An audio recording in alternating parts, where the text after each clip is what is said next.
Your choices change the story, lyrics, and melodies. And speaking of which, I couldn't resist writing my own song to honor this game.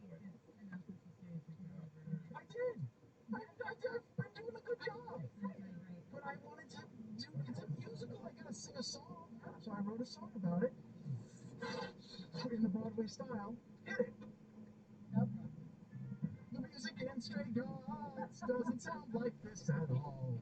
It's kind of jazzy, sure, but in a very cool style. I'm a brilliant singer, and my songs are always fire. But you'll have to trust me, my music is much better than mine. Stray Gods will be the first to admit that Stray Gods makes this song.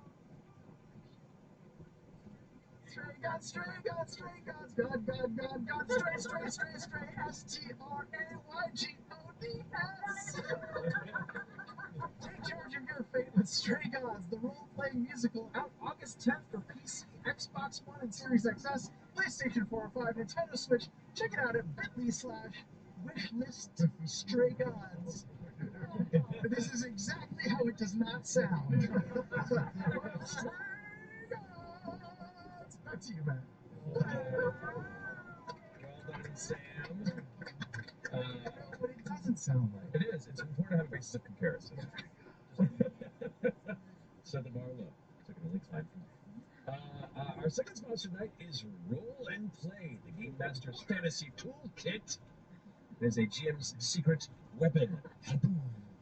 This book from Roll and Play Press contains hundreds of random tables and content generators to help bring your fantasy adventures to life.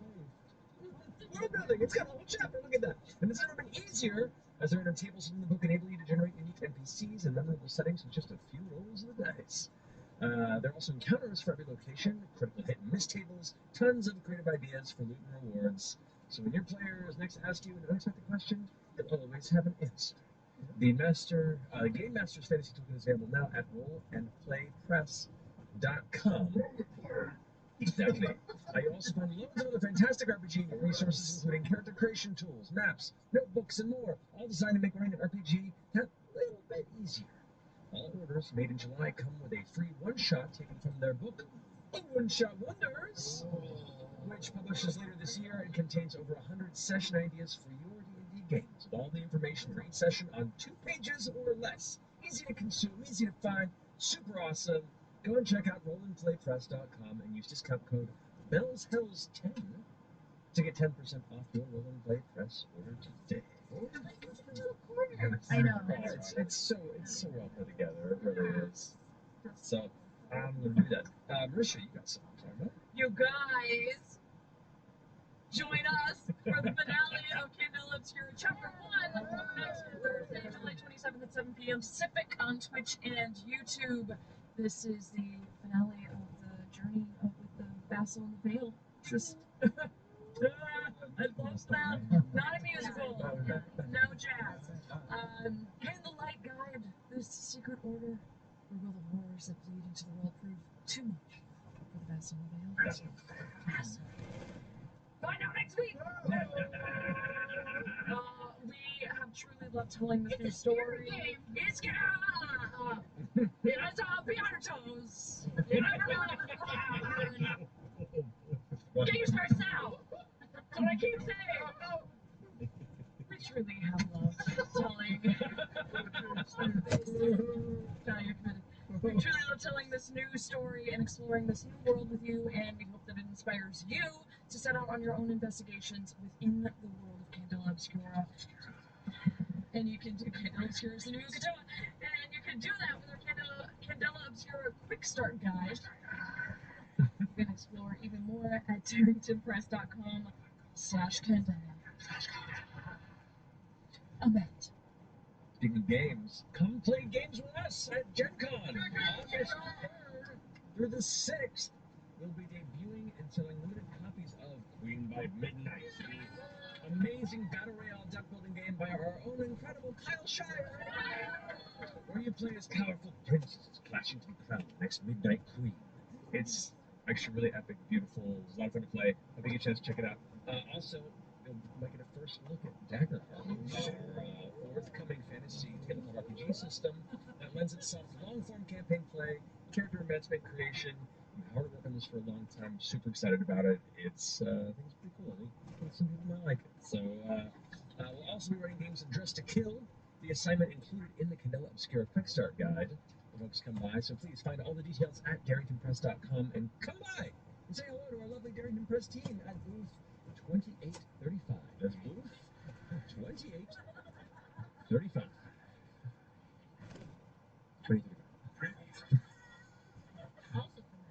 Also for me. We'll also see you this Saturday, July 22nd at San Diego Comic-Con. Join us in Ballroom 20 for our fireside chat. Nothing. I get distracted easy. Join us in Ballroom 20 for our fireside chat and short Q&A for Critical Role, and then find us in room 6A to chat about the making of Candela Obscura with a few wonderful and lovely guests. So, hopefully see some of you folks there. I believe that concludes our announcements. So let's go and jump into tonight's episode of Critical Role.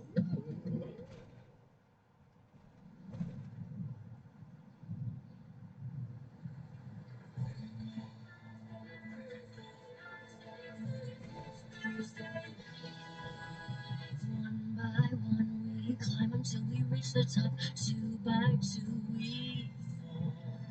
Will we beat our end or meet our destiny? Hold your breath and roll. It's Thursday night. All you critters, come join us. It's time to continue our ride. There is magic and mystery. Who knows what will happen behind? One thing's for sure, we never give up on the fight. From the healer to the renegade, we all share the same goal. Not ignore our lives, taking more chances. Hold your breath and roll. It's Thursday night. All you critters, come join us. It's time to continue our ride. There is magic and mystery. From darkness, our friendship will rise. One thing's for sure, we never give up on the fight. Oh, get ready, it's Thursday night.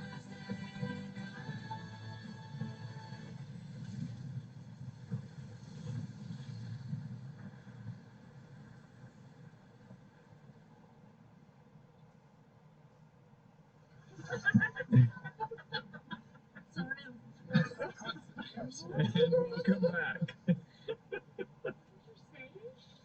It's a great game. It's a great game. You should make figure too. Welcome back. So, last we left off, Bell's Hells reunited in the aftermath of the apogee solstice. The Red Moon Rudis remains hung in the air, still locked in orbit with the rest of Exandria. And in searching for the location of some of your chased antagonists, discovered some of them may not be on Exandria anymore. However, setting some of your new allies off to their own ventures, circling your wagons a bit and discussing what you found, there are some interesting hanging threads to be pursued. There are some artifacts from Ludus' past that have some intriguing possibility should their purpose and reason be discovered. There are some scattered elements of previous allies that are some known, some not. And the discovery that Keyleth remains seemingly irrevocably wounded from the encounter in Marquette when all this went down. As you prepped yourselves in Drusar, you decided to go ahead and pay her a visit. And in doing so, transported yourselves via the scepter that is carried by Imogen to Zephyr, the city of the Arashari in Taldore.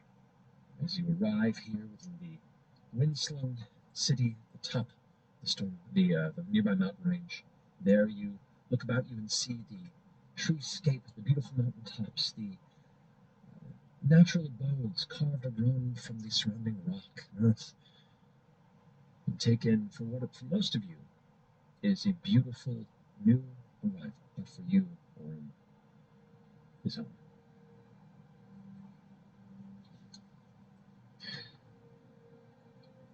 This is that place I was talking about. This is beautiful. It's like these eyes.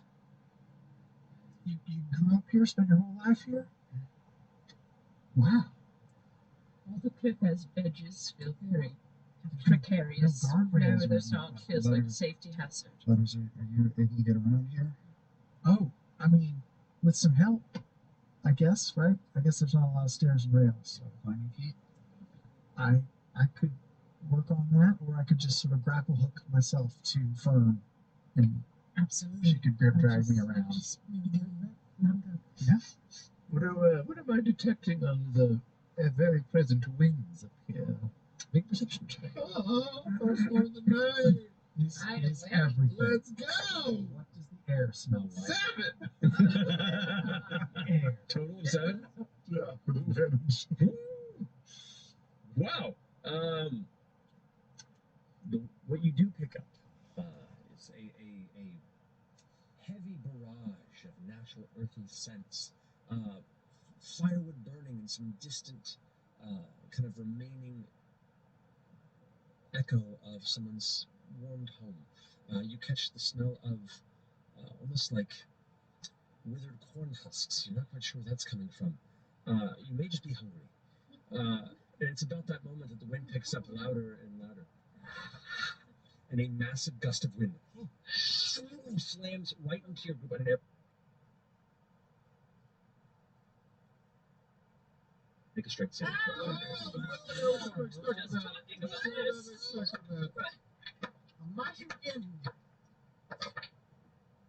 Really, bro? Hey. All right. Ashton. 20. 20. All right. I rolled a 16, but now would be a good time to use my new battle maneuver, and I'll add a little Zephyrin heart to it. Okay. Adding 6, so that was a 22. 22. Heart. Yeah. Design a battle maneuver. Imogen. I rolled 8. 8. Okay. Perfect. 16. 16. Okay. 16 here as well. Okay. I rolled a 2 for a 0. Okay. 7. All right. As the heavy gust of wind slams into your troop, Ashton, you put your hammer down and kind of hold yourself still in place. Orem, you put your shield, kind of dig into the ground, let the wind kind of glide past you, blowing your hair back. FCG, you dig yourself in, kind of clutching onto Orem and keeping yourself present. You, Imogen, can just concentrate and let the wind glide off of you as you put up a temporary shield, kind of let it push away. Oh, I misremembered. You rolled better. That's what it was. You rolled better. You rolled a 16, so? I rolled a 16. Starting route to Terre Haute. You just take it as In 7.8 miles, keep right toward Columbus. the energies and magics of the surrounding landscape, which even just being here a moment, feel very pure and untainted. You just let the wind blow through your hair and take the music video moment to enjoy. You three, unfortunately, as the wind gust hits, you all are thrown off of your feet, slam on your backs, and glide towards the back edge of the cliff where you first arrived. As you begin to slide back a bit, you can turn around and see what's going on. 2 shadows swoop in from the back towards your currently gliding backward friends. 2 total. I'm gonna head straight towards the group that are sliding off the cliff. Okay, so you rush over. As you begin to run over in their direction, these 2 shapes, a lot of you can see, there's almost like these winged contraptions, like gliders that kind of sit off the side with footholds in the front as they both kind of off the edge of the cliff and down, landing right at the tip of where this outcropping ends, stopping right where the wind kind of pushes the 3 of you to a halt. You're not thrust off the side, you're just held on your back prone. As this happens, you also see 3 other figures rush from around the nearby area many of them armed, holding up weaponry and shouting.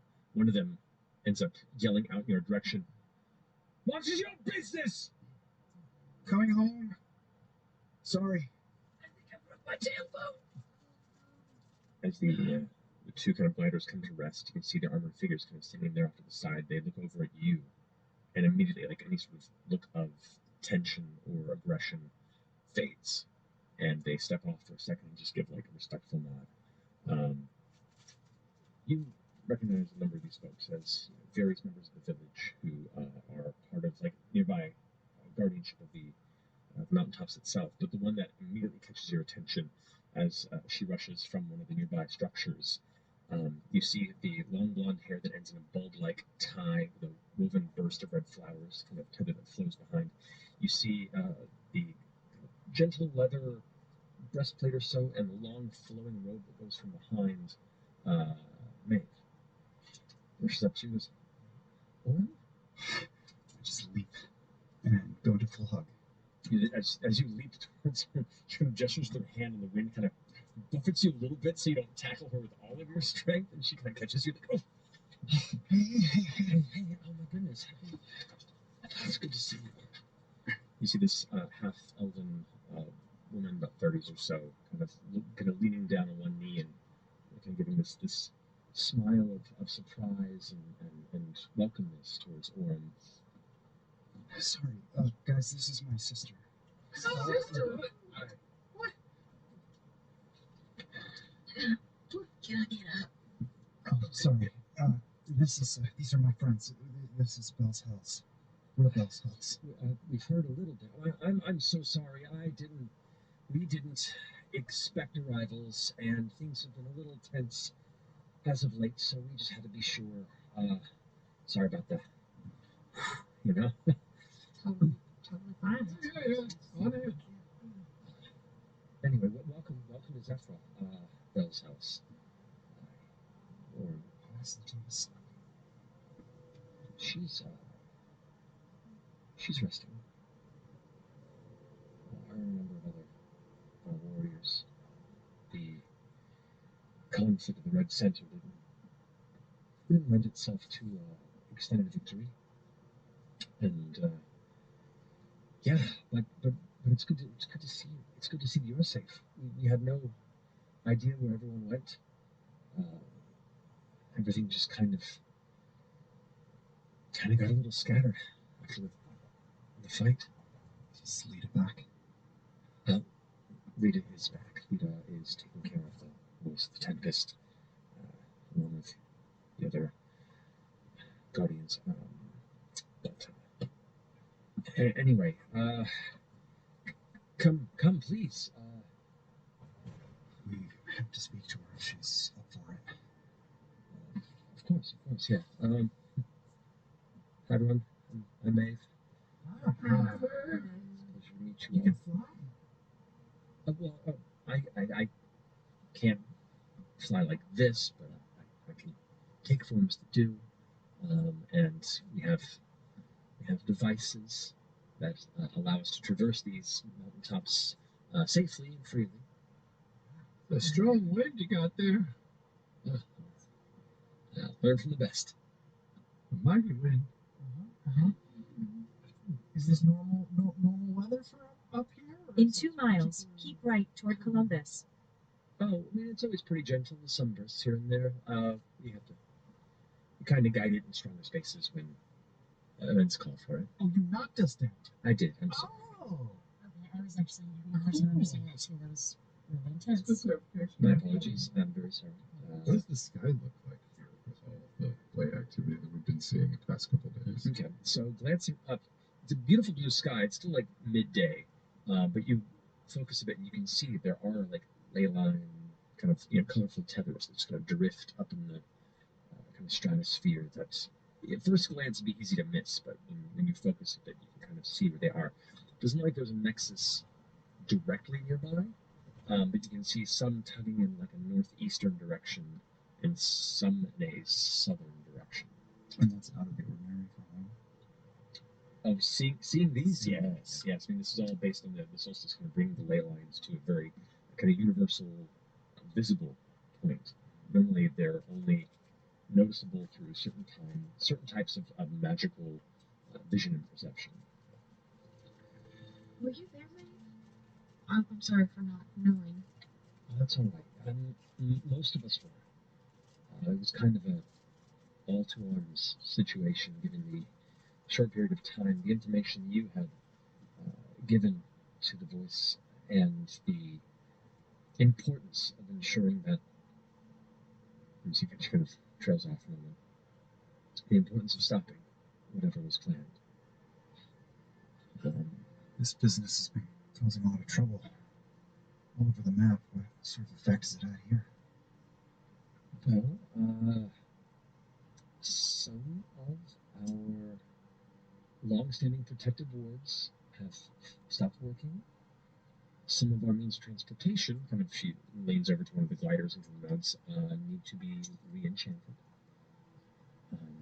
But I think we fared pretty well, at least from what we've heard from some of the nearby villages that have had a little less of a, I don't know, strong sense of community. Are we still in touch with Whitestone and other places? Not yet. The voice has been challenged in her capabilities, and most of those of us who have the capability to reach out have been unable to do so. That's across all of Alexandria from what we've seen. It is. Okay. Did you have anyone else get shunted? Have we lost anyone? Everyone who was present seemed to have some sort of an odd reaction when everything went right. Some stayed behind and continued to fight. Others woke up kind of scattered about the continent or beyond.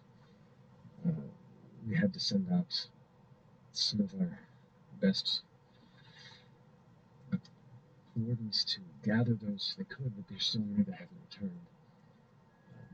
Those that have various degrees of recovery, and to this point you start seeing that kind of like that welcome and that joy in seeing you, and that stoic guardian persona begin to waver and crack slightly. So sadness begins to hit her eyes. We're doing our best. I think everyone is. How's your mom? She's good. She's good. As is yours. If you want to pay her a visit at some point, if you're here, I think she'd love to see you. I'd love for you guys to meet my mom. Yeah, we'll be stopping in.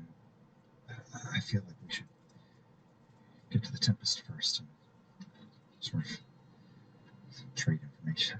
Of course. Well, come. We'll escort you. She can stare back over her shoulder, adjust her shoulders a bit. Come then, please. Follow us to the voice of the Tempest. You've been granted an audience. And follow you we shall. Oh, very nice. It feels like a human chain. Like, should we hold hands in case? Yeah, I have it. Oh, right. You Where's made a the case tip for of the fire. beak? Arm. Here's the tip of our beak. B-tip. Tracks. As we walk, arm. Yeah, I'm just, not to pry, but I'm just. Sister. Yeah, that's the family tree. So Derek is not your dad, but you call him dad. Maeve is not your sister, but you call her sister. Earlier, I wrote in my notes in my mind, there is a Nell, and there's also a Lita, who's your mom, but not your mom. My husband's parents are Derek, was Derek, and Mel. And Nell. Sister-in-law. Their daughter is Maeve. Triplets. Triplets. Oh. She's one of the triplets? Oh, and your husband was a triplet? No, he was their younger brother. Got it. So it's Lita, who is the Tempest's sort of right-hand woman. That's one of the trips? Yeah. Okay. You just met Maeve, and then there's Barney still. Barney still? Barney. Barney. Barney still. Barney.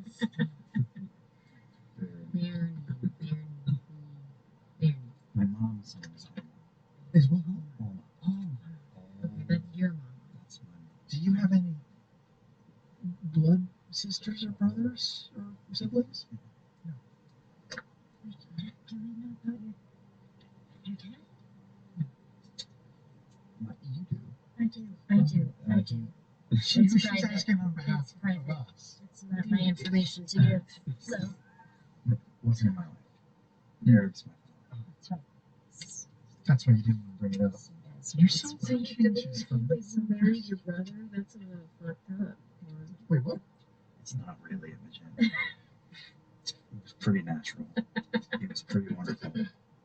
We were very in love. They're my family. Nice. Big fan. You might have to do like you might have to draw it out. Like a family transplant. Derek and Nell need him. Dave and Mary Will. Will, that's right. I knew that. His husband's name was Will. As you walk through the heart of Zephyr Village, you can see all manner of these homesteads that are built into a mountain and along the edges of these platforms that seem to have been grown out of the rock. Either they've been carved from some odd natural growth of the mountain range that seems unnatural, or likely druidic powers have shaped this to best benefit the way that people choose to live within Zephyr. But the buildings all have this wonderful kind of round curvature to the stone. And you can see a lot of the roofs themselves are a combination of like thatched grasses and tightly pulled material, almost like flags that leave gaps through the tops of the buildings and the walls, where the wind itself can blow through and keep like a consistent breeze, as well as allow temperature to be controlled with certain openings and close.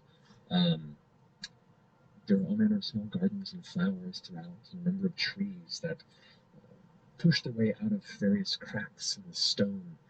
There's cultivated sections of farmland that are kind of placed on these sheared steps of stone along parts of the mountain range, where you can see this high up, it looks almost like a section of a farm was just kind of taken and transplanted amongst thousands and thousands of feet up in the air. Birds circle up in the sky above, making you particularly nervous. But you can see individuals going about their business, though also shyly in the immediate presence of some unfamiliar folks. See some children kind of glancing out from the outside of windows. Some other warriors kind of go and see as you pass, give you a nod, some shouts like, "Hold on! Hey!"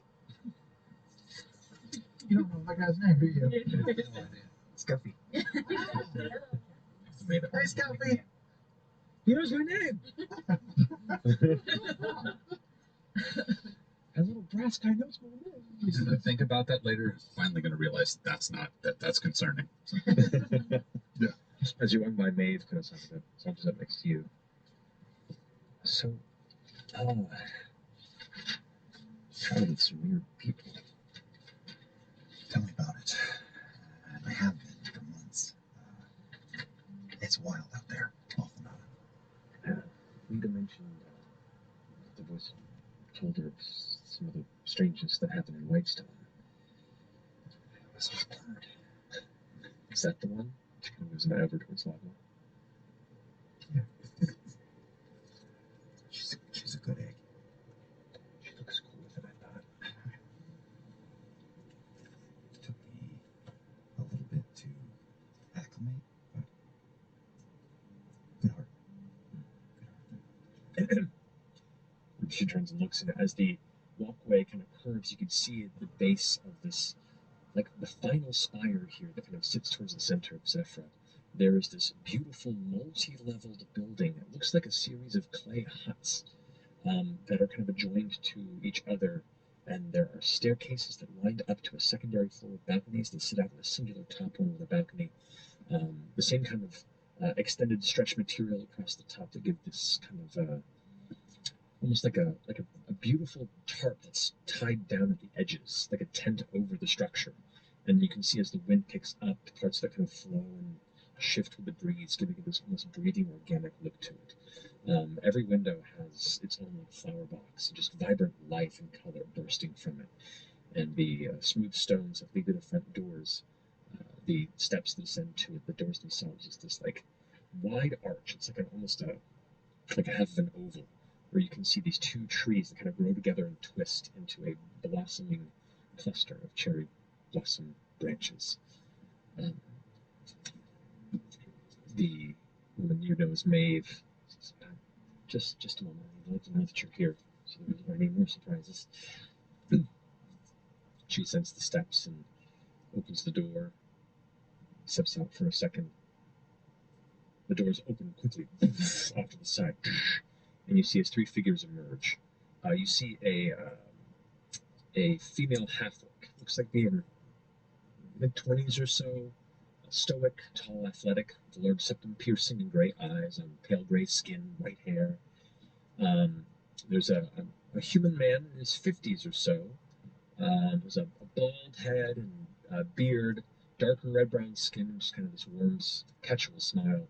And then a female half-elf that looks very similar to Maeve, but she has shorter blonde hair that ends in like a teal coloration. Also has her own septum piercing, brown eyes, and just intricate leather armor and a half cape that flows back as they all descend. Maeve shouts behind, the Master of Defense is present. And kind of gives you a look like, as they all approach. The half-elf woman steps forward. Welcome, Bells Heads, and welcome. Hey. It's always a blessing coming home. I wish it wasn't so heavy this time. As do I. As do I. Always. Times strange as they may be, it is welcome to see friendly faces.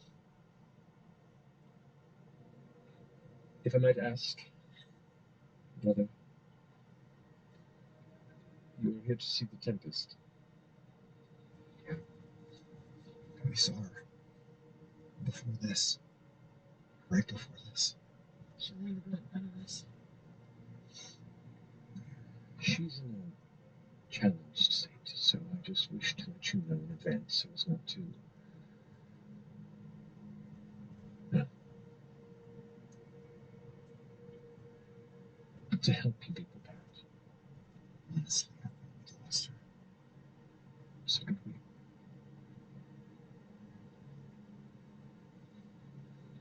Y'all have tried like greater restoration. We've tried everything at our disposal. There are some options. Which kind of looks to left and right at the two figures where they're... This is Lita. Isn't this Lita? My name is Lita. I'm the Master of Defenses. The right hand to the voice of the Tempest. To my right is Folo. My left is Shendune. These are my guardian associates. Folo's the male. Folo's the male. And Chandelier? Shendune. Chandelier. Did I butcher that? Or Come with us, please. As they turn around, the two other figures kind of step off to the side and maintain guard at the bottom of the steps. And they're all keeping a very, very intense eye at the horizon behind you. Just the space behind you. Yes. It must be scary with all the wards being down around here, huh? We see this place being feeling safe. Yeah.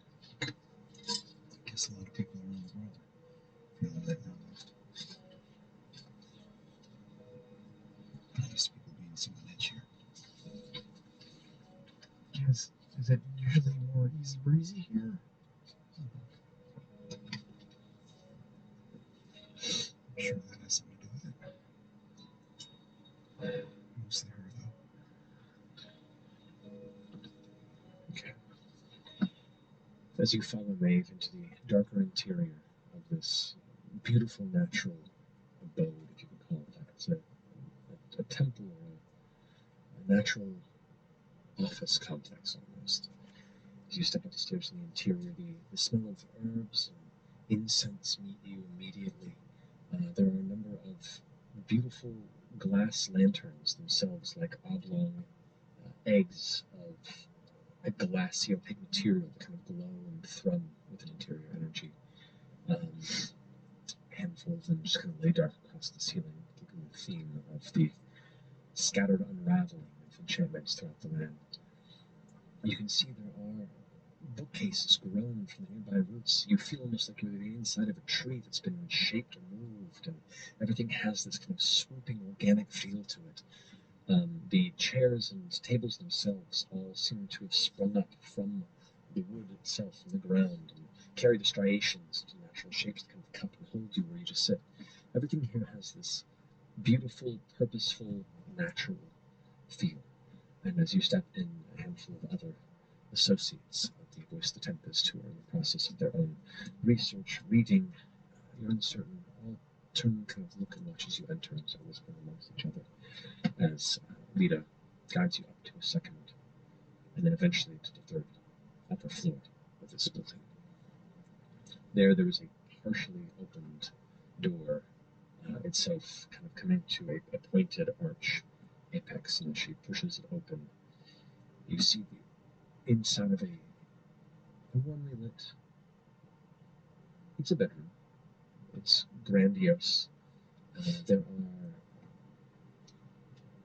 a number of pieces of beautiful, simple furniture. You can see there are some tapestries and paintings on the walls, some that depict interpretive aspects of recent history. You see one that has what looks almost like a red dragon thrusting towards the sky as a burning city beneath it sits, and you see a single bird flying up to pursue it. You see another that shows a massive, looks like an earth element, but the scale of it is impossible as it looms over a crushed metropolis.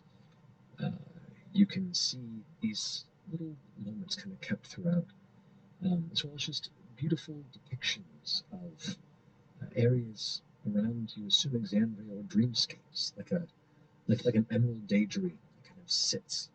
Paintings that are done by hand. It begins to resemble more of an art studio as much as it does a bedroom.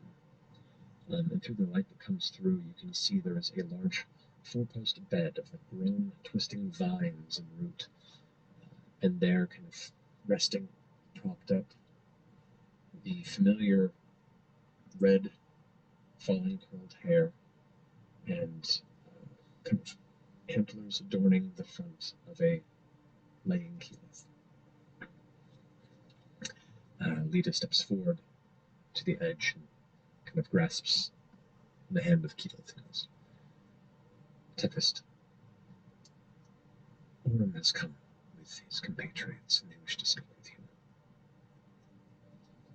And Keyleth kind of sits up.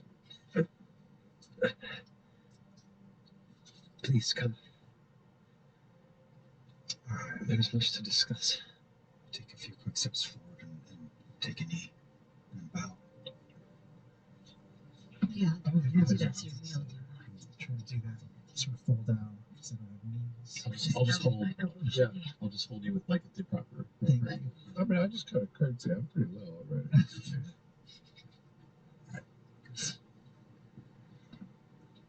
You step forward and get a better look at her, and you can see like the wounds that she sustained in that battle remain. And while there is no blood visible, the flesh looks freshly carved. You can see all manner of gashes across her neck and shoulders and her face, and it's just this bright red flesh exposed in each of these open wounds. It's horrifying. And you watch as she leans forward. As each one shifts, she kind of winces. She will look to Lita. She kind of gives a nod and grabs and squeezes your shoulder a bit. Caleb goes, my staff, please. And the leader goes and grasps and pulls this long, beautifully carved, kind of rune-covered staff, hands it to her. She kind of grabs it. Please don't move on our account, please. Yeah, you just lie there. It's better that way. I'll stand shortly when the room stops spinning. She kind of smiles a little bit. My apologies for what you see before you. I do not look at my vest at the moment. I'm just grateful you're here. I'm sure everyone here at home is. Yes, I'm grateful you're here as well. Tempest, what happened?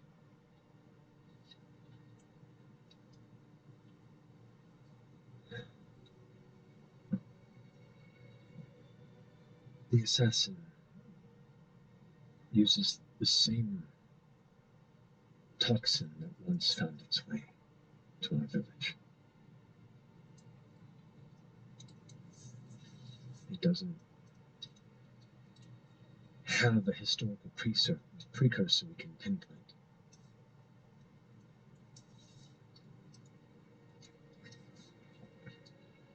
And I barely sustained an injury the last time, but we all lost much in the shadow of that day.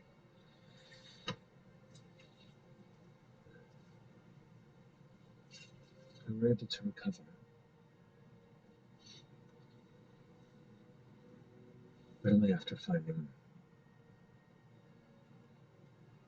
a challenged remedy, and unfortunately not in time for those we had already lost.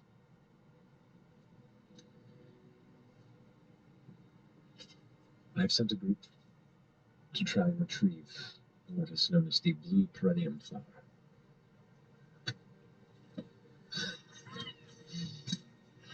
Gets a lot of sun.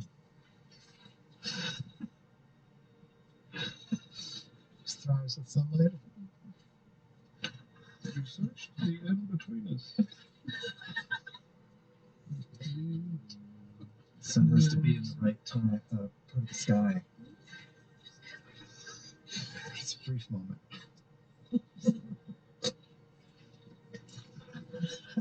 The flower? Is it? Urge to just kill a beloved NPC right now. As if she could. I'd like to point out I've said nothing. What is that? Where does it grow? Nooks and crannies. No,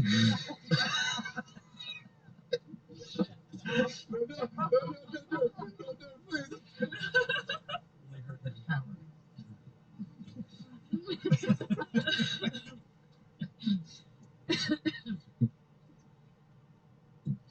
The few that do grow are known to bloom in karst landscapes. Zip it up. Sorry.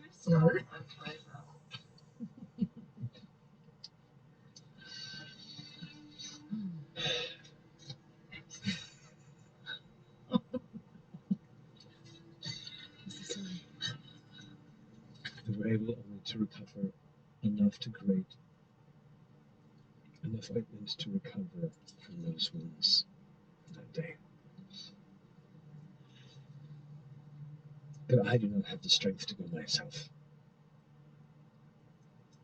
So we sent the team from the Battle of the Red Center that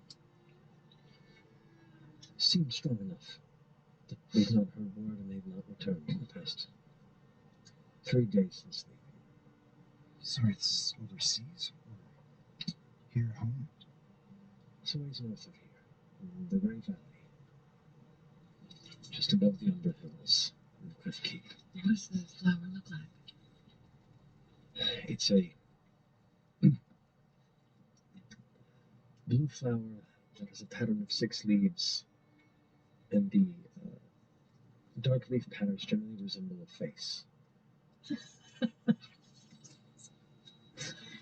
I'm sorry. I just got the giggles and they're not going away.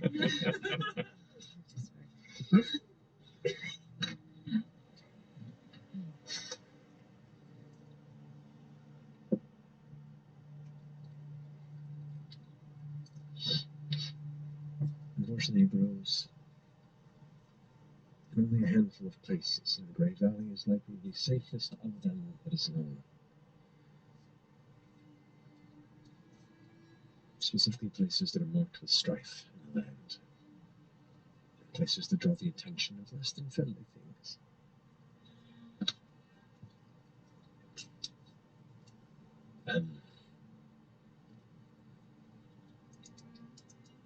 She kind of bites her lip a little bit and adjusts. Wincing in pain, she kind of leans back against the bed.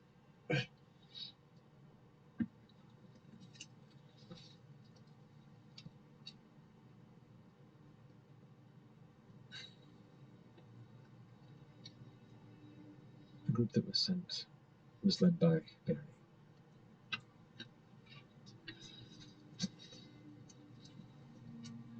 How long have they been gone?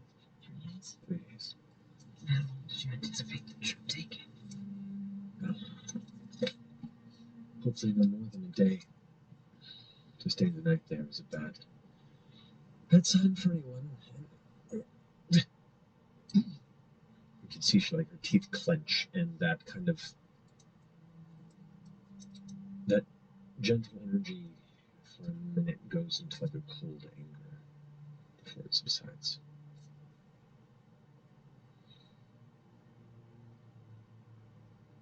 I should be the one making that trip. You've done enough. I haven't. I never have. Healer here, hi. Does this ointment, does it stabilize the wounds, or does it actually cure these wounds, or this toxin? It seems to slowly rejuvenate the areas corrupted by the toxin. Mind you, it couldn't bring those who had passed back from beyond. And in the minor wounds from those who survived, it seemed to be effective. I have no confirmation that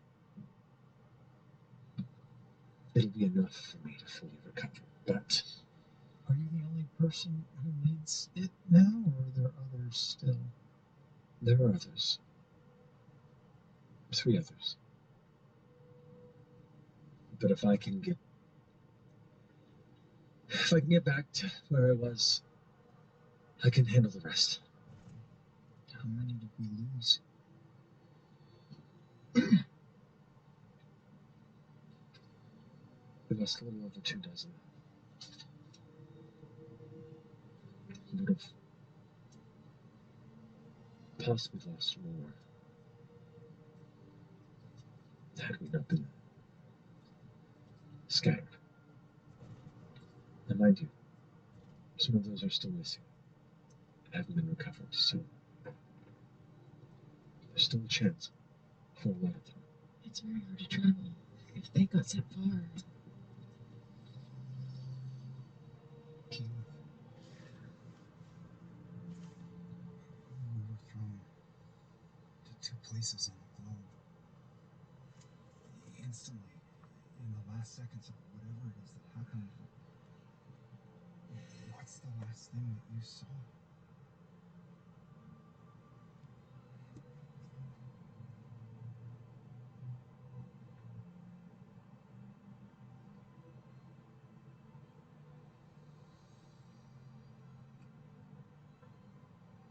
Last thing I saw, however light took us, was someone important to me.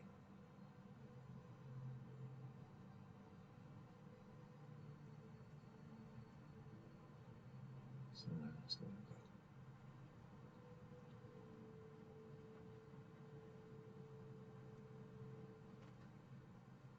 And I will do everything in my power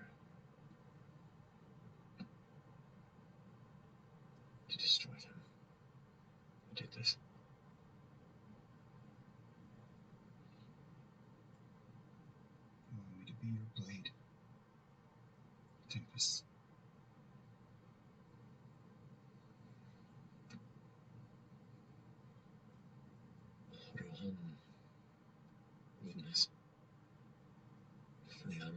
of them.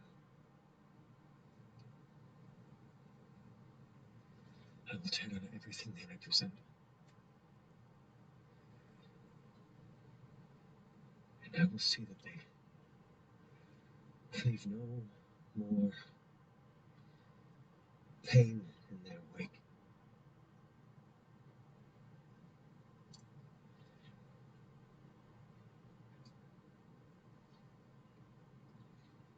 Yeah, you're totally right.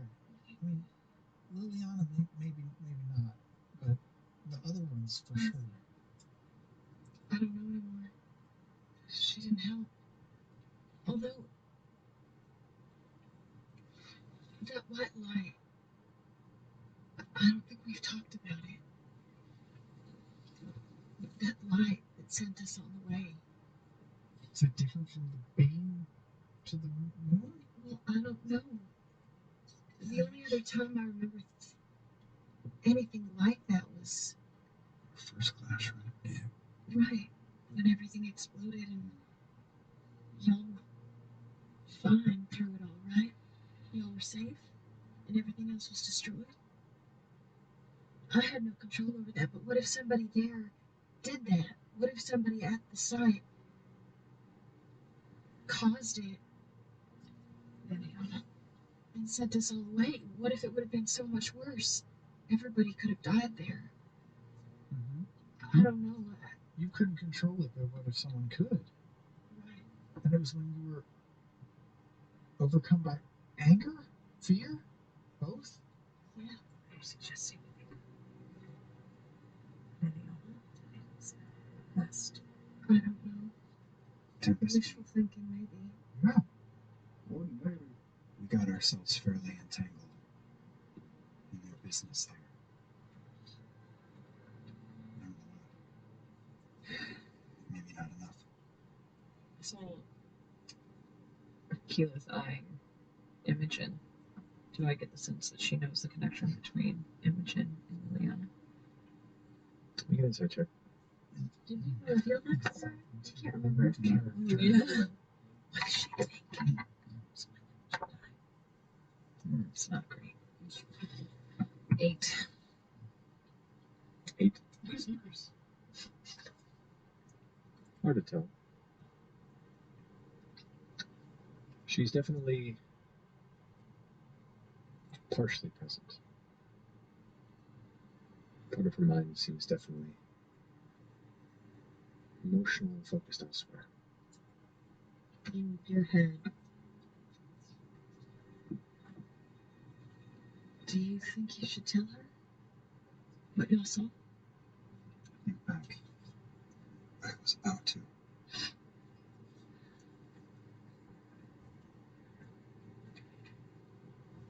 Tempest, we're very close to this. My friend is kin with Tumult. That's not what I was thinking. In your head. I had a suspicion. I never knew her.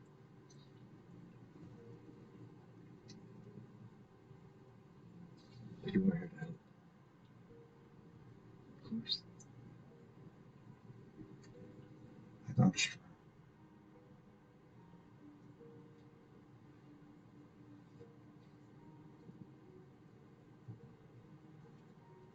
In your head. You hear, I want to fix this.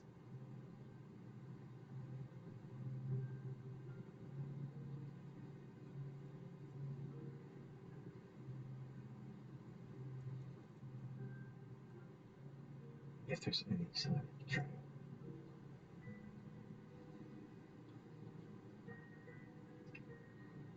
This is bigger than us.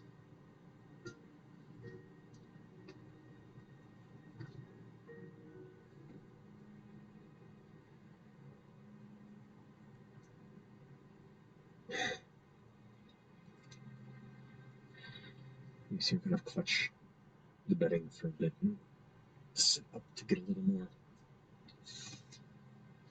officious in their presentation.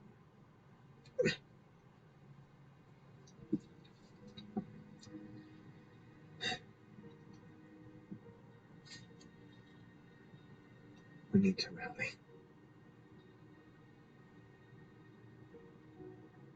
Everything is tangled by design.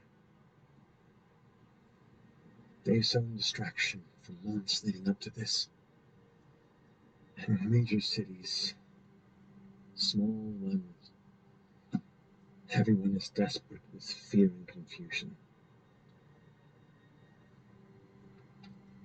This Ruby Vanguard that you had mentioned, that we've connected with some of these false front cults.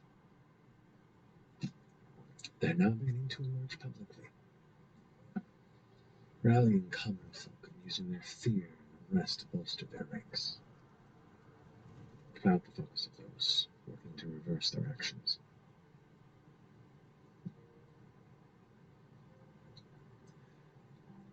I want to visit the birth heart in Bethlehem, speak with the great Hierophants.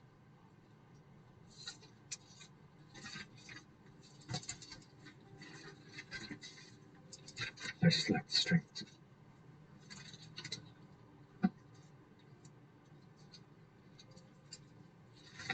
I lack the strength to use my connection to the elements right now.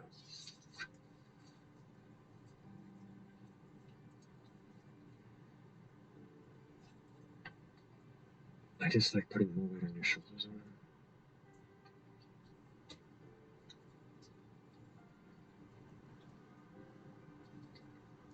But could you look into this lost group of volunteers? Could you try and help me recover? I've been struggling with the blood in my eye for a few weeks now. I've never been so fucking...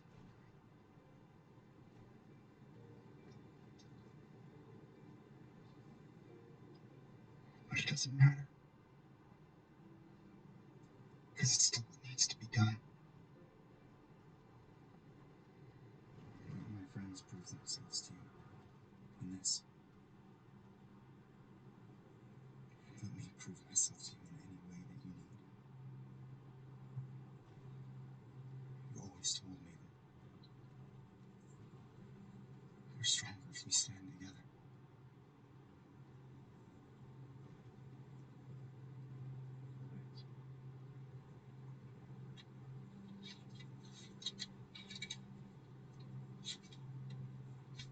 Anger can be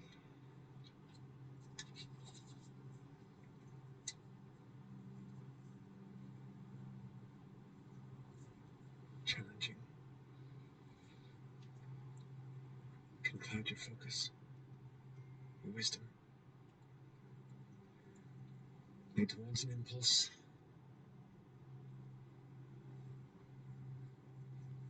And sometimes put those you care about in danger. But sometimes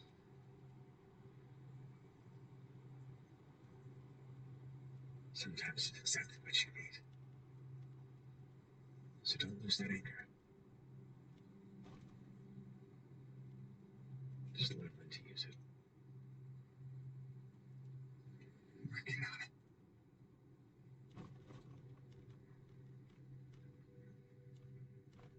I've been angry for 30 years.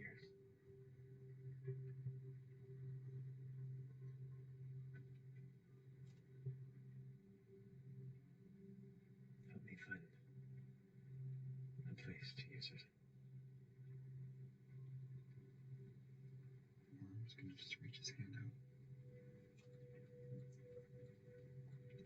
She reaches off the side of the bed, and you see it's like she struggles to reach forward a bit. Little vines kind of grow from the nearby bed and kind of help support her arm. She reaches out and takes your hand, and in your grasp, you've held her hand before. Like she's a totem of strength. In this moment, her hand is like paper.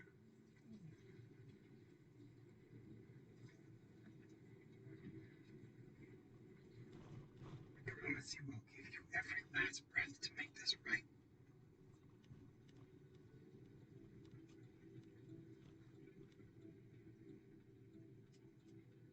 Are you all with him? Oh, yes.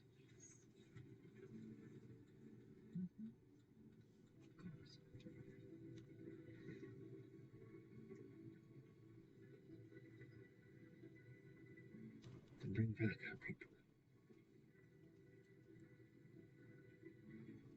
Gather as much as you can, so we might recover. And then together we will rain down the fury of every power Exandria has upon these absolute shits.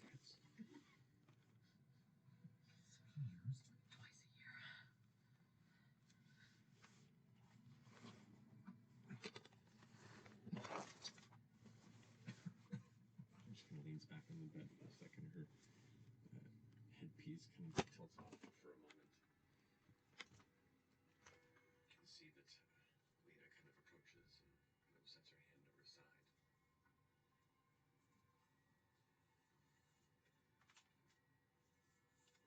Whatever you need for preparations, we'll go ahead and acquire for you. I believe that Maeve should be able to send you where you need to go. Like magically? How will we get back? That is a good question. I would say you would reach out to Maeve and return to the same tree. But reaching out seems to be challenged these days, and that's what leaves us so anxious about the volunteers that went out. Maybe we could set a time.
person as voice actors sit around and...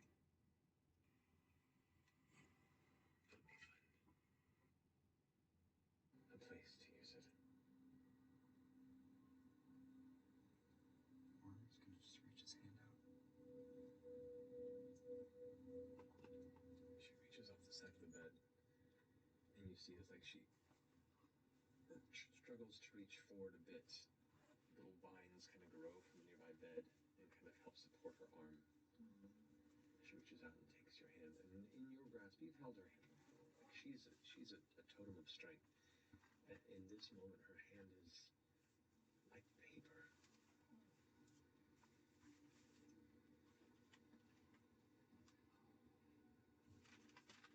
promise you I'll give you every last breath to make this right.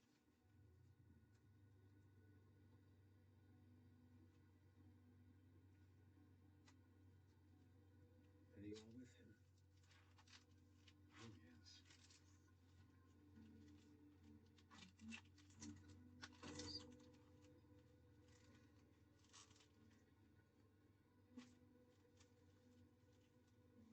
Then bring back our people. Gather as much as you can, so we might recover.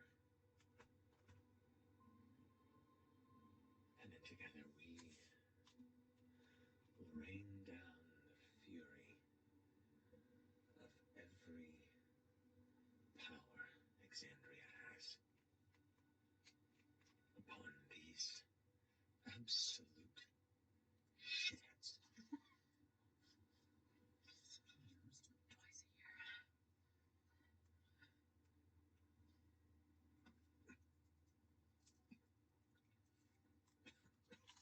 She kind of leans back in the bed for a second. Her headpiece kind of tilts off for a moment. You can see that Lita kind of approaches and kind of sets her hand to her side.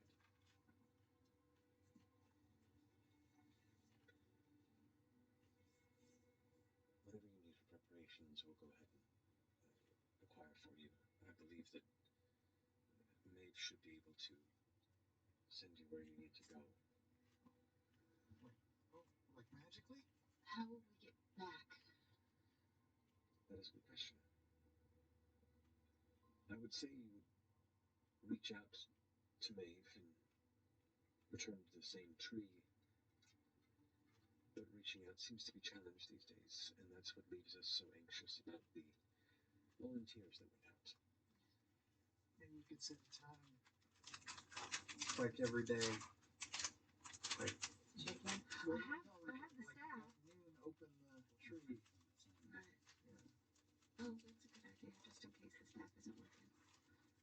Oh yeah, you have the staff. I have the staff, I just can't do it today, like, before we come back. We'd have to sleep there. Tip, it's just a question. Sorry, Chetney Huckabee here. This is Lane Martin.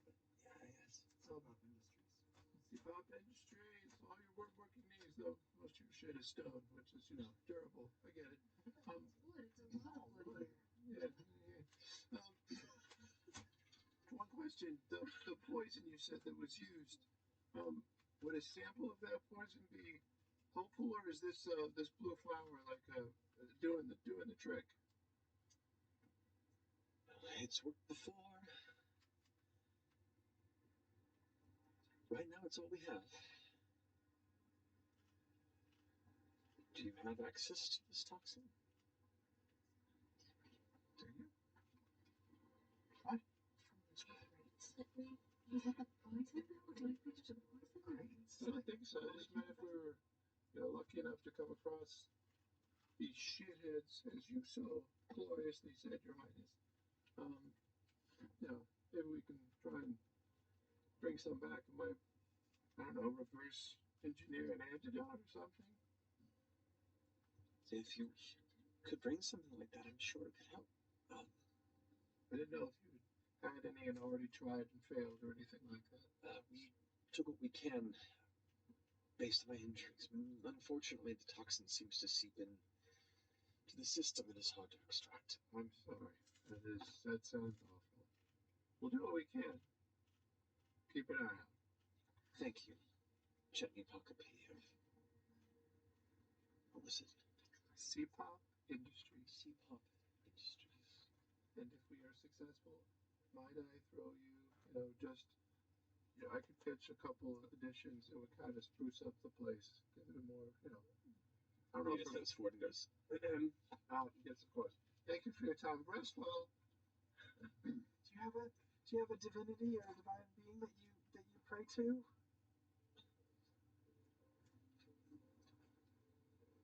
No?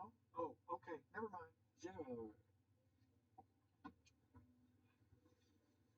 there are people who take faith in this world, and that's important to them. The gods do as they will, and while our people have much alignment with the Wild Mother, Stormlord, those that look over aspects of the natural world that we are part of, we worship the natural world. They are just the stewards. So no. When it comes to the gods here, we just try to be good neighbors. They will too. Oh, yeah. Nature was here before they were. True. But if they go away, will that affect nature poorly?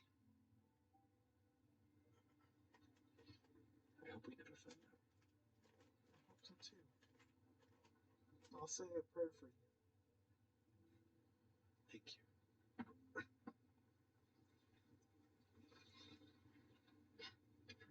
Sleep? I think so. I can't sleep. Way too many of Not at the moment. Benadryl sleep. Damn! Well, you said that there was a big, stone elemental, as In part one of the the tapestries. in one of the tapestries. Okay. Like a one that, based on the scope of the landscape around it, looks like it's the size of a mountain almost. Is there any text, any on the tapestry, like woven in or anything about what it's displaying? The only text you see across the bottom, written in kind of a beautiful, like a calligraphy common, it reads, "The Ascension and the Sealing."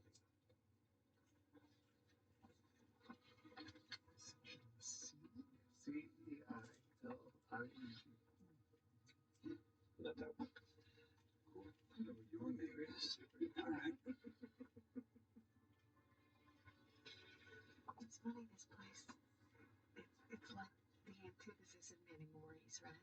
Yeah. It's like all the same stuff, but in a completely different way. Just like, we're boring. Yeah.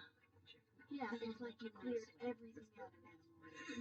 Yeah. Just like with like a minimalist. It's almost got a library vibe. I mean, Yeah, library vibe. Well, I think we should let the Tempests. Oh, we're still here? Oh, okay. Everyone's. Sorry, I thought you were I know we Bye. Thanks, Ted. Do we leave a tip or something, or do we just go? Lita leads you and escorts you outside of the building back into the brighter exterior of the open air of Zephyr. So you are to do this. I wish to have done this myself, but in her state, the voice of the Tempest needs her esteemed guardians at her side.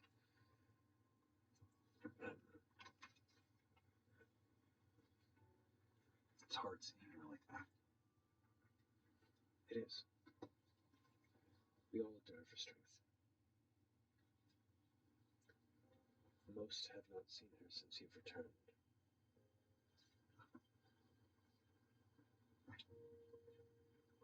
I'm so sorry. Were you there when this happened? I was.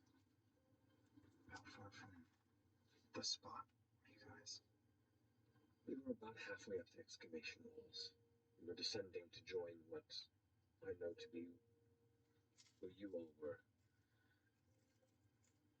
You're at the bottom, making a mess, fucking him up. Need a little bit more time. You dropped the airship. That was you. Yes. That was messy and incredible. Did it work? Did it do anything? You wiped out like 30 of their kind. Hey, that's good. Oh, that's I great. think it damaged part of the machine. That's wonderful. It was a good plan. Totally, we're just thinking it didn't do you. It was a good plan. Were any of us left and not thrown willy-nilly after it all went down? A number remained. I was one. It was a bit of a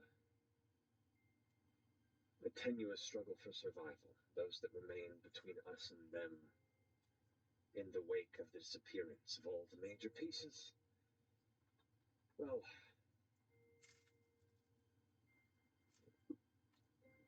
it was violent. Did you fight any of the red creatures? Do you know what those are?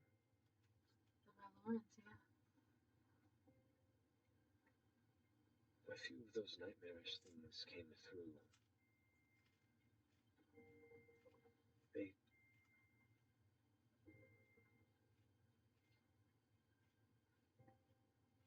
They seem to be allied with the Vanguard.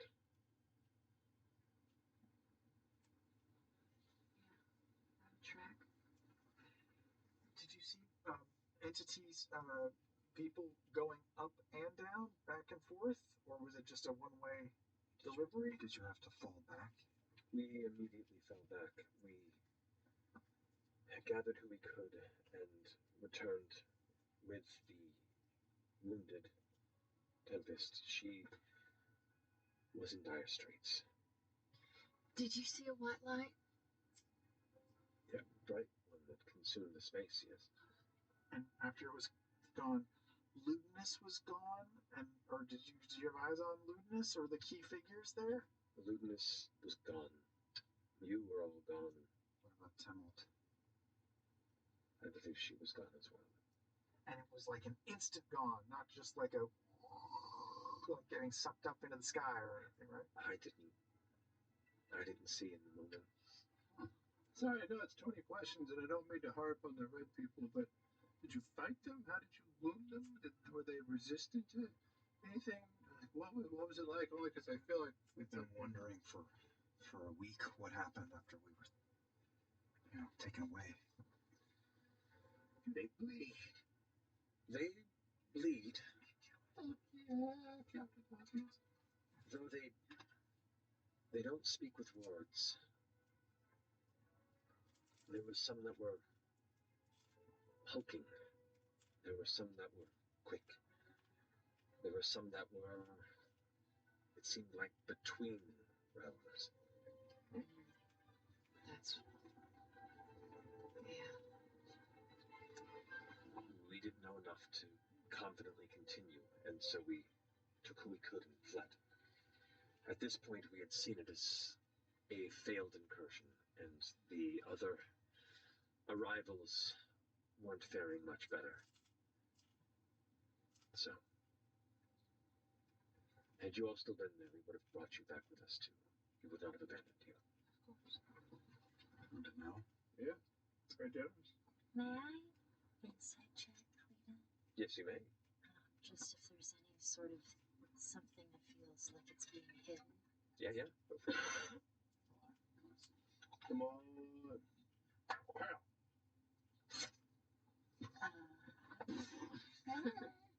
Okay, let's see. 27. 27. Holy really? Oh. Guys. I don't know if I'm supposed to read Far this. away. No, this is like a combat thing. I can't read this until we're in combat. If this were a fight, you're losing. Then Teeth, Tentacles, and Terror. Pre-order Mighty Oban, The Punished today. Holy shit. Check out the full collection of Critical and miniatures at wizkids.io/CR minis. And at your LGS, that's local game store.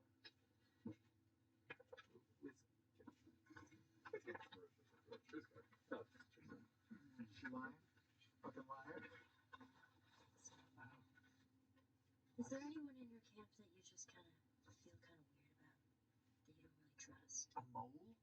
Whoa, Fine. I'm just saying. Just got you. Just saying. I know, but it's your family. We're family. Some of us can also listen to thoughts. We can weed out a potential turncoat in your midst. It's true. She thinks to herself a minute and kind of shakes her head. Honestly, I wouldn't even want to contemplate that possibility. We have to rely on trust, especially in this time. The last thing we need is paranoia sweeping through our camp. Desperate times. What's the Grey Valley like? I've never been, but from what we've been told, it's... You'll find some of the answers better than I. And she steps back into the interior of the building and comes out with the man who was introduced as Tholo earlier. He descends the stairs and is like kind of, gentle armored, like a hide breastplate, and his robes that kind of float up behind. Well, I've been told that you've inquired about the Grey Valley. That's correct. The Grey Valley was a site forever marred during the scattered war of Guisar, a number of centuries back here before it was called Taldore. This was the site of the historical King Tris Dreseg's bargain with the demon prince of indulgence, and left the entire valley forest cursed, left pale and stone-like in the wake of the destructive conflict that ended the Battle of the Umbra Hills. To this day, while that battle saw most of that power left, alleviated, much of the dark scars of it still linger. There are remnants of demonic essence that cling to that landscape. There are dark spirits and impish scavengers that seek to rob warmth and light. There's particularly intense evenings under the red moon. Kind of like they all kind of glance over in the direction of, you can see just like the burning bit of Rudis just looming on the southern horizon, where often more powerful denizens of the abyss and beyond wander the landscape. I'm way worse right now. This is the one place where the flower grows. It's the safest. It's not business. And it was like this before all the ley line crap happened? It's been this way for a few centuries, yeah. Yeah, the general consensus was you just don't go there. We're going. So you know about Yeah, north of the dividing plains, it's up there. I've been everywhere. Ain't it? I don't know. Ain't you? Have you? Yeah, Have you been everywhere? pretty much. That's Silver. No. Just there. Okay, okay, I'll take it then. There's no time. I've got limited days left for you. Have you rolled yet tonight? What do you mean? If this battle was a few centuries ago, were you alive for it? Were you there? Yep. Inside the ship. Yep. 300 years ago? Yeah, I was probably Just a sleeping. baby. Just a wee baby. Just a wee little I started talking about this is my shit. That's right. So will we need any gear? Like, is it super cold? We need cold stuff. Is it super hot? We need hot stuff. I need some gear. Urine? That's what I heard as well. I need some gear. Some gear? Wow, it's like Ross's urine over here. There was a fluctuation in the space. It was like, I need some urine. I have no what you want is what I was told. They're going to play it back. Watch, they're going to do it. And it'll just be subtitled, urine. We'll divide everything we can outside of leaving Zephra in a less defensible position. But of course, whatever you... I just need some armor. Mine's kind of wearing thin. Well, we can sure find something for you that can be helpful in this. Follow, right? Is that the name? You look over Sam's like, oh yes, of course. That's my name. you seem to know a lot of like the history of this place, and is that your thing? It's one of my things, Roy. It's partially a hobby, and why I'm one of the advisors to the Voice of the Tempest, is I spend a lot of my free time just absorbing all sorts of strange trivia. Like a warkeeper? More or less. Also, Trivia Master. Get real nasty when we start having trivia night. Well, I've got a trivia question for you. And I pull out the helmet and place it in front of him. What else? The one that he gave from the museum. That Shari is from probably connected to his backstory. Yeah. What do you know about the Shari? The Hishari. Oh, that's a name I haven't heard in the better part of 20 years or so. They're a bunch of weird grifting folk. Little ways back, kind of like a cult of personality, you would say, based around a real spicy individual started gathering folk across the silver, talking about some sort of great event to reclaim the power of the elemental titans. Went ahead and borrowed the name of the Ashari and utilized it to spread all sorts of strange promises, and took over and claimed the town as their own, like cults tend to do when they're left alone for too long. Some folks talk to them looking for answers, others just looking for a place to belong, and then eventually, well, they dallied with powers they were never meant to. Kind of blew up the town. Those that survived eventually just scattered and stopped talking about it. One of history's small mistakes. How long ago was that? It was about 20 or so years ago. A little more, actually. But yeah, anything you might have about those names and that history, the people who might have been there, where I could find some answers about that, I would be very grateful for that upon our return. Okay, I can do some research on that. Yeah. I don't know where you found that helmet. That's a good keepsake. Yeah, it is a interesting reminder. I put it back in my satchel.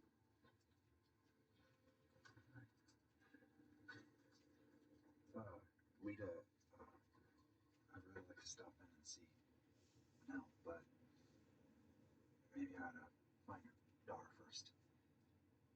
I like the idea of you returning with good news.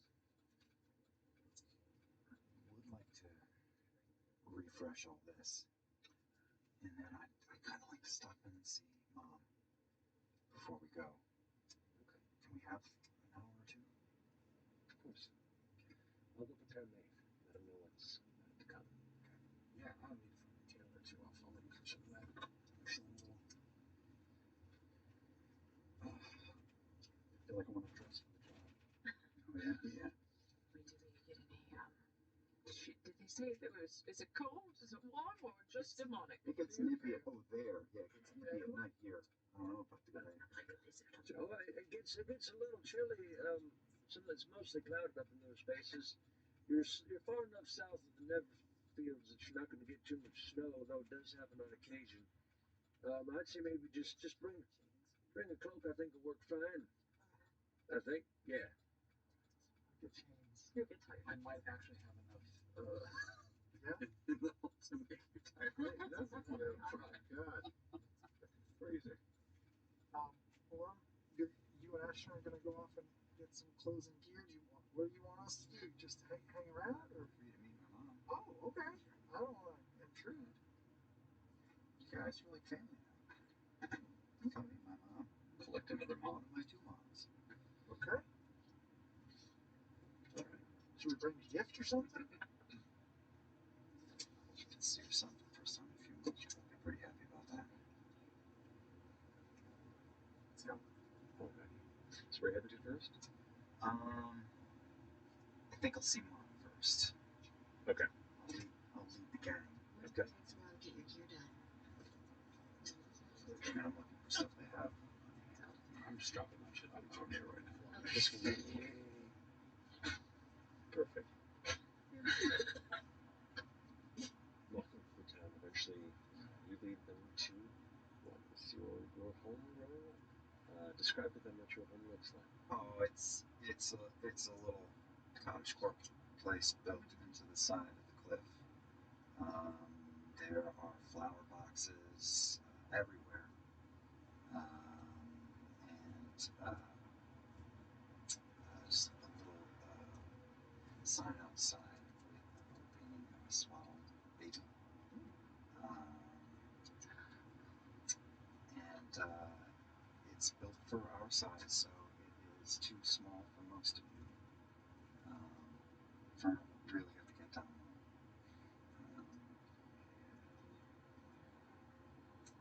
It's pretty unassuming. And I'll knock on the door. Someone passes before you hear the door opens and you see a female halfling, the equivalent of about 60 or so years old, 65 maybe. Slight hunch to her shoulders, but strong. Legs, no shoes, just kind of the feet poking through the bottom of a flowing white and green dress.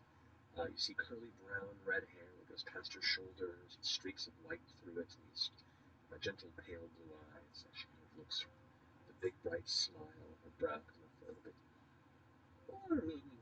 Oh, Orm! Come here, my boy!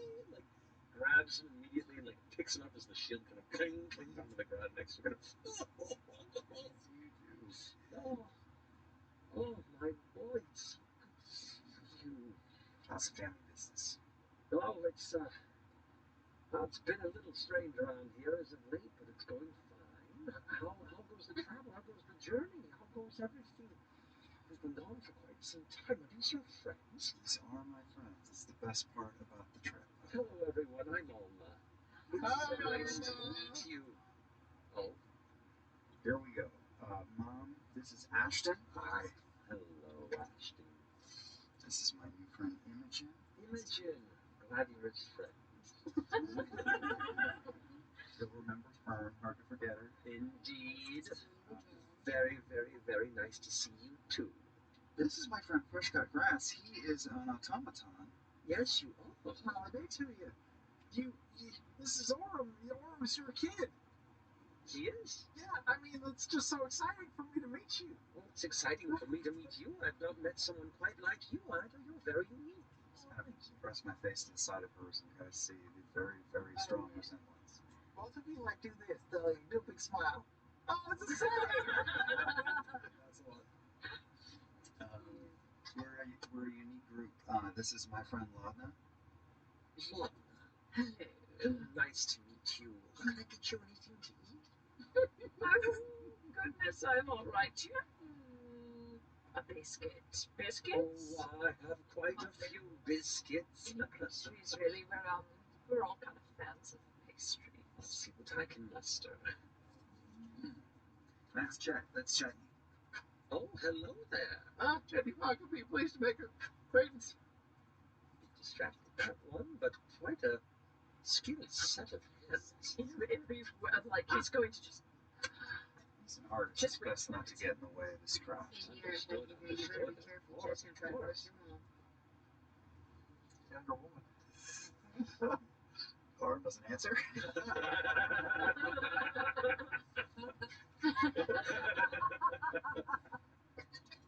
Please come in. I might not. Well, those who would like to come in, you may. You're welcome to stay outside. Let's push in. Come on. Looks like it's me. You all, one by one, begin to squeeze down into this chamber. For most of you, it's definitely like a hunched forward, nearly kneeling situation. For you, you're practically crawling in some of these chambers. But it's a humble homestead. It's warm in the interior.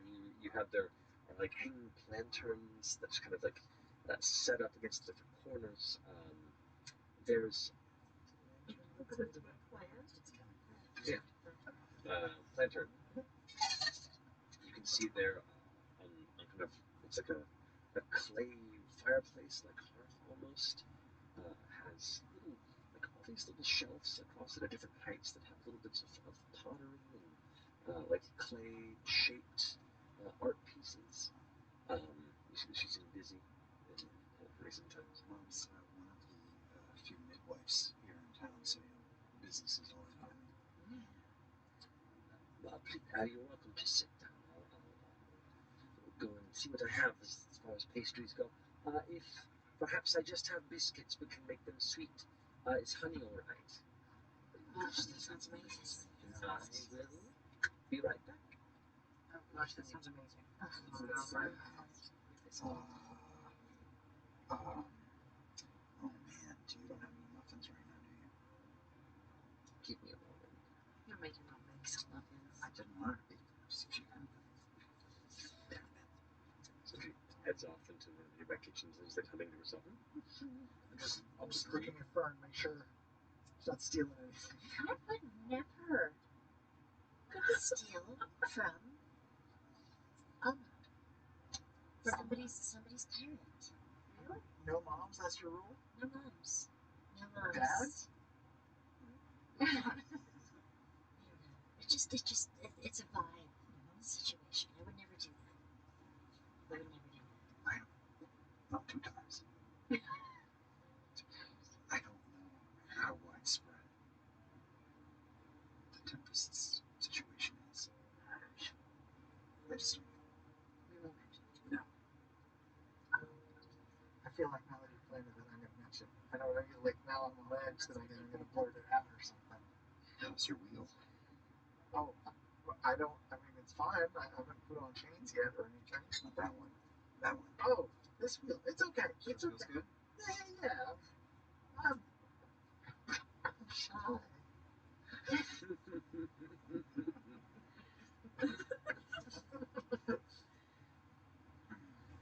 short time later, you begin to smell the scent of freshly baked goods. And within only a few moments past that, a plate emerges, steam rising off of it, as Olive hands out to you a cluster of already made muffins with honey kind of drizzled across the top that's beginning to drip onto the plate, and a stacked batch of 6, like a carrot bran muffin with the same honey across the front. Shit, I want it. Put it as an insert in the cookbook. Creepy, yeah, Papa. How long do we have you? Are you here for a bit? Not very long, unfortunately. Understood. So, But maybe after we get back, we can hang out. Yeah. We're going to go somewhere and then come back. We're just running a little errand. wonderful. Tempest has a bit of business for us. What's the news lately? Apart from that. That's been a lot of the news, to be honest. Maybe just trying to keep the children calm. There's a lot of questions and odd dreams and people just feeling uneasy with a lot of things. The Tempest has been gone for some time, as far as most folks are concerned. But I know that she's resting from the previous battle. Yeah, we met up with Lena. She says that the Tempest is figuring things out. She tells me things I probably shouldn't know, but she comes by to make sure that I have some company from time to time. She better. But honestly, just trying to make sure everyone's staying together. I worry about you, Warren. You carry a lot of weight on your face. Oh, well. And that's what I signed up for. You know, her trust keeps me going. And these guys do too. I'm not alone. And I'm glad for that, for all of you. Listen. Oh, sorry, no, let's go on. Oh, yeah. I have a question, being that you are a midwife. Have you ever birthed any children under the rudest moon? Intentionally, no. Oh. There have been some near births, but some parents, through long taught Ashari techniques of childbirth, to sustain the labor until affairs had come to an end, so as not to bring a child into the world with, the threat of superstition and children can be very mean. Yes, very much so. I just suck it in. That's wow. We're a hearty people. Have any children been born in the last couple days? Or the last week, I guess? children who are due for at least the next month. All right. Speaking of children, what was Orm like as a kid? Was he always super serious like this, or was he like a goofball? I mean, he's always been a sweet little boy.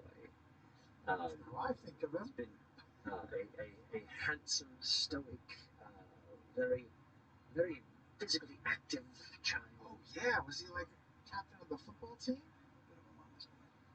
Did you ever get in trouble? Was he in trouble? All the time. He was also very curious, and he would wander into whatever strange nooks and crannies of the town that he could, and get lost often. We had to retrieve him. I've been pretty high up in the central tree here in town. Wow. But he's a very good boy, and he's made his mother very proud, and many of us very proud. Thank you. Keep that up. I'm sure he will. Just I'm just gonna reach it out one time to this. Just don't be a hero if you don't need to be. Alright? I want to see you come back home safe. I'll only do what's called for. Of course. Do you have any old embarrassing paintings of him, like a real awkward phase where he had really long hair and zits? Or No paintings, but I do have his baby booties, and I do have kept one of his old nappies. Oh, like diapers? Yes. Oh wow, I want to see it. All right, I'll be right back. I think I finally found my line. That's So interesting. what? An old diaper? Well, yes, we use What if you put Orm's baby booties on your wooden feet? Are they bronzed? Never fit. They will be very small compared to your wooden. I can get my feet.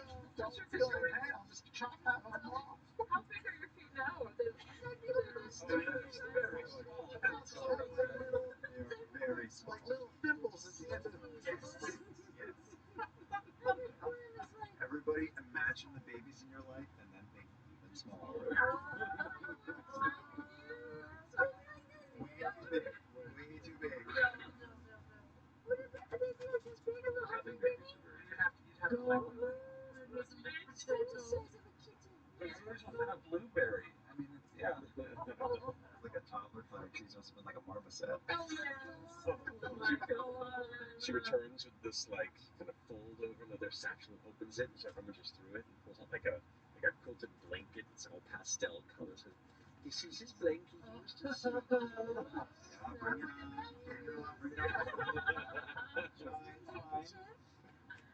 This was his nappy. She pulls out this little like light green, like kind of square piece of material, and it has like a it has a little like vinyl embroidery on it, like sensitive. Oh, and here are his little boots, and pulls up these tiny little knitted boots that are like that big. That might be huge. Okay. Do I need to pull out my yearbook to embarrass me further, or is that from, is that from yearbook? Yeah. What's going on? Sorry, I was plugging my Just do that. Russia was losing power. Well, Mom, we have to run an errand for the Tempest. Of course, Paul. Got duty for us, but I think we might be in and out for a few days. So we have to head out again. Is it okay if I stay here when we're back? Sure, of course. Your room has always been here at the ready, so. Will your friends be staying as well? I could. All right, I can go ahead and set things up a bit. Well, I'm not. Yeah.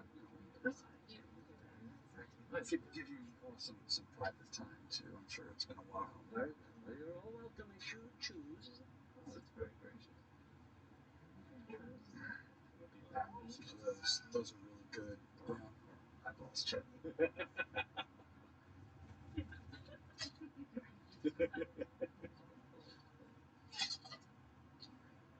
Alright, well, I wish we could stay a little longer, but we should get going. Shall we take some of those muffins for the girls? I'm not going to finish them, so take them for yourselves. Can I ask? Can I have the recipe? I just guess I can bake sometimes too. I can make them for your son. Sure, let me write it down for you. I'll be right back. And she goes back into the kitchen. You hear kind of humming some more as she scratching something down on. She has like a little piece of graphite. And she's kind of just scratching on a rolled out piece of parchment, flipping it back and rolling it out. And says, "It's not very complicated. I think you should be able to follow it just fine." Okay. Carrot. What did you say? Honey glaze. They don't need the honey glaze, but it does help it go down. And if you don't have the honey glaze, I would recommend some sort of a fruit juice or at least a cold water. Otherwise, it'll dry out the inside of your mouth a bit. Honey glaze. Yeah, I'll try my best. You should know I've thrown this together kind of quick and dirty, but I made this for you. And it's a little wooden statue of Orm who's in a deep, deep lunge with his sword out and holding up his shield over his back as he does so. Your son is actually quite the hero. He saved our rear ends a number of times. So just hold on to that if you're ever missing him. He's quite the warrior. You should be very proud. That is so sweet. Said he's quite the artiste. Oh. What's it say on the side? What's it say? It says C-pop. That's not One of one. One of one. That's just like your own toys. You still have those, right? You didn't toss them out. No, of course I haven't. She goes back into the satchel and pulls out this small, like wooden eagle that's flying with its wings out, and the wings are somewhat like jointed, and it has C-pop on the side. You had C-pop toys growing up? Wait a minute. I'm putting two and two together. Wait a minute. Orm just starts looking at the bottom of all these wooden statues. Does it say C-pop on all of these? On 4 of them. You're so foolish. You think I was playing? No, I guess. A world changer, motherfucker. Wow. That eagle is I've been with you longer than you know.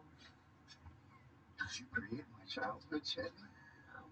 Did you create Optimus Prime? Gilder, too.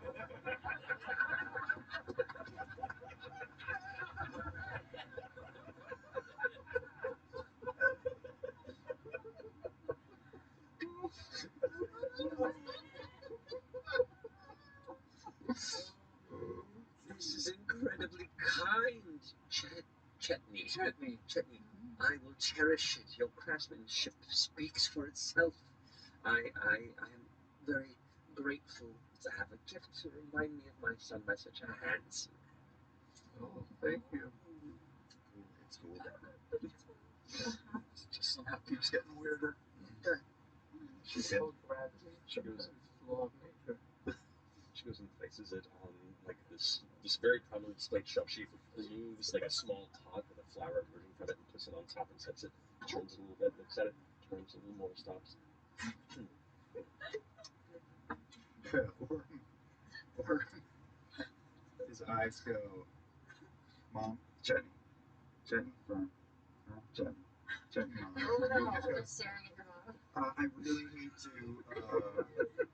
leave as soon as we got here, but the task that the Tempest has given us is pretty urgent, so we should. So Your then. father. I'm gonna just do a perception check. Is there any bone structure sort of? I mean, I was like, Do I look gnomish? make a perception check. Or investigation? I don't know what it would be. No idea. Thank you again for the biscuits. It's been a pleasure seeing you. Well, you all take care of my boy, and when you come back around, there'll be more muffins to enjoy. Is there an inside check? Does she look like she remembers Chet at all? Sure, make an inside check. Or wait, I would. Oh, 24. Guys, we're going to conventions. Check us out at conventions. Various conventions. New York, Rose City.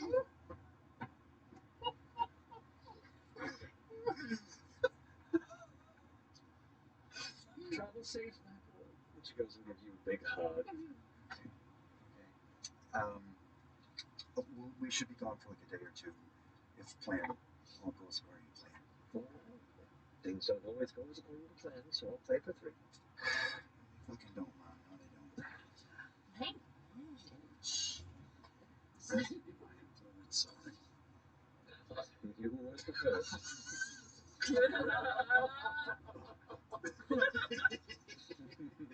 Off we go! Yeah. So, as you seek to gather some materials in advance of this, you are seeking. I think I would just go.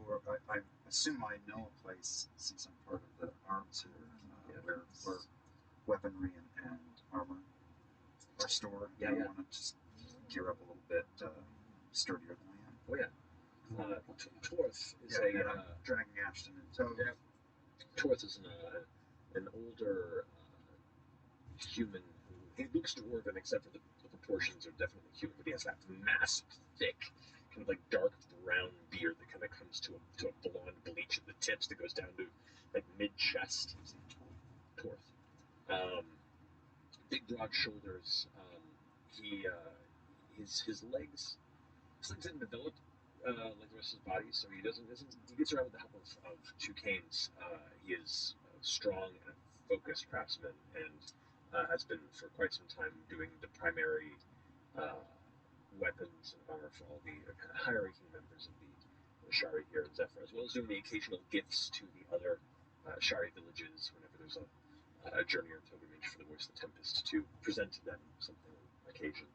But as you approach the exterior of this kind of smoking, billowing blacksmithy that sits within this one cavern that's on the far, like northeast end of Zephyra, this little like stone walkway that's covered in well-kept gardens that you know he tends to when nobody's looking, and you see the kind of smoke that kind of pours out the front of the cavern, as well as the large plume that comes from the heavy chimney that's carved into the rock above.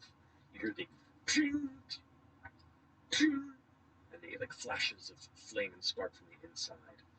As you enter, you immediately smell like the strong sense of a burning forge, as well as like a fine sage. And you see them between strikes. He's like putting sage and herbs across the metal, and as he hammers it in, it's almost like he's bringing elements of the natural space of Zephyra and that is going to live there and pushing it into the metal. Normally would not be something that strengthens it, but there is a hint of magic kind of put between each scattering across the metal before he kind of stops and notices your presence as you enter. And John goes, "Hello, friends. I know you. Torth, it's good to breathe your work again. All right, it's been some time. Indeed. Years, I think. You look quite strapping, strong. You've done some things. I'm a little taller, 3'3" now. Here with some friends. This friend and I Hello? need a bit of gear.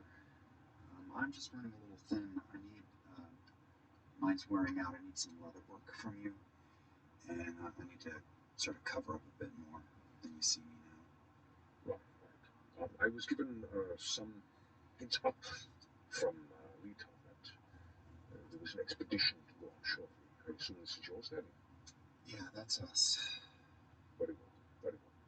Do you have anything on hand, or do you need a bit of time to work? Well, if you need something custom, I need quite some time to do that. But I do have a couple of things on hand that could maybe even loan out to. That'd probably be good for a couple more days. How much time do you need for something custom? I specifically am looking for more coverage on my shield arm. Legs as well. I don't want to go too heavy. That doesn't work for me, but right now I feel like I need to be built of sterner stuff. Right. And, well, that can be done. And honestly, I could use a break from the heavy forges and get back to some proper metalwork. So. What do you need, Ash? I'm just actually, I'm working on something a little less casual. Actually, if you do leatherwork, if you know anyone who also does like just some sewing, cloth, tailoring, something like that, you know, for that. Old Fanny Z. to help you out. Excellent. Easy. Fanny Z. Fancy. Oh yeah, fancy. The last Fanny in the alphabet. Fanny said it. Yeah. Regrets. So, Zephyr Fashion is pretty sick. She should be perfect. I will be right back. I will head over to. Okay. With a couple of guidance, you come to the abode of Fanny Z, which is it's a small.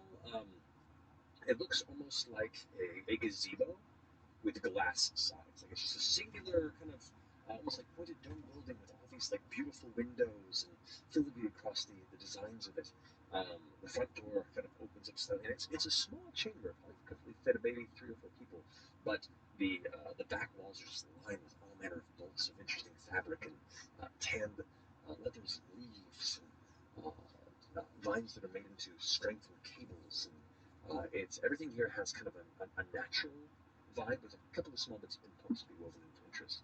And there is this kind of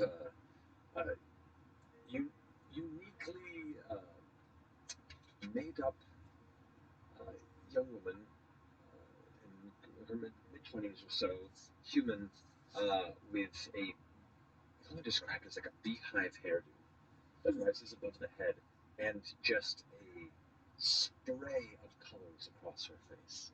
Um, it's it's gone from just like casual gentle makeup into like the most gorgeous drag makeup you've ever seen.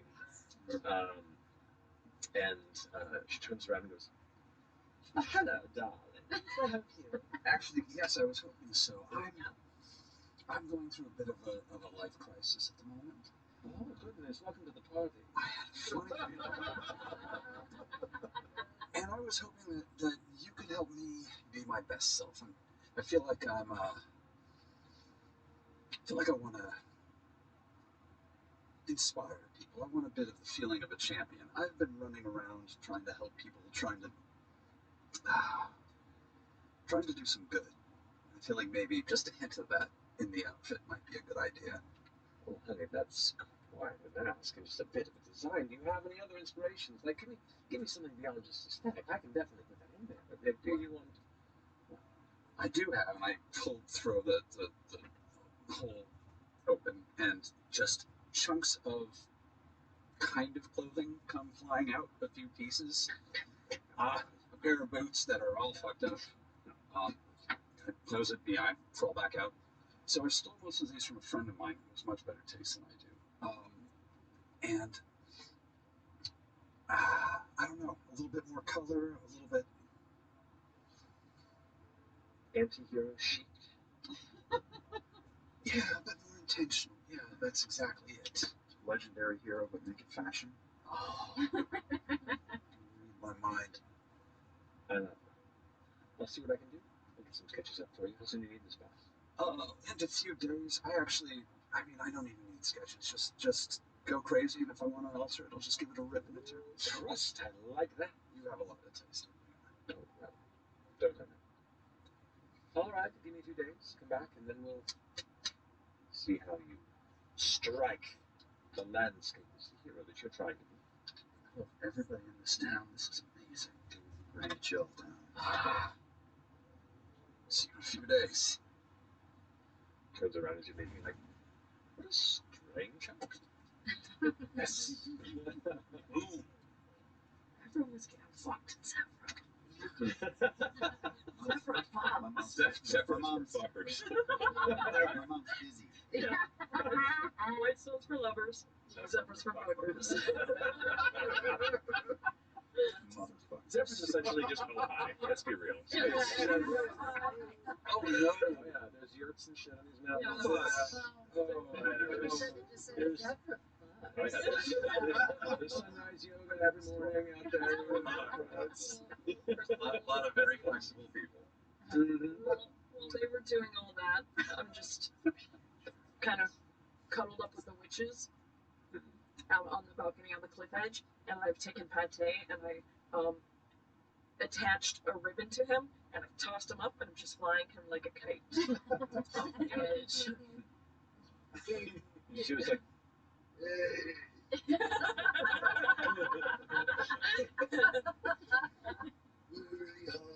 Really high.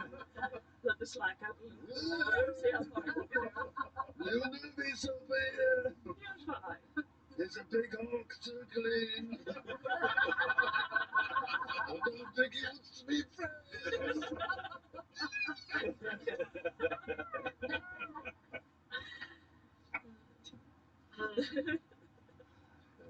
Any other business here in the town? Nope. Alright. Yeah, I can all wait till we get back. Okay. Let's go find a fucking flower. Okay.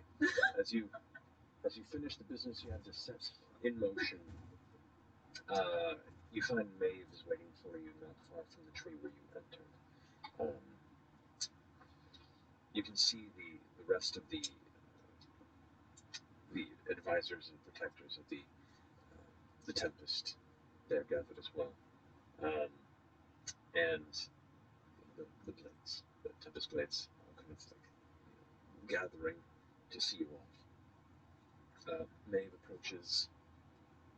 I've heard what you're off to do, and I appreciate you all putting yourselves in the line for some good people, including the future of Zephyr.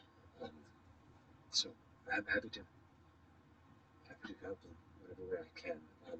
She looks over at Lita, and Lita nods, and she pulls off her shoulder this kind of big, empty. It's like a heavy backpack that has a number of straps across it. It looks like it would be quite sizable. It can probably carry Orm and then some in it. And hands it over to you and says, "Best that we can tell, given the state of the Tempest, and if we can, the other current warriors who may be wounded by this toxin, you would want to fill the majority of this bag before you return. Okay. So, good luck." We'll fill this up, and I'm gonna bring your sister back. Of course.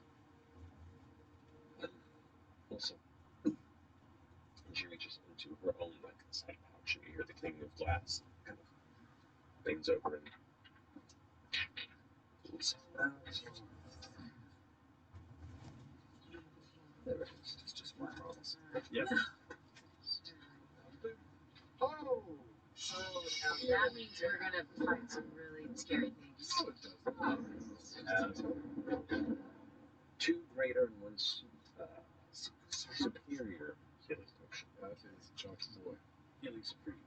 It's got some. Yes, he's got some trap. I'd offer more, but most of them had gone to the previous battle with most of our warriors there. This is the best that we have left that we muster in the time given. But hopefully it'll be of service to all of you. Use. You have some for yourself, just in case. Gods forbid.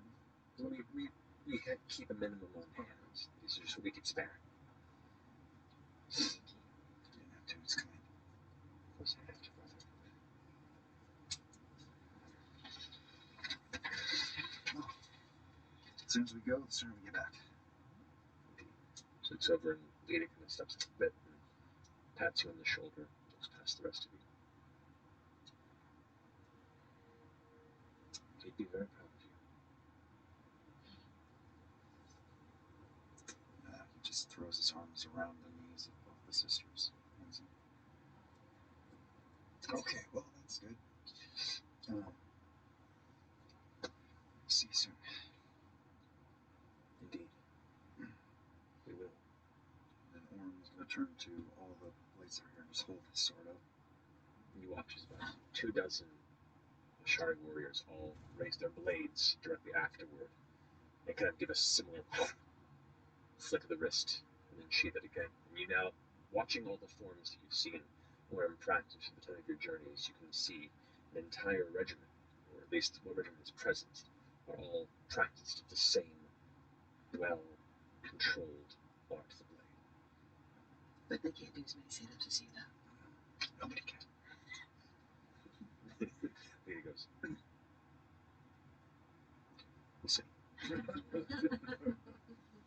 She gives a nod, and you see Maeve who steps back a little bit. You see this kind of nervousness in her face. Looks over to the massive cherry blossom tree that sits at the edge of the cliff, and thinks for a second, reaches into her pouch, and pulls out one little blue petal. Hands it up. This is what you're looking for. Not today. Grows in the trees and fields. Grows in clusters in the fields. Not a lot of color out there from what I know of, so it should be easy to see from a distance. For you and whatever else is out there. Anyway, hands it over. Concentrates for a second. Looks towards the tree, and as she places her hands like this, and there's this separation motion, the tree opens up into a glowing doorway for a brief moment. You can see the extended pathway within, and beyond it, just this slight glimmer of a almost black and white, monochrome nature beyond. Let's go. 6 seconds. Where's the last one out? It just says Katayake. Kayake. And we're going to break. Good job, son. I'm here for it. Looked at my notes. I had written the flowers named perennium. Misspoke, and you know what? There it is. Paranum? Is it supposed to be blue paranum? Forever canon. And this is instead the blue perineum. But it said blue paranum, the same Same thing. thing. Probably. Oh my god, but the fact that it's just straight up. I've been hearing that word too often from you anyway, so this is refreshing. It was with things like Valley, Red Center. Dark nooks and crannies. Sometimes I have no way to win, and it's my fault every time. But that's okay. You know, if you invent 1,000 words a month, we're going to torture you with it. That's okay. That's okay. I'm sorry I laughed. Don't apologize. Don't you dare apologize. Don't you dare apologize. I'm just glad we don't have to find any taint weed. Nevertheless, back here in a few minutes. We'll see you shortly.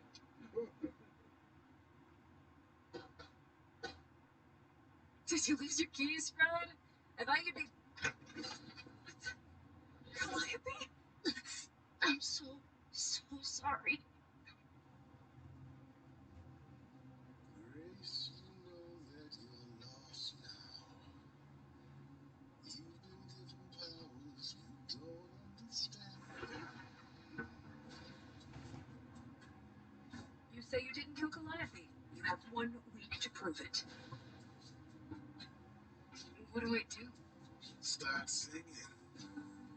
So sorry you had to be here for this. I'm in the dark too as you're hearing this. But someone is dead and I'm losing my head. Like the ghost said, this is my time to shine. It's not a simple matter to kill an idol. You want answers? Fight for them. Could you throw that dart at me? Could your heart shrivel any further? You abandoned me to a terrible fate. This is enough. True magic is a different, older power. Ready to face the music. Only you can decide. Lost in a moment, lost in a song. No, it's looking out for me, Freddie. Best friends to the end, right? Lost in a moment, lost in a song. I wish I knew where I fit. Surely your life is just beginning. Lost in a moment. Very soon. Lost in a moment. The idols will be no more. Lost in a moment.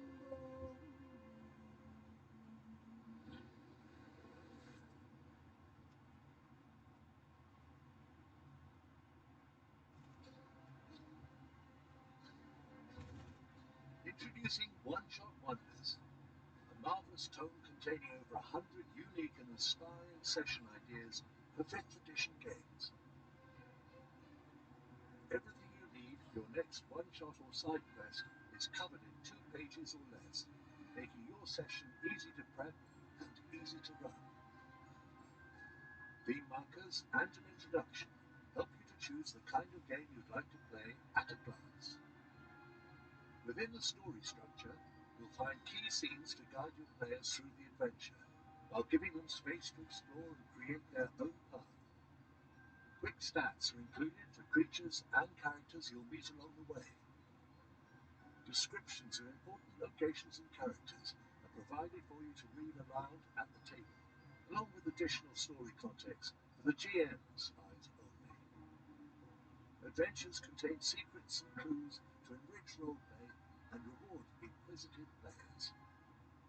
The level box suggests how to increase or lower the difficulty of any adventure to suit your party. From haunted towers to dragon encounters, discover the perfect story for any session. Pre-order your copy of One-Shot Wonders now at rollandplaypress.com. Your next adventure starts here.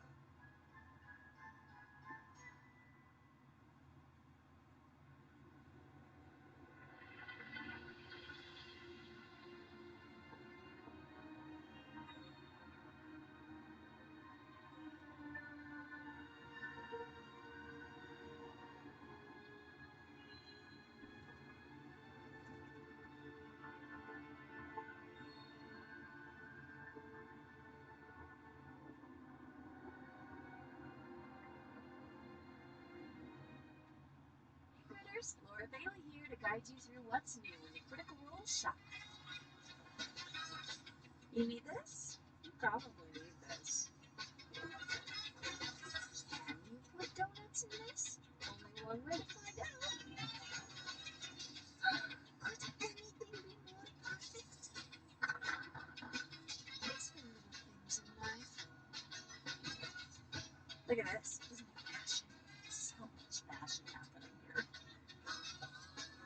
This is seriously magical. Go ahead, darling. Treat yourself. It's so cute. I can't handle it. And hey, if you want, you can head over to the Critical Role shop right now.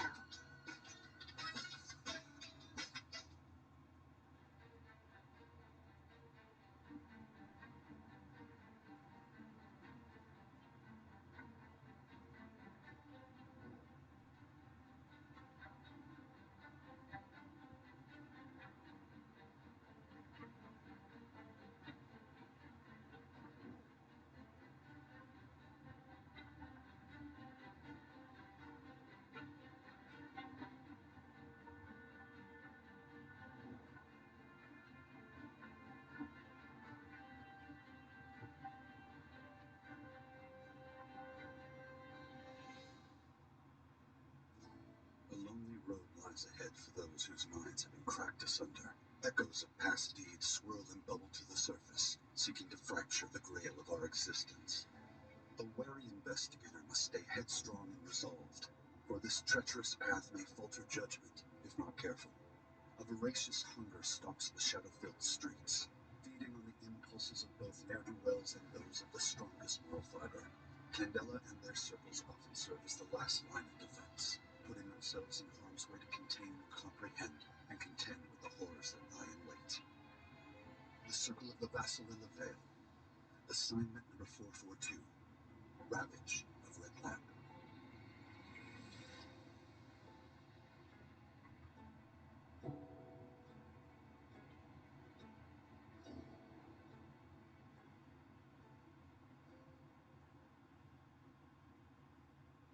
Hi, you're the narrators of Midst. What's Minsk? It's very simple. It's a weird, surrealist, fourth-wall-breaking, reality-bending science fantasy space western about a small doomed planet floating in a cosmic ocean of spooky darkness. A whose alien landscape and ensemble cast of characters, including a crotchety outlaw, a freakishly virtuous cultist, and a weird, diabolical bastard, make awful decisions and fight like hell to survive when the moon falls out of the sky and a large number of terrible things happen in rapid succession. It's exciting, It's funny, it's scary. It's got neat sound, weird music, amazing visuals, and every episode comes with bonus content you can read and examine.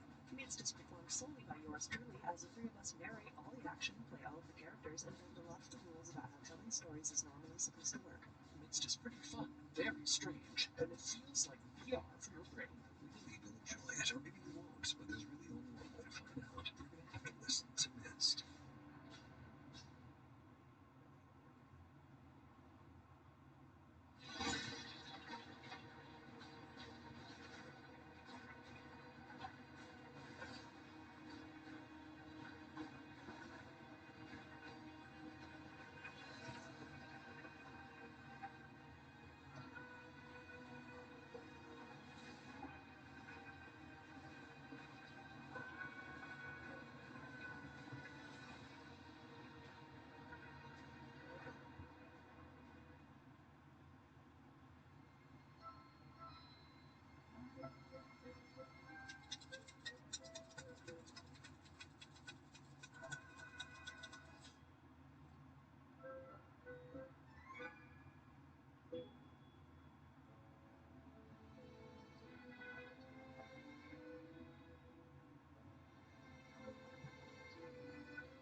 Oh, hey everyone, it's me, Jester.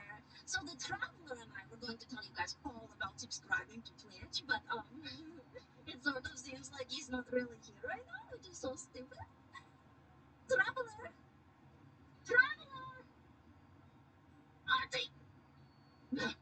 You know what? It's fine. I can do it by myself. With myself. I invoke duplicity. Oh, hello, Jester. Hi, Jester.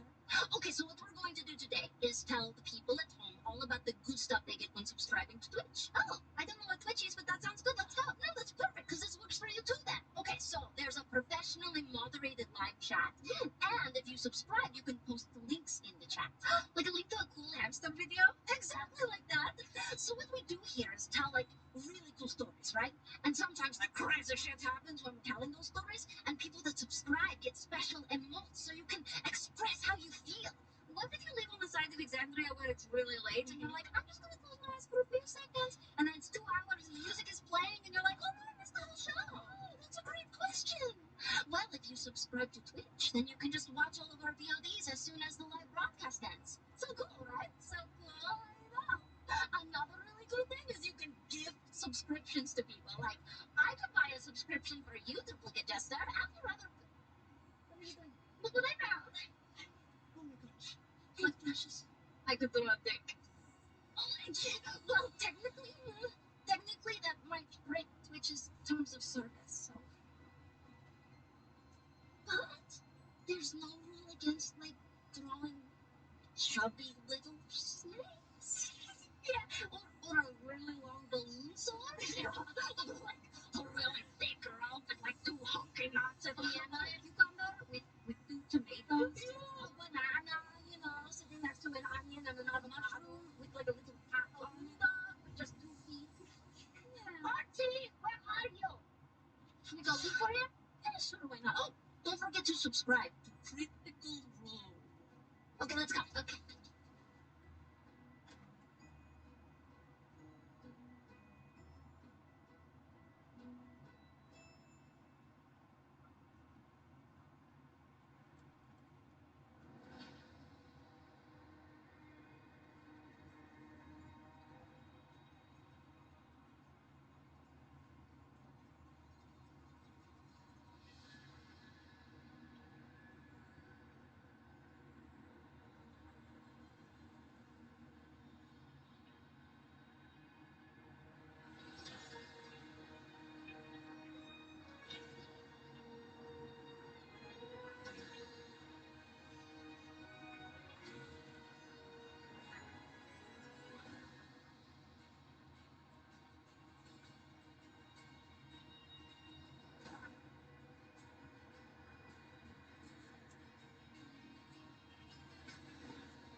And welcome back.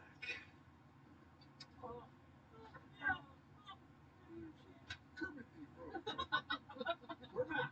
Upon stepping through the other side of this portal, one by one your feet meet dusty ground, the crunch of dried vegetation and shale skipping beneath your boots. As you emerge here in the center of the Gray Valley,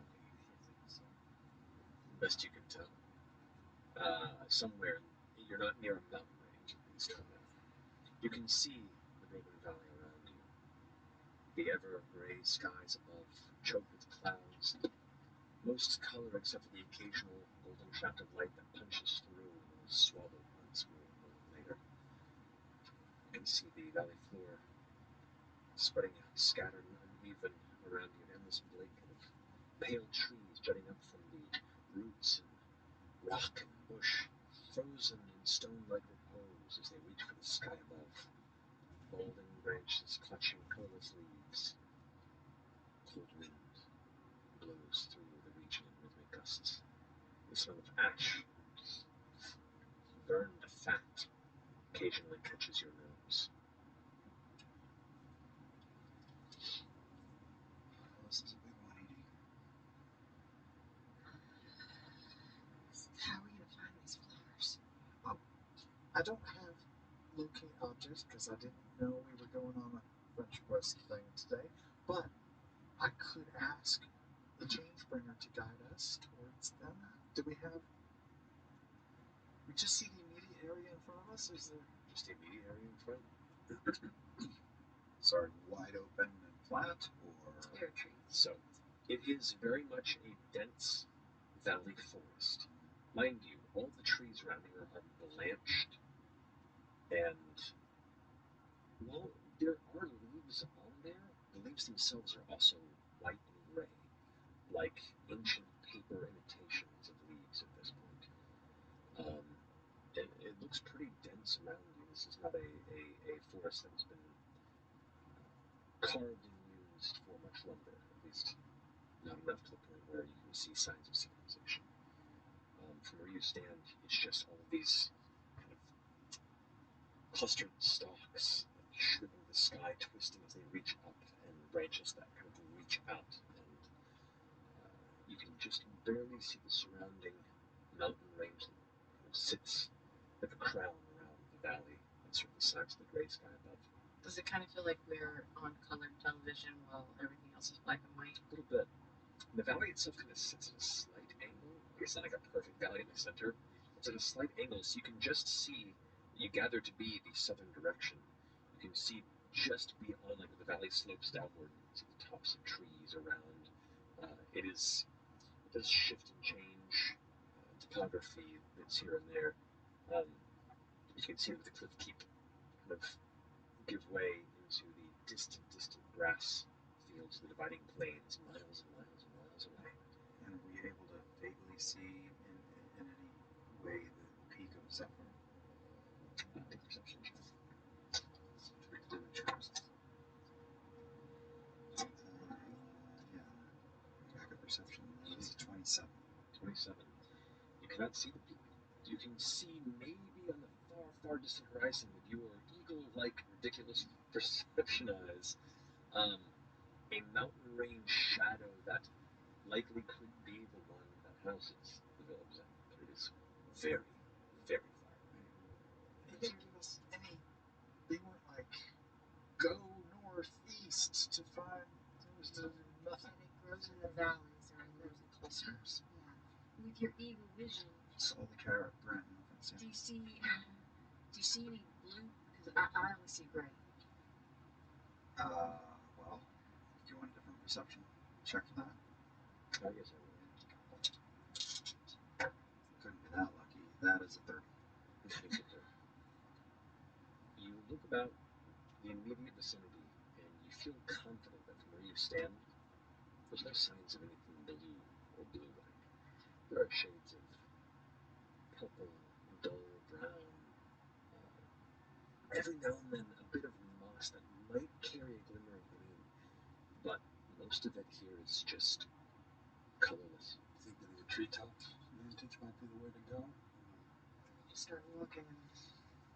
I mean, you probably won't see flowers from the top of the tree, and I don't know which way is.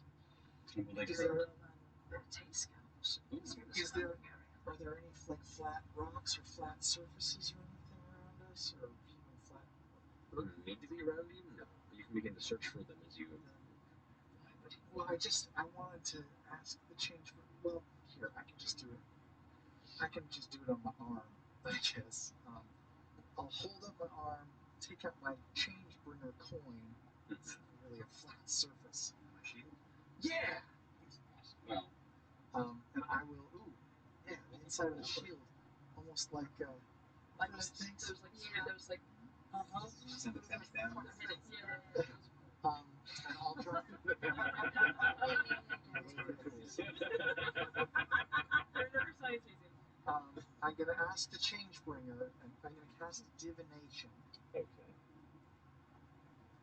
It's going to spin for so long in this thing. I'm going to ask the change bringer. I'm gonna 2 points. See if they crack. I'm gonna roll this coin around. Change bringer, can you please, as the coin settles, can you look in the direction that would bring us towards the flowers we seek? You should guide us with your vision, and I'll roll it. It's a critical roll. All right. I'll stare for 2 minutes. All right. The coin continues to as it continues to curve around. You focusing on the magical threads that you wove as part of this ritual. Keep your focus entirely on this coin. You feel your periphery begin to blur, almost like a tunnel vision takes over.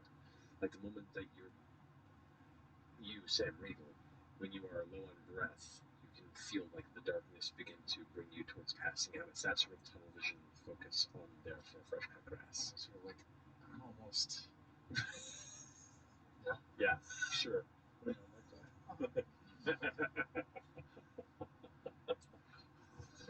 Sorry. Sorry. Hey, Sam Regal. Yeah. Anyway.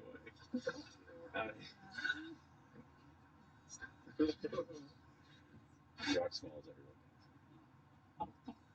No, as you watch this happen, you can feel this like threads of web or hair kind of like drifting past your head, and you feel almost like 2 hands touch on your shoulder sourcelessly. As the hair blows past your periphery, it's almost like you have extended hair that the wind is picking up and blowing.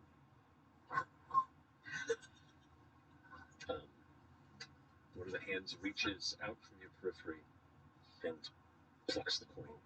And all the rest of you watch the coin full spin. It just stops. As it holds there in place, it falls onto its side in a western direction. Amazing! Did you move the shield? Were you doing anything to move it? That was one of the most impressive things I've seen with the coin thus far. That's good. That's great. I'm growing. Ashton, is any faith restored in you? I genuinely do not know what you're talking about.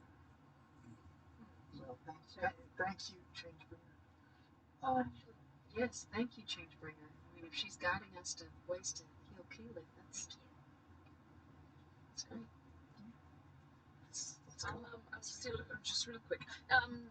Do I see any birds, any creatures, any birds of prey?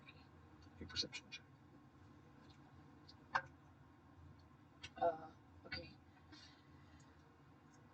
19. 19. There are a number of winged creatures flying through the skyline, some at a great distance, like a flock of some sort of a bird that's just kind of traversing. You do occasionally see some large winged circling creatures that appear to be hunting. You're uncertain the full distance, but you do see throughout this valley there are predators that fly above. Just to piggyback on that, with that smell of burning fat, can I take a double deep diamond dog sniff of the air, try and get an idea of a direction or what it could be? Or... Yes, you may.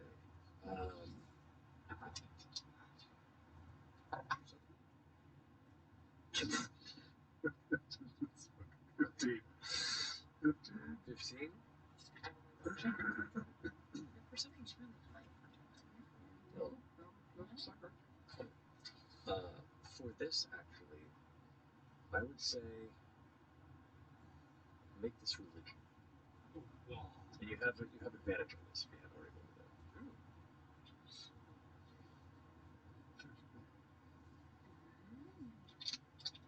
That's much better.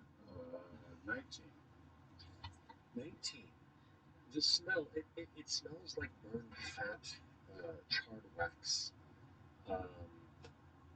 But you know this specifically to be one of a number of scents that accompanies fiendish creatures that walk and punch through the veil between worlds. Some of it can linger. It's stronger at the moment of stepping through, but it kind of follows and trails behind such creatures. This isn't particularly strong. It just kind of, you pick it up in the wind a little bit as unique. But it does immediately set you to attention that there are extraplanar entities likely lurking in this space. Sorry, habit. So there's a smell in the wind.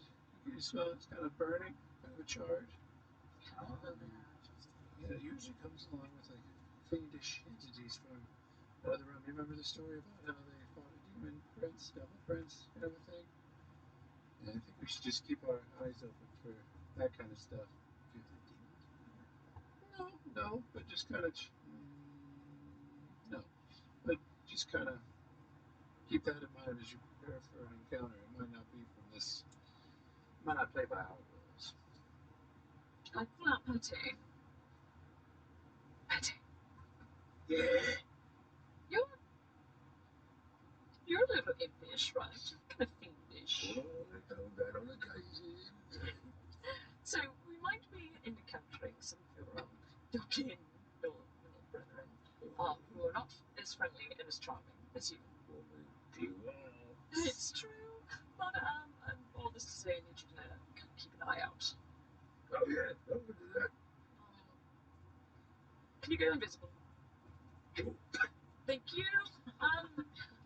I need you to. I point out the westward direction. Do you mind heading west, doing a little scout? Let me know if you see anything, and also be on the lookout for some blue flowers. Totally. Looking for brethren and blue flowers. Yes. I'm gonna. We can go ahead and start walking. How do we know we went the right way? To the west, the direction of the great lights in the hands of an imp. And I'll go ahead and just. I'll hold someone's hand. I'll hold Imogen's hand. So, do we want to be sneaky right now, or do we want to wait to be sneaky later? Sneaky now's good. All right, let's pass that through now. Kind of come in and out of my Pate vision, holding on to Imogen. Okay. Maybe single line it so we can hide our numbers. Smart. Okay, single line. What's the marching order then? Orban shut up front. Yeah. I'll go behind you. Shut I'll up. be behind Do we want to Ashton first from the back? with Or Lorna following your something sides. comes up behind? I could also put Lorna in front of me so I can guide your shoulders as you're walking. It might be easier. Let's go. Yeah. FCD for that? Sure. Three? I'm gonna put Lorna in front of me so I can guide her as she's walking. Cool fail. Flowers, trouble. Dust and traces. Alrighty, you got it. So, who's leading this? The survival search the. Did we say we were seeking? Yes, Yeah. right? Yes. Are you Oh, yeah, we passed. sprinkling? Yeah, I did it. Passing. So when you do stealth as well, or Yes, it'd be both stealth to go by unseen and survival to try and stay on the trail towards what your goal might be. So stealth first. Stealth and survival. Stealth first.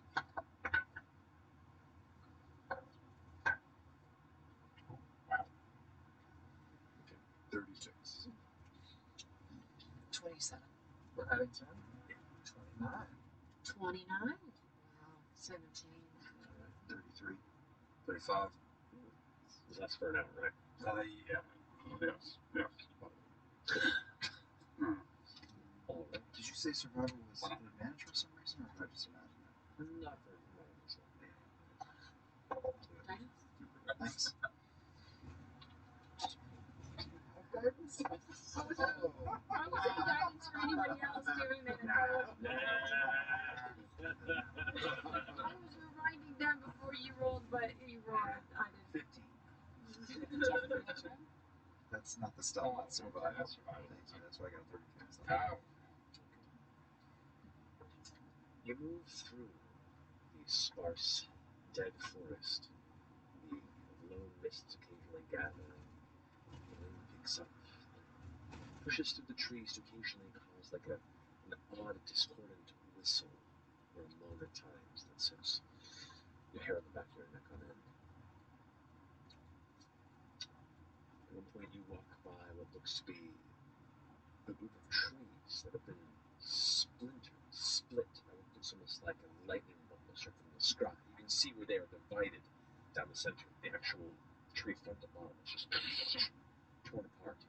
And in that center part where it's torn, you can see there it is black and singed. Uncertain how recent it has been, but it is one sign of the scarred landscape here as you progress. Do y'all have anything? Split open. So, Continuing to move along, eyes peeled for a number of minutes, you also see occasionally bits of tarnished metal. You approach one, you can see it's like a somewhat spherical looking bit of a filthy metallic shine that sits kind of pushed beneath ash and root and dirt. Does it look like it's... Is it like resting on top, or does it look like it's been there for a minute? Like semi-submerged. It looks like it's been the elements have gathered around it for some time. Says here. It's In 1.8 miles, take exit 119B to merge onto I-270 West. hold on. Let me go check. It's metal. It's not wood. No, I'm gonna check it. It's clearly dangerous because can I just investigate the area for, like, is it a pressure plate? Can I see if there's loose soil around it? Just do a little investigation around it. sure, yeah. Investigation check. Nice. Yay, there we go. Yeah.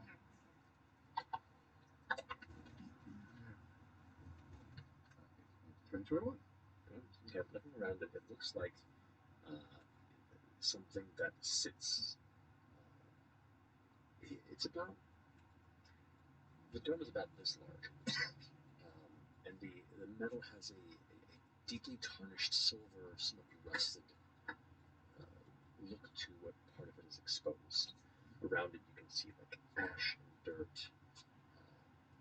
general kind of weather and the environment has kind of mostly buried whatever this is and resides there. You do not see any signs of traps. You do not see anything else beyond that it has been here for quite some time. And I'm moving some of the dirt around what I can see aside. There's no edge to it, like it won't lift. It's something that's like. The more you begin to pull away from the signs, you can see there is like Take exit 119B to merge onto I-270 West. an opening that begins exposed to show a hollow interior.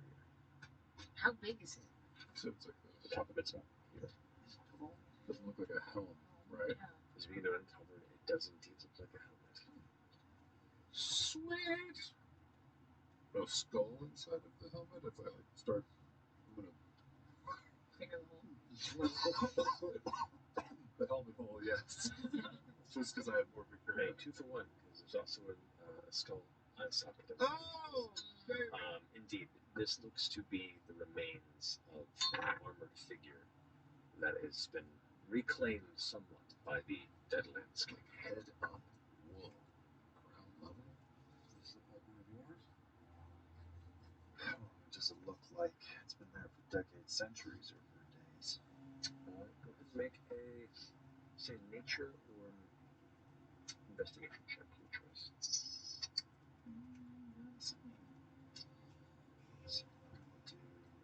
In about 16 miles, take exit 8 to merge onto I-70 West toward Dayton. Just a normal style. Listen, you never know. I'm going to just corkscrew it up out of the ground and hope that the helmet comes off and doesn't take the head with it. Just kind of like, the helmet comes up. And the skull drops out thereafter. Unfortunate. Was it just a decapitated head, or was there a body also? You can see elements of a body that are kind of laying down next to it, like the head was kind of up, and the body was kind of crushed and left under there. It's just layers and layers of dirt ash at the time. Ordinary help. As far as I can tell, As far as you can tell, tools or it's not very fancy in its function. What is the bag holding anyway? Just a quick scan of the area. Any arms or anything in that around where the what? Is it bag of holding?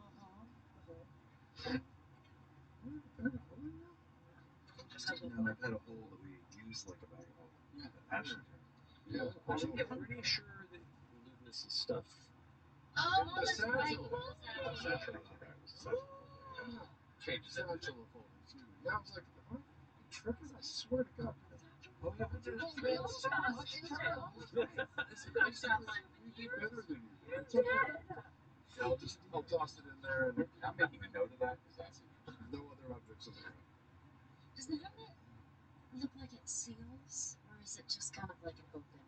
It's an open face helmet. You can see it's not like a Spartan design, but it looks like it has like around the eyes, and then most of the mouth before it goes back over the ears. There's an opening there, but it is dented, and if you can see from the back of the helmet, there's a large like, cleave mark where a impact was taken to whoever once won this.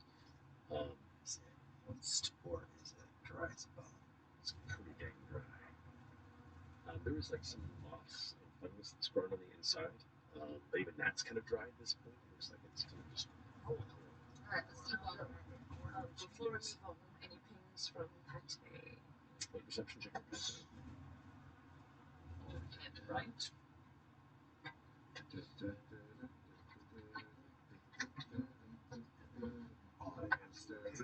Ooh! Nice. Another one. Oh, Yes. familiars get you every time. He's invisible. Yeah, fair. So, got 10. Check it in a minute. Yeah. No, just was coming around here. No, you ain't going on.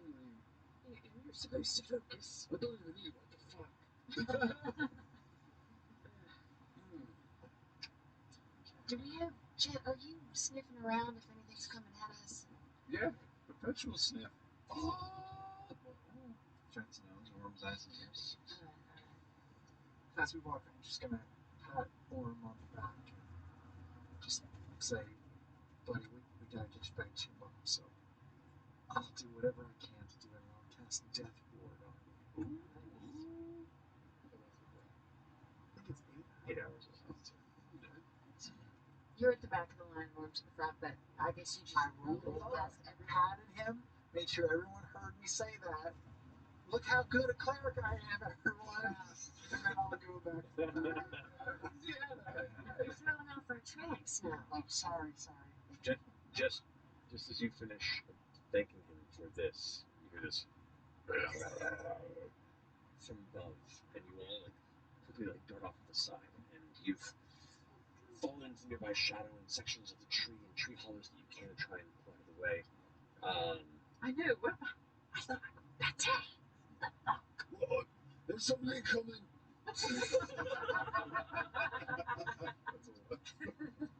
As you all go off, you hear once again. Does it look like it's scouting? Looks like there are two of these flying entities that are just kind of swooping as a hunting pair. We're kind of already in. Well, we already have password without trace. Yeah, you're already in stealth, and you gather after a moment of kind of still silence and watching.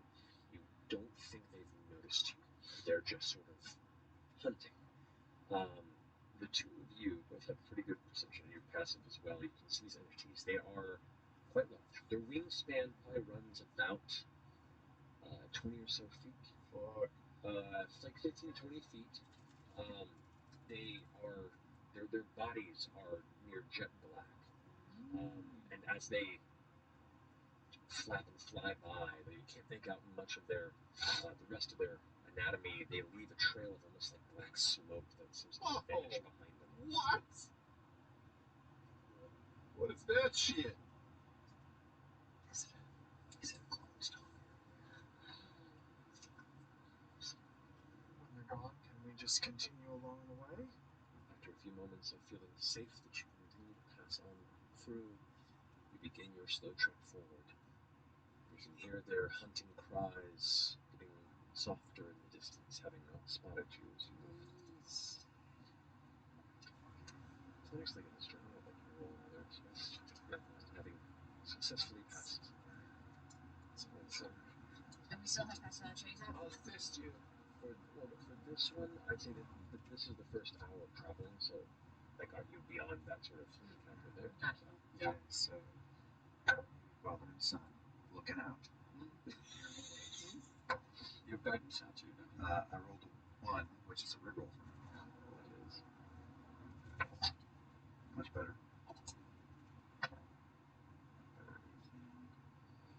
20. 21. Okay.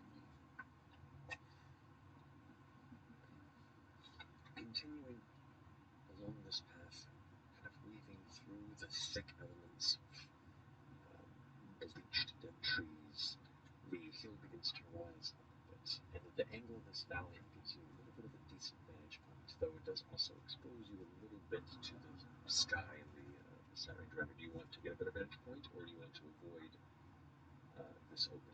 Maybe we can stay in the tree line and somebody sneaky can go forward. Yeah. I'm sneaky. You are. Yeah, I'll go. Let's get to it. Yep. Let's throw a bunch of dirt at it. Fuck! Not the velvet. Okay, make a stealth check. Verbal. I was thinking he was a little Just gotta get my sweatband on. Yeah. 28. 28, right? You get up to the top of the stone, kind of up at the pinnacle of this one large rock that seems to be kind of wedged out of the middle of the earth here. That the rest of the trees, just about a 15 or so foot gap in the forest here. The rock kind of presses outward, and as you step up to the top, you can see there are signs of an old fire pit, like an old fire pit that's mostly just been washed away with just elements. The only way you can tell is that some of the stones that still remain in a partial circle position have that kind of black and char elements, but a lot of them have fallen out, and the rest of the natural elements have filtered in. Make a perception check for me. Eyes, or can I use my nose? Straight roll or advanced? I guess which one do you want to use, your eyes or your nose? Definitely my nose. Okay. Is that cocked? No. 16. 16.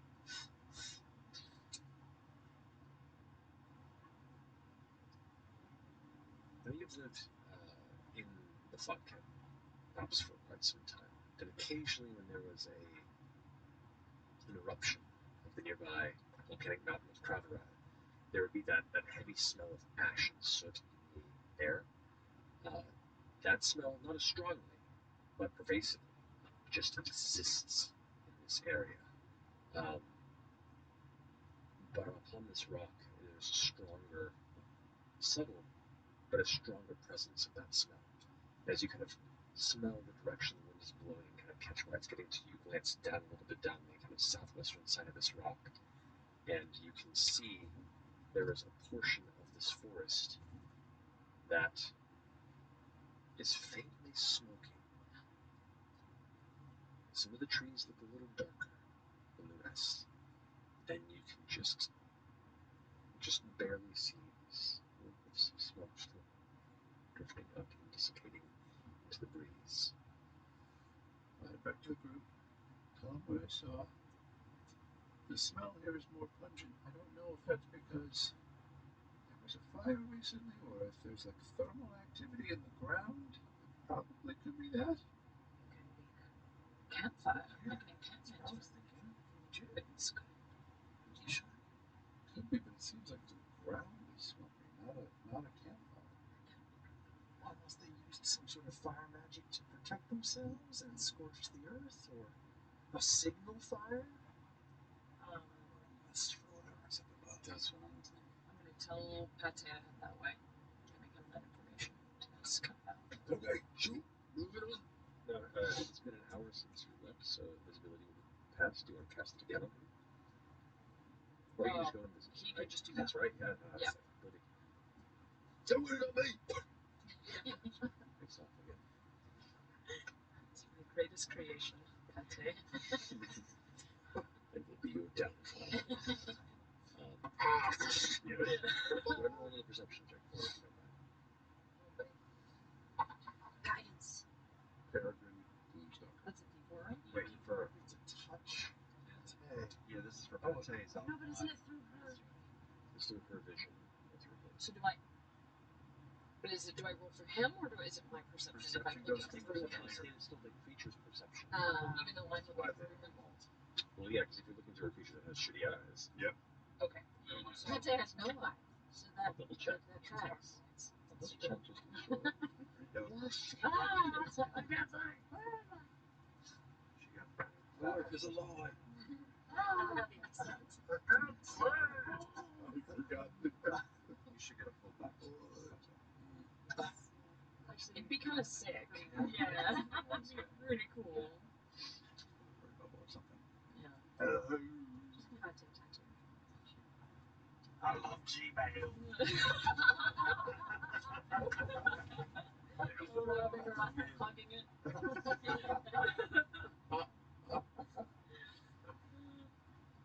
Boy, man, this is a big lookup. Well, it's a massive fucking spell. Just act like you know the answer.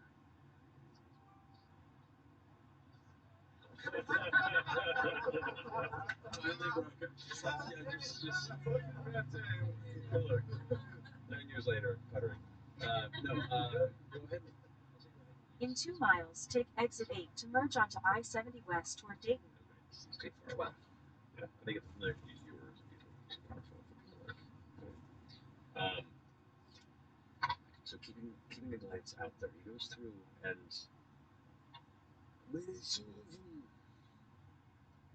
sort of a strange glance here, and as you kind of look through his eyes and kind of focus through, you can see that there is smoke. Smoke isn't coming from the ground; it's coming from the trees. The trees are a bit darker in this space, and best you can tell, there's just like they're all giving off almost like a smoke or a shadowy trail. Any blue, any sign of a shari. Don't see any blue, I don't see any shaggy. Sorry. This is not colorblind. He actually might be colorblind.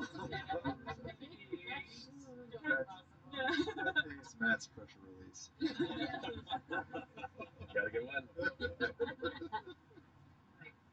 There's really that information. Seems like the treetops are smoking from what Pate says. Set them shits on fire. Let's ride. Stealthy in. Are we going towards that or away from it?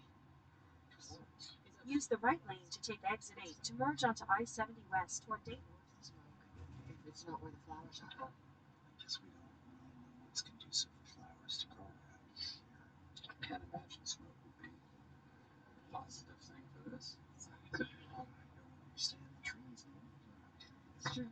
Take the exit, then keep right to merge onto I-70 West. There's trees. Use the right lane to keep right to merge onto I-70 West toward Dayton.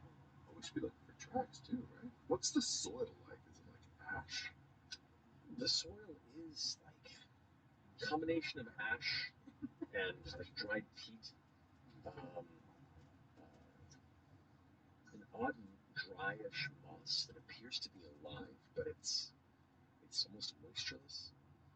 Like parts of the land here have adapted to whatever cursed magic still reside here, and while it looks like a dead landscape, indeed the trees look dead, all the plants look dead, they all look pale and blanched. Um, you're not certain if they're dead or just different. Maybe we should break off For about 167 miles, continue straight. firing line. We can all check the ground as we move. Look for tracks, signs of scuffle, disturbed dirt, bigger fan, bigger surface area. Maybe like a group thing. I'm going to stay at the center of that line. You have to try to peer into the heart of the smoky region. Yeah, got a bit like this. I'll go on the far right-hand side. Right-hand side, you got it. The furnace should be an action on the left side. Are we staying in the clump or are we fanning out those We're like fanning out. Like Oh, I looking got for it. a lost person in the woods. Yeah, exactly. Gotcha. Let me go and change it. I'm You can just check the ground in front of you as we go. So now you could, I'm still holding on to you, you're still looking through peasants as it comes in and out. He's got a passive perception of 11, He does. so and dark vision. So it's not great, but it's enough for him to just holler at me. And maybe because if it's in woods, maybe like 5 to 10 feet in between each of us, so we're doing it properly. Got it. And I'll Sweet. keep him 1,500 feet in front of us. give Fernie over here an enhanced ability, Owl's Wisdom. Because she's like, she can become an owl if she wants. So advantage on perception checks. All wisdom based checks. All right. Are you considering? Are you moving westward? Yes. No, okay. Oh, yes. Not right towards the trees, or just westward and keep an eye on the trees? Did you want to see if they're burning or if it's something else? I think we should just keep an eye on the trees and keep looking for the flowers. See if you kill them like the first time. No, unless you can put a shine there. Okay, then let's. Which was what? Yeah, I know. Let's go check. Searching for tracks. All right. Do I make an investigation check or a survival check? Let's do it.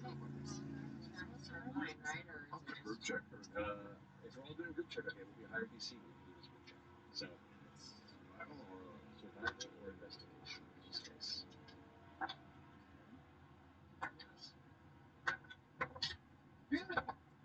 Roadwork reported ahead on I-70 West in half a mile. You're still on the fastest route. 16. 11. You did have a good investigation or survival. I did survival, which is wisdom. Which was you had advantage on that one. And I did. Okay, good. Let's just double checking. So it's Okay. 12.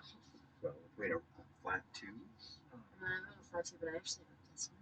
Okay. I rolled 22. 11. No, 10. Sorry, 10. Okay. Okay. So walking, you said away from the trees, westward or towards the trees? To check for tracks. Okay. Fine. You don't pick up any tracks. No signs of any recent foot traffic. You do eventually come upon some of the darker trees, and that smell that you picked up. It's just the smell of like burning wood and other odd scents getting stronger and stronger as you approach. The first dark tree you look at, this close, you can see there's a faint orange glow beneath the bark. Like they are just perpetually burning cinders in the trees. Just this orange glow. Like you assume at night you could almost see this like a fiery forest just emanating orange. Is there heat coming off of the... You put your hand near it? Yeah. There is heat coming off. I'm gonna just drop a quick detect thoughts. I don't know. See if they're living. Sure. don't like this tilt now, right? This is the first instance of it. Correct. Any thoughts in the nearby vicinity? They're in the neighborhood vicinity. 60-foot range, right? It's only 30. Only 30? Yeah. Nothing. Don't pick up anything. Alright, let's keep moving. West. Yeah. Straight west. Okay. So you're. Is there anything on the ground, anywhere hidden in the leaves or soil around in this area? What are you looking Footprints or more armor or any sign that someone passed through here? Sign of felled foe. for?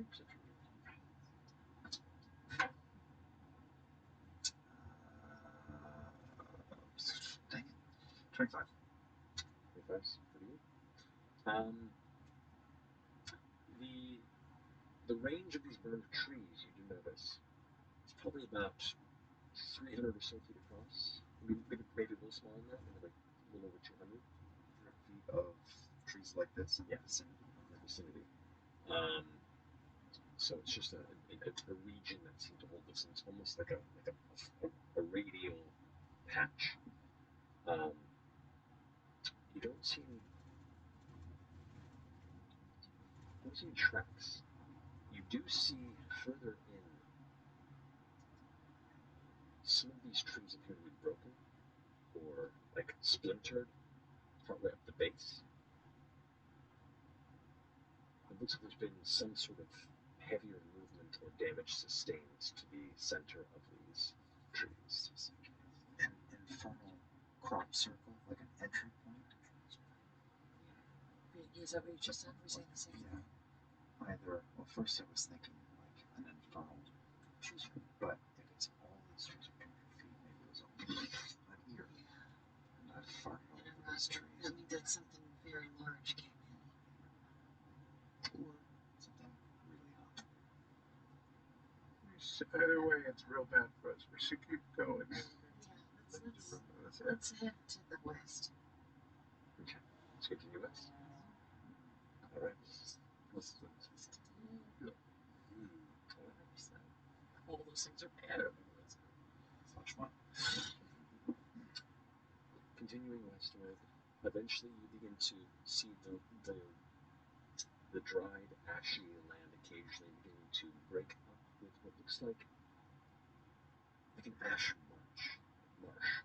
Like there are pockets of mud, like a dark gray, in some ways almost like purplish mud, that begins to break through and kind of fill some of the small valleys and dips in the hilly landscape of the valley. You find your feet getting stuck occasionally, pull your boots free. A loud sucking sound that kind of echoes out a little from your quiet selves and makes you worried you might be noticed as you go. But you do notice that this patch that you're passing through, you're not sure how long it's going to last. It's going to be a little harder to stay quiet and a little harder to move with expediency. I'm gonna take a plank, put it in front of me.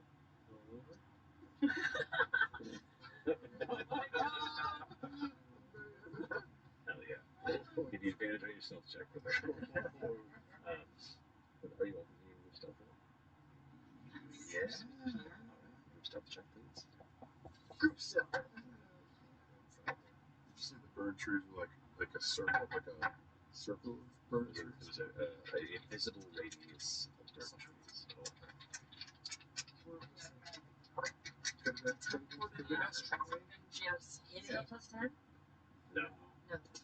Oh, not plus 10. That's Oh. not. Not good. That's a 24. Whoa. 11. I'm stealthy as well. 6. Dirty 20. Ooh. 16. 17. Hey, look at us. 27. Yeah. Yeah. It's very monochromatic right now. Kind of moving through the patches of marsh and then back over onto solid rock and dirt. You continue to push through. You do see a little ways above, or in front of you, what you can only assume to be remnants of a forgotten battlefield. You see weapons jutting from the ground about 12, 13 inches from with what looks like dried vine and moss that have gathered across it. You can see pieces of armor and breastplates that are just kind of emerging partially from the marsh, and themselves like holding a heavy layer of ash that has just coated the exposed side of it. Some of the nearby rocks that kind of emerge and the landscape becomes a little more kind of punchy and full of large jutting sections of stone and kind of rising and falling bit of topography. You can see large cleft marks where a two-handed blade is like partially embedded in stone and then broken off, and the blade kind of sits jagged and busted. And once more, you kind of begin to, in your imagination, piece together interpretations of what sort of battles and deaths may have occurred here long ago. You, who have a really, really large passive perception, do see atop one of these kind of rock sections, there is a black kind of char radius across the rock here. Like an area here has been burned black. And there are some black stones that kind of emerge almost like obsidian crystals, like a small broken crown around this stone piece. As you're kind of coming down into the small kind of walkway valley, you see just the faintest glimmer of blue. Raise my shield up, just not that high, but to get her attention. And then I have Pate up ahead. Yeah. Make Pate do a close-up check. Okay. Just to make sure. I don't want this to be a honeypot. Go ahead and roll perception for Pate. Come on, boy. shoot is a class. Shoot. 13. You look up. You rock go through the clothes with my bones.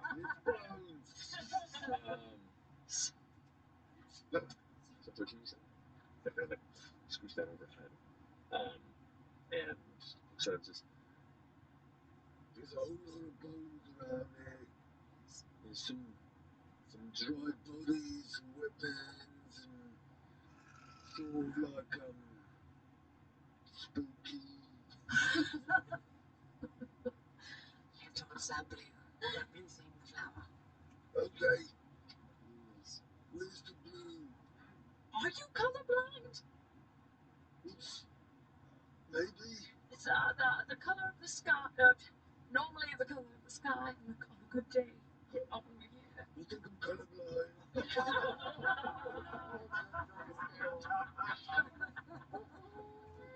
You said worms of shoot. Brilliant.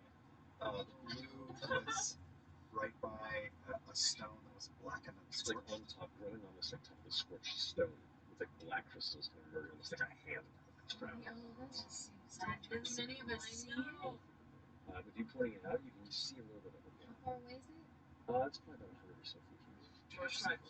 The stone. Remember, we need a bag full of Yes. this. One little bit will lead to more. One little bit feels like a lure. I agree. I'm afraid it's a trap. It feels like a honeypot. Because they also said that, yes, I'm going to have pate. The rock with the pointy obsidian, right? Look at me. I'm pointing in its direction. All I'm saying is there's little white flowers. Yes, a little white flowers. Multiple. Do you see more than one? Yeah, and when you look through his eyes, you can see there's like a small bush of them. Like a cluster, maybe like 2-3 dozen. 2-3. Land on it. We said 100 feet away. Just like falls into the bush. There's only. Oh, yeah. You don't see anything. Don't hear anything. What perception for? This is the one. This is it.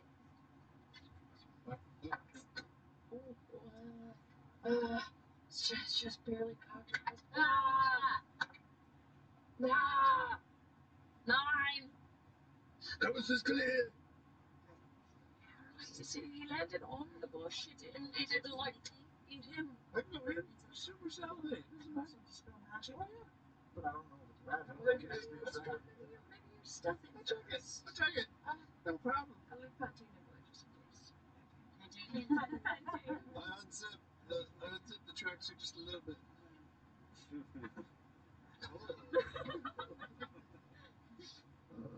Except check.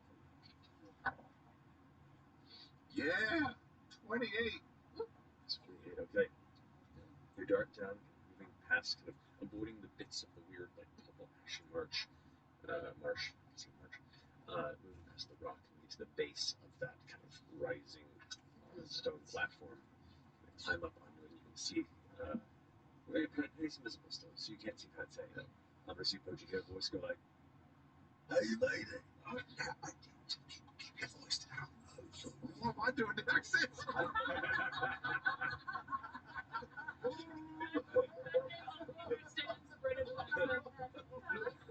"Oh, just infectious." Oh, crikey. Okay. Shit, what's my voice?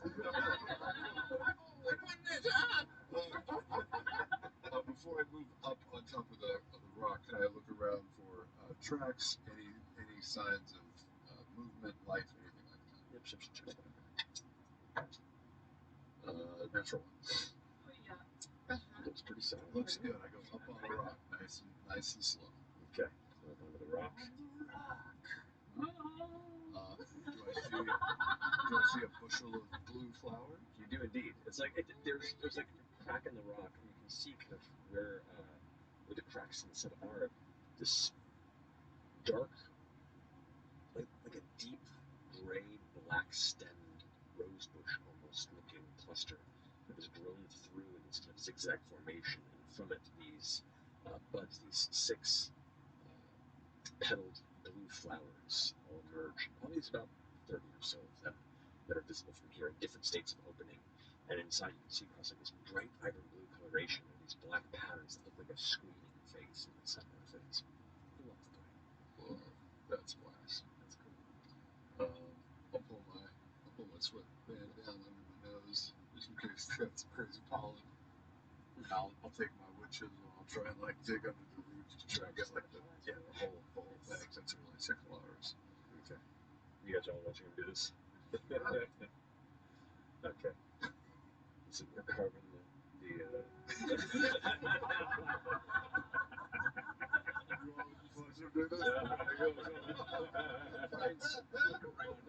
I know that, if he dies, he dies. Shit happens. Right, fair enough. Or we'll key up to if this is a hunt. I will I'll do a hunter's bane check just because. But he's 100 feet away from us? He would be, yeah. Then we can get up within 60 feet. Yeah, maybe let's move in a little bit closer. Okay. Exactly. Sure. Like taking a drink of the watery hole and feeling vulnerable well before I do that. I'll do just like a wisdom hunter's bane. Okay, yeah, sure. Go ahead and make a perception check with advantage. If we're close enough, I'm going to cast Shield of Help.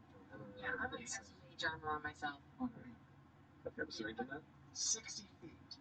Okay. And if the team is 60 feet away from Chet, I'll get 4 feet away from Chet. Okay. 15 on the hunter's bane. 15 on the hunter's bane. Okay. You, as you're kind of carving away, get this just this little sense in the back of your neck. This kind of similar to that tallow-like burned fat smell again kind of catches your nose, and just this cold tremor just tickles a wave down your spine, and you hear kind of this shifting movement. And you kind of glance down the other side of the right of where you are. You would have seen this too. 2 of these armored bodies off to the side seem to kind of like lean up in the direction of where Jim is on top of this platform. They both kind of look at each other. Oh no. And you see as they lean forward, the thin, pale bodies, as well as the skeletal remains you've seen, these both have leathery armor, and their skin is like an ashen pale paper-like cracked appearance to it. These corpses are not skeletal and ancient, a little more recent. As they both kind of lean up, they both glance back up to the top of this other stone piece where you can see there's this small shadowed figure that's just kind of perched, watching, just watching each other. And where are the rest of us watching too? Yeah, As best we can tell. best you can tell. It's kind of watching. You see this shadowed figure that's kind of hunched very low. You can just barely make out these kind of intertwined hands, like a dark, very dark purplish skin. As their shoulders are slumped inward, you can see these faint little golden orange coals for eyes against a shadowed face. You can't make out these horns that curve up above about 2.5 feet above the head. And it's just watching you. Is it just Orm that can see that, or are we all seeing it? Just him seeing it as passive perception. I will, I don't like the feeling, so I'll kind of, am I about halfway through this flower bush digging up? You've gotten about 6 of them. About 6 of them. Oh, that's all there was. There were 6. There's about 30. There's about 30. Yeah. Oh, I'm sorry. Okay. In different states of being. I got it. So I'll take the 6, I'll put it in the bag, and then I'll just kind of, I'll just do a look, since it didn't feel too great. Okay, you kind of glance around, and as you kind of stand up and look back, you see Orm's expression kind of just move past you.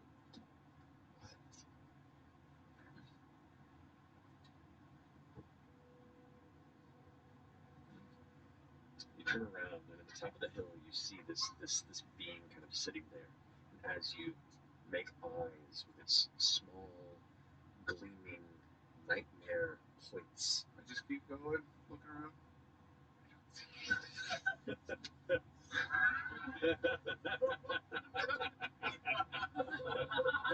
have the bush and show. So,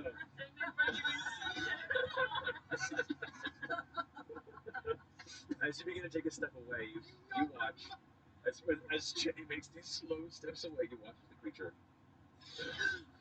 stands up tall, and as it does so, you can see like this dark red, almost like a skirt that drags into the ground below it. It puts its hands like up this way and kind of almost plucks its fingers through the air, and those 2 armored bodies step up, and this low dark mist begins to just fill the space above where the bog nearby is. Do we all see this? You all see this happening, and I want you all to Here we go. Here we go. Guys, this combat is brought to you by WizKids. Teeth, Tentacles, and Terror. Pre-order Mighty Oban the Punished today. Check out the full collection of CR miniatures at WizKids.io/CR and our local game store, WizKids. Whoa, it's so monochromatic. That's about where you were, Orm. That's about where you are. Out there, stepping off the side. SCG, you said you were staying back about 60 or 60. 59 feet. You'd be a little further back here. There. Same. Yeah. Probably just fan down a little bit, but trying to be 60 feet away as well. You get to about here. You next to. I would be near. Probably. Okay. You said you were kind of going around the side. Yeah. Like over here, or where do you see yourself? I'm probably over on the, not that far. Okay, no, I would have been like over like that. Where do you see yourself in 5 years? Which fire? Fast and fire. Is that actual water or just mud? That is the weird mud. Yeah. Gotcha. Okay. That's not. This is the fun entity that is Whoa, that is so much scarier than I thought. Yeah. So the 2 figures It's like a purple guy from rise up from the sides here, just shoot up at the edges. And Pate was near Chetney's. Indeed. lighting up here. Alrighty. So, and that's here, top of the round. Just a second. Alright, 25 to 20. Oh boy. 20 to 15. 17. Come on, guys. 15. FCG leading the fight. That's not. That's not good. Oh. Imogen. Win the fight, FCG. Alright, 15 to 10. 11, 13. Okay. Shit. This is bad. Alright. Fern, where'd you A 9. go?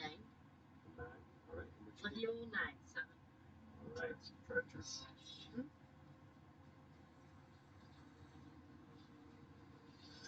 Okay. Oh, look at our buddy. I need to put a little skirt on him. Skirt. We like Alrighty.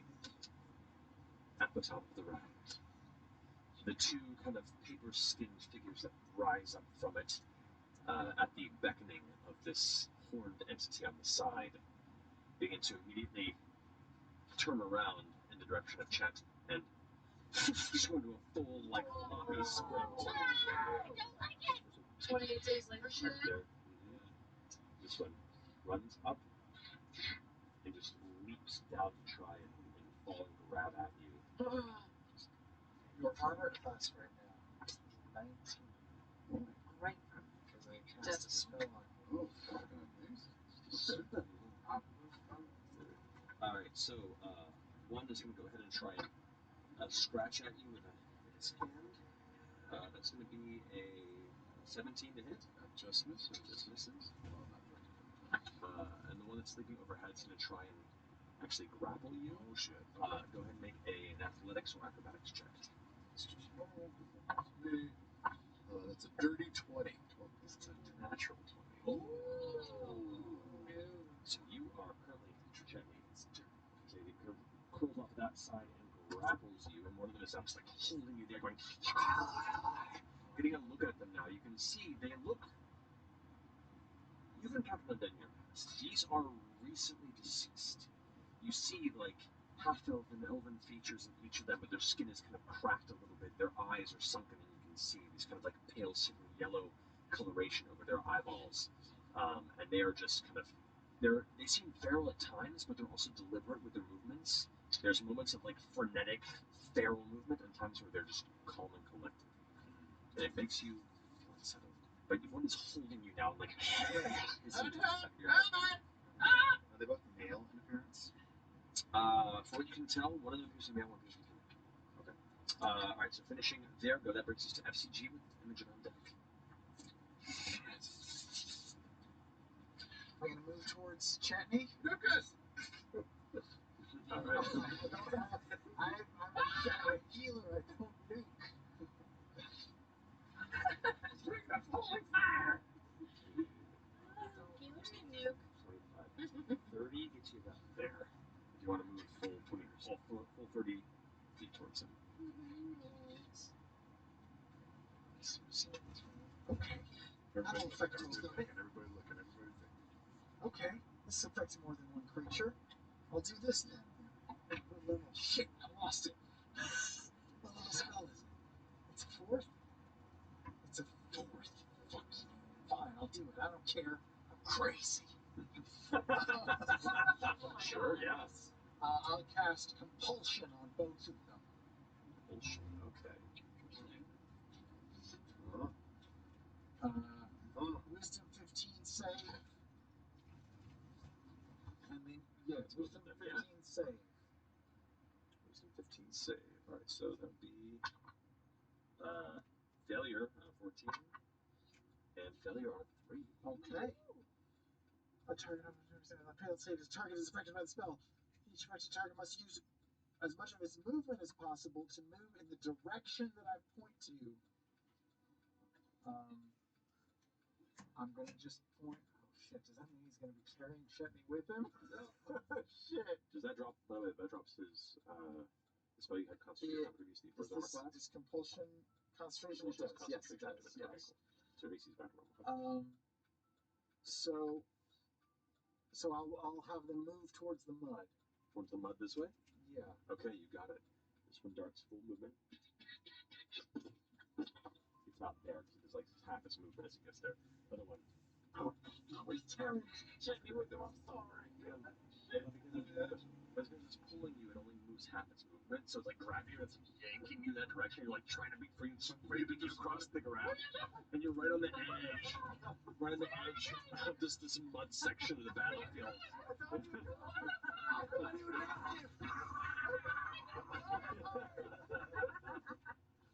Does that finish your turn? That's my action. I guess I get a bonus action, but there's not much I can do with bonus actions. Let's see here. I already cast a spell this round, so no more. So that's it. All right. Finishing your go, that brings us to Imogen. Okay. I can't cast a spiritual weapon, right? This is another spell. It is, yeah. Okay. You can cantrip it as spiritual weapon if you want to. You already cast it. This guy, is he? How big is he?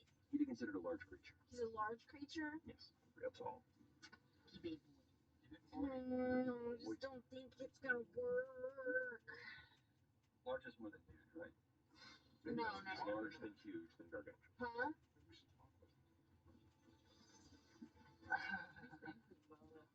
Really? He's wearing a skirt. I don't think it'll work.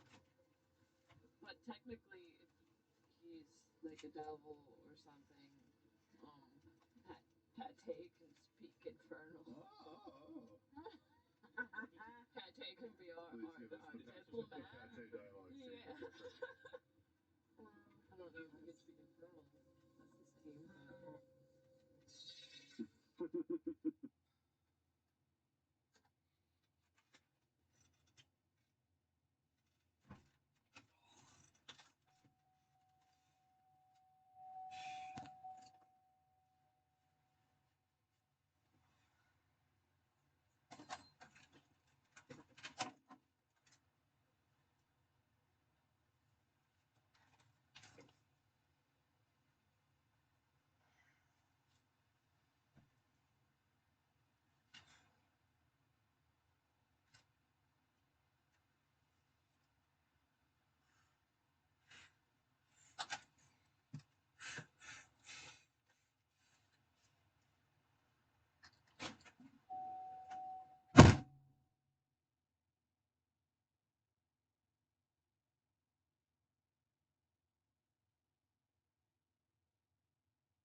judges that are going to play Dungeons and Dragons. Hello, everyone,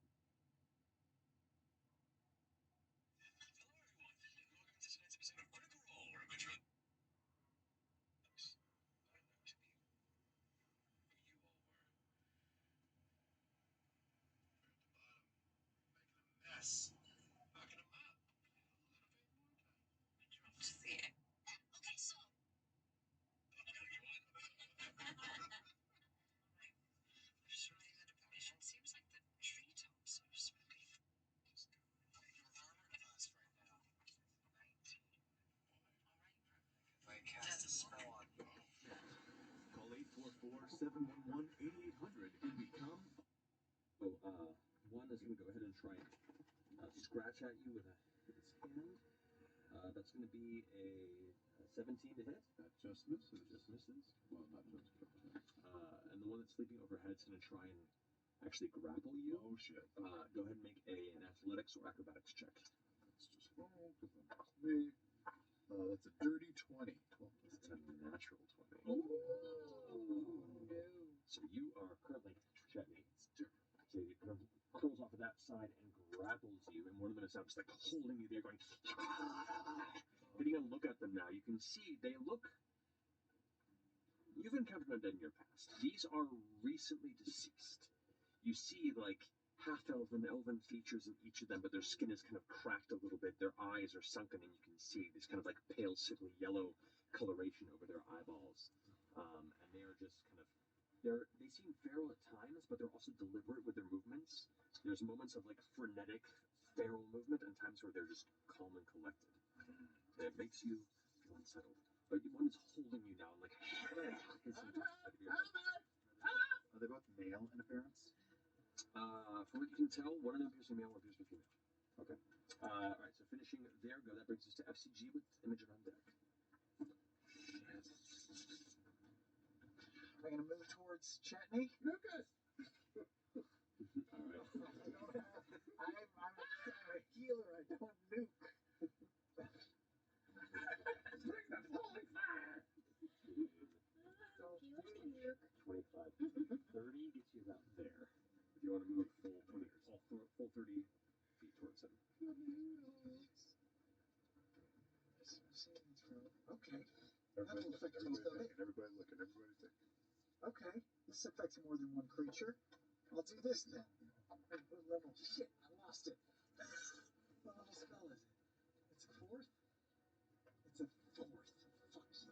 Fine, I'll do it. I don't care. I'm crazy. Sure, yes.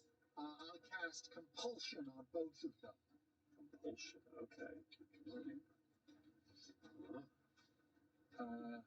Wisdom 15 save.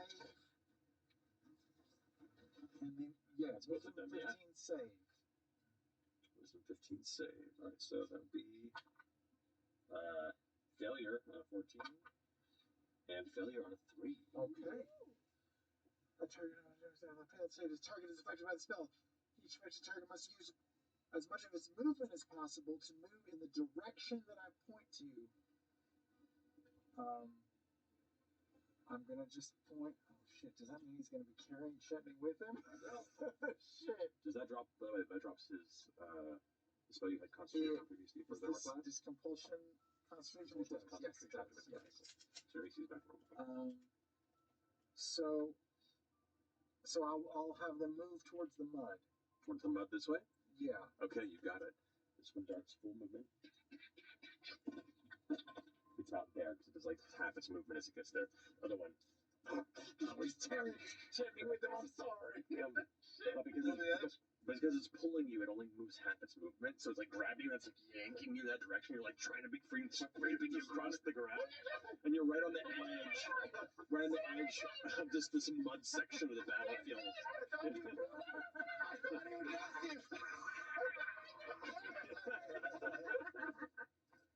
So finish your turn? That's my action. I guess I got a bonus action, but I think there's not much I can do with bonus actions. Let's see here.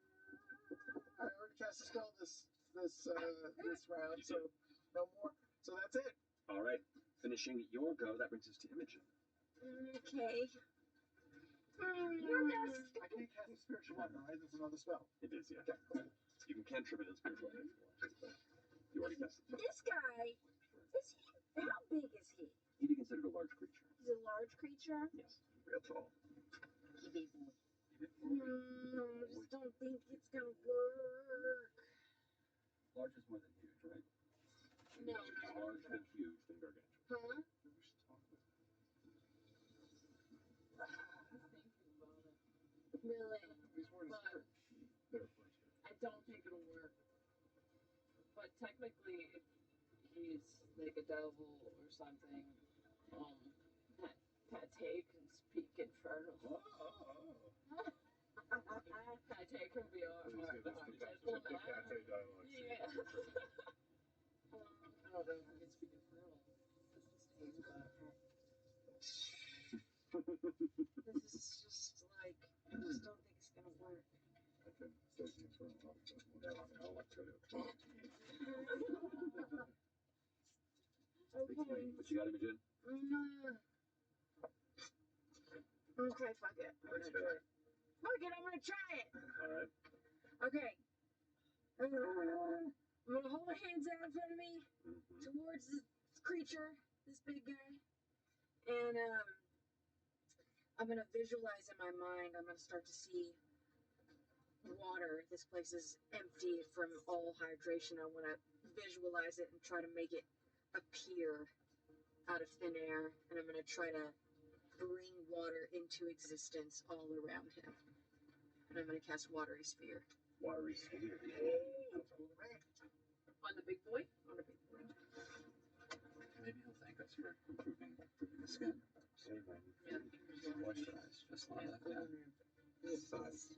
Well, no, it's a large creature. I can do it on a large creature.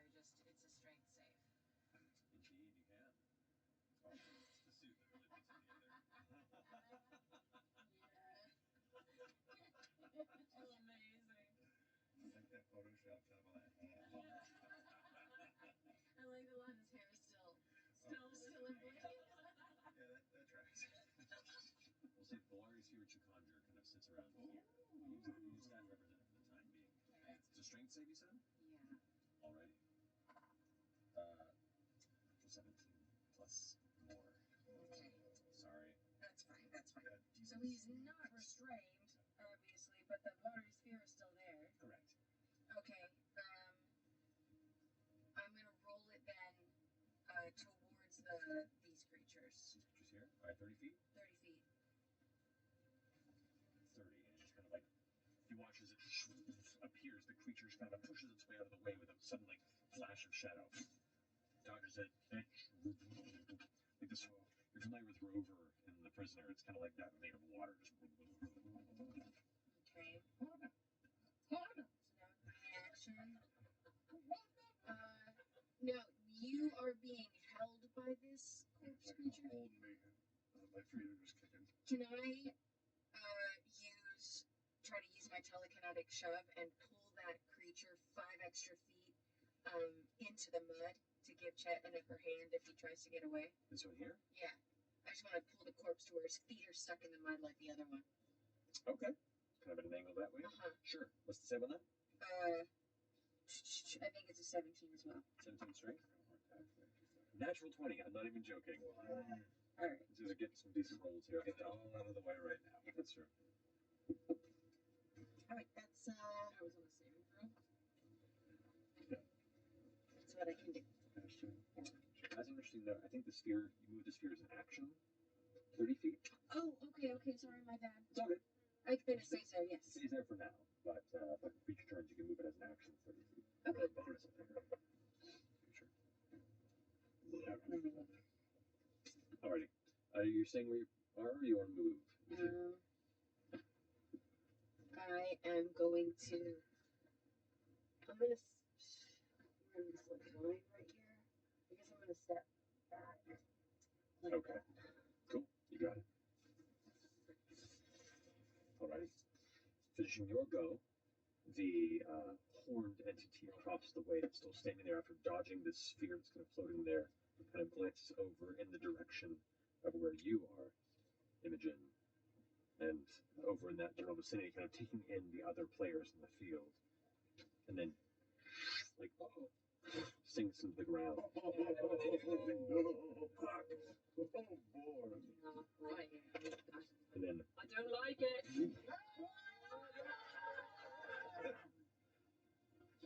appears there in the middle of the space. I mean, that's all they can do. Even this close, you can't make out any of the facial features. It's almost like the face is in perpetual shadow. You can just see the burning eyes and the horns that curl upward. As it stands there, you also get a better look at its torso. The center of its chest appears to be open, like ribs are exposed and kind of curled in. There's a little opening there. And on the inside, you swear you can see like some sort of ethereal humanoid shape that's like holding the ribs and screaming silently with aggression. That could be. I'm sorry. My Could be sister-in-law. your sister-in-law. Fact up. Super fact up. With that, yeah, it's going to go ahead and actually it can move. Would have moved probably a little bit intent. A little further back. I Actually, I haven't got That'll cast do a it. watery sphere, and it didn't do anything, and it sat there. What is it supposed to do? He got a big wisdom. It can entrap. It can entrap But it it. just didn't work?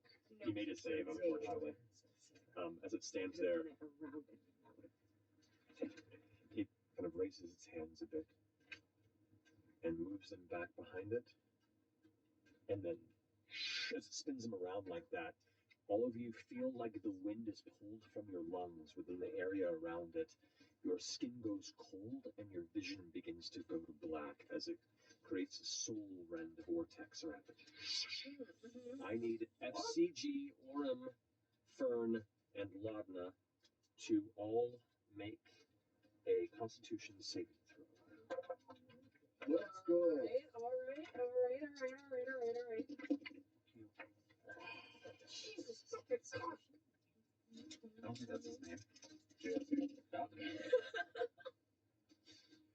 Matt just made the opening. All right, rolling so- a lot of really high dice. 10.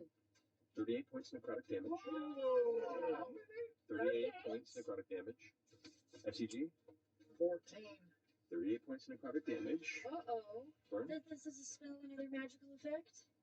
it is considered a magical effect. Alright, that was just double check. 22. 22.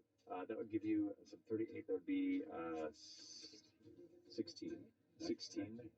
No, you're right. 19. So 38. 19 points of necrotic damage. And Orem, you take 19 points of necrotic damage. By the way, I meant to and didn't get to. Orem would have given this one potion to Imogen and this fatty to. Yeah. Okay.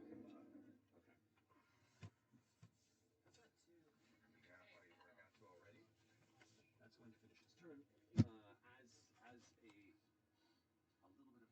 just enters the minds of the few of you in the vicinity as the pain takes in. You hear this. That's it. But it's just damage. It doesn't also like freeze us or anything. No, just necrotic damage. All right. With that, it is Ashton's go with Orem on deck. Okay, I'm going to go to my happy place and rage. Come on, give me something fun. I can make that work. Yeah, it'll work. God, that's all right. I can make that work. How far away is that motherfucker right there? It's about 20 feet from you. 20 feet? Yeah. Okay, I'm going to,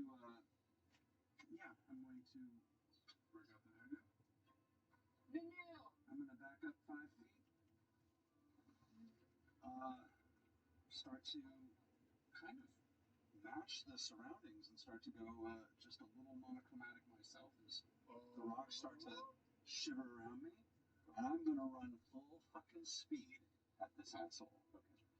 And I'm going to take a big flying fucking swing straight up into the head. You got it. Now, is this gravity roll? This is gravity plus some other shit. Okay. So you watch as Ashton runs, all the nearby rocks and stone and shale all seem to gather and follow behind by about 3 feet. Cool. Like he's carving a wave through water, but it's all the nearby rocks and stone kind of breaking in his wake.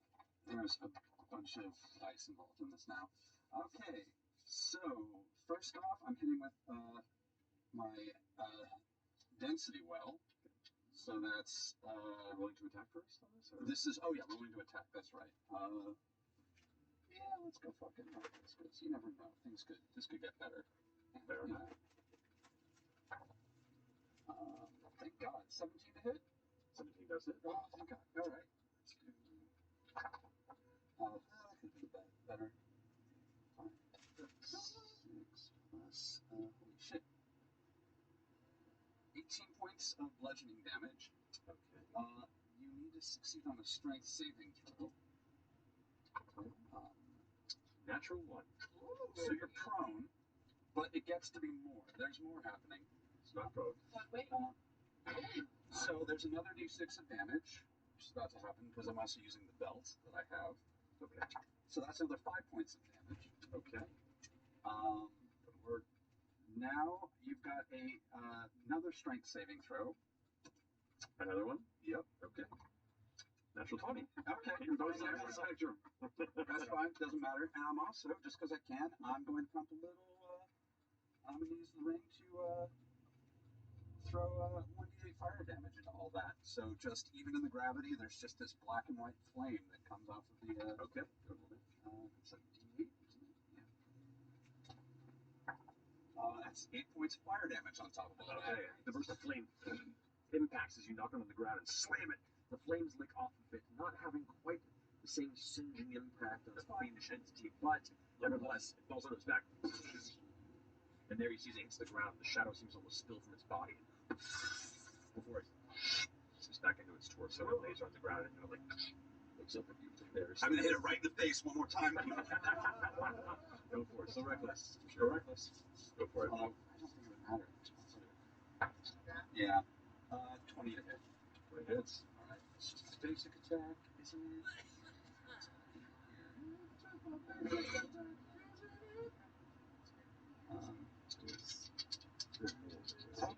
It was a group of volunteers. Is it one size larger than me or two? One size. Okay, that's cool. So That's good. that's 19 points of damage, and I'm going to, with that, scrape him 5 feet further away from me. And then, how much movement I have? There's 30 feet, so I'm going to use 10 more feet to back up. What's up there? Full on bull ram and then back up. Alright, finish your turn? Yeah, I'm all done. Alright, Orem, you're up. Shoot hand. Look back and forth. I think what I'm going to do is actually bolt towards Chet. Okay. And as I get near the edge towards that mud, I leap straight over Chetney's head, and I'm going to try to slash at the thing's arm holding him. Okay. And do a disarming attack as I go. Okay. Disarming to drop. Chetney? Yeah. Awesome. So that's an 18 to hit. 18 does hit. Okay, and he has to make a strength save versus a 17. It's cocked. You're cocked. 10. Failure. So you carve into the arm. Oh god, I broke up this. Oh, I did it. That's okay. I'll fix it. But you slice downward and hit its arm and cuts Chetney free and all your grapple. Damage on that. So that's 8 is 11. 11. Awesome. And then I'm going to follow up. I'm going to hit the ground and then spring off it into the thing with a seedling and do a pushing attack and try to stab and shove it into the mud. The mud, you got it. That is a 29 to hit. 29 definitely hits. 17 strength. 17 strength. Natural 19. So it beats. Okay. So this place 7, 8 points of damage. Done. 19 total for that turn. Can you reroll that or no? No, it's only for 20 rolls. Yeah, gotcha. Sorry. I'll just stand here and stare while I use it. There we go. That's it for a second. Alright, finish turn for him? Yeah. Alright, Chetney, you're up. And can I tell if this is someone I know? Oh, that's a good point. That's a good point. The high enough perception. Looking at this, this is a member of the Ashari. Oh, no! This is Tehran. You don't know them very well. They were kind of an older scout figure. So yeah, there's that. So he dropped me, and he got pushed into the muck, right? But I got to stay up on the lip. First part's true. I cut his grip. He dropped you, but I didn't. I'm too small, so I kept it. Too small. Okay. I'm gonna drop on the ground. I'm gonna say like this, and I rip my chest open like Superman, and do a hybrid transformation, go full wolf, baby. Okay. I work. There you go.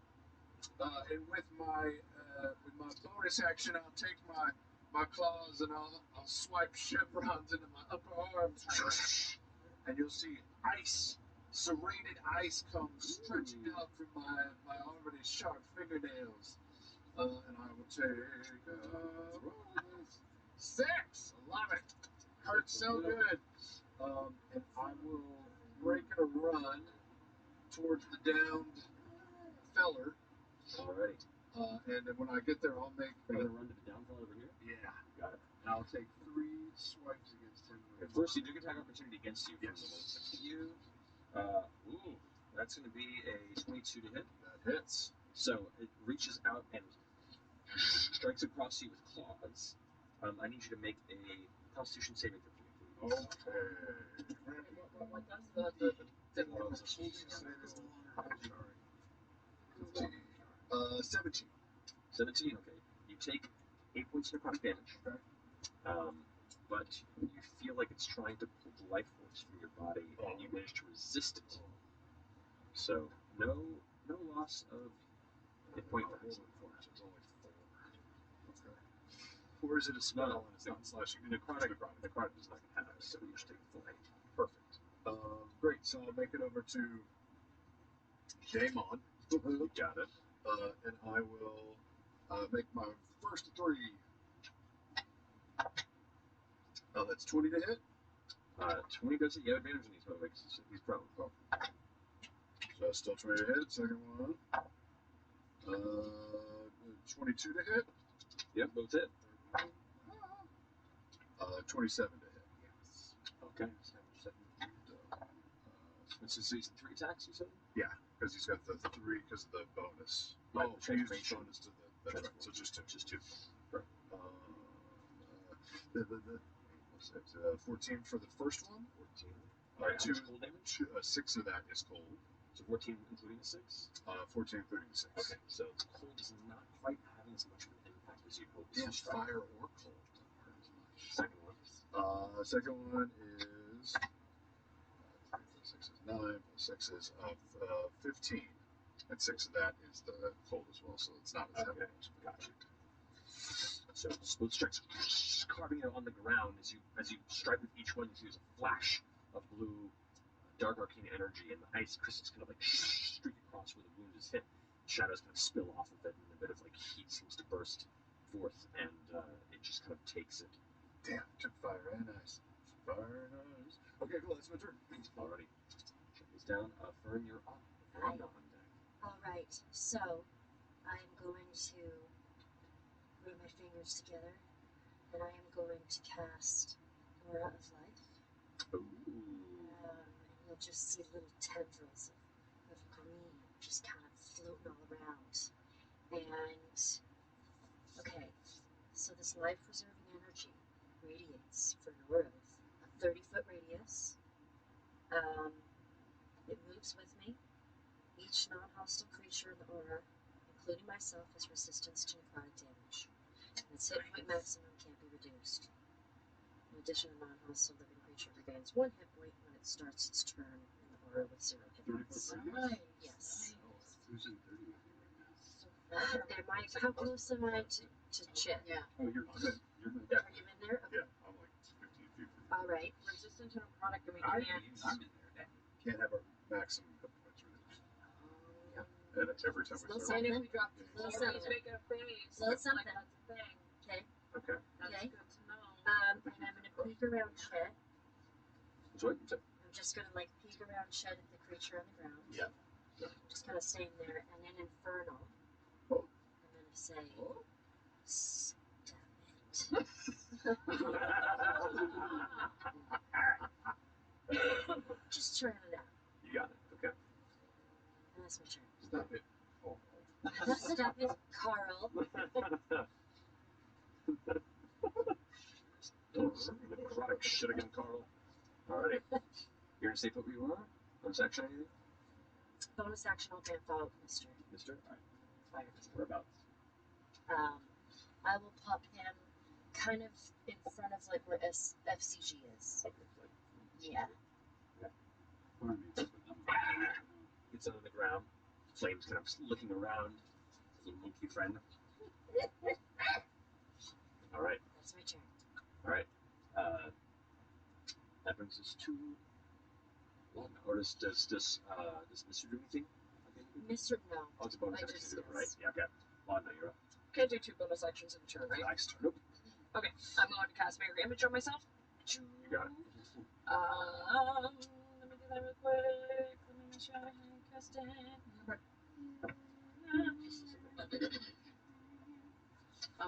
make my image 1, 2, 3. Okay, and then I'm going to look at him and referencing his little rib cage, which is very literal in this instance. I'm gonna go, ooh, I have one of those too. And especially for everyone who's basically not Orm and Ashton, you see this black void start to expand, and it looks like it's starting to peel away Laudna's flesh, exposing her ribcage underneath her skin, and her ribcage starts to expand, and from this like deep depth of black ooze and purple ichor swirling in there, you just see the front of a wolf's head start to push its way out, and it starts to claw its way out. It's like undead, mangy, half skeletal wolf, then just leaps forth.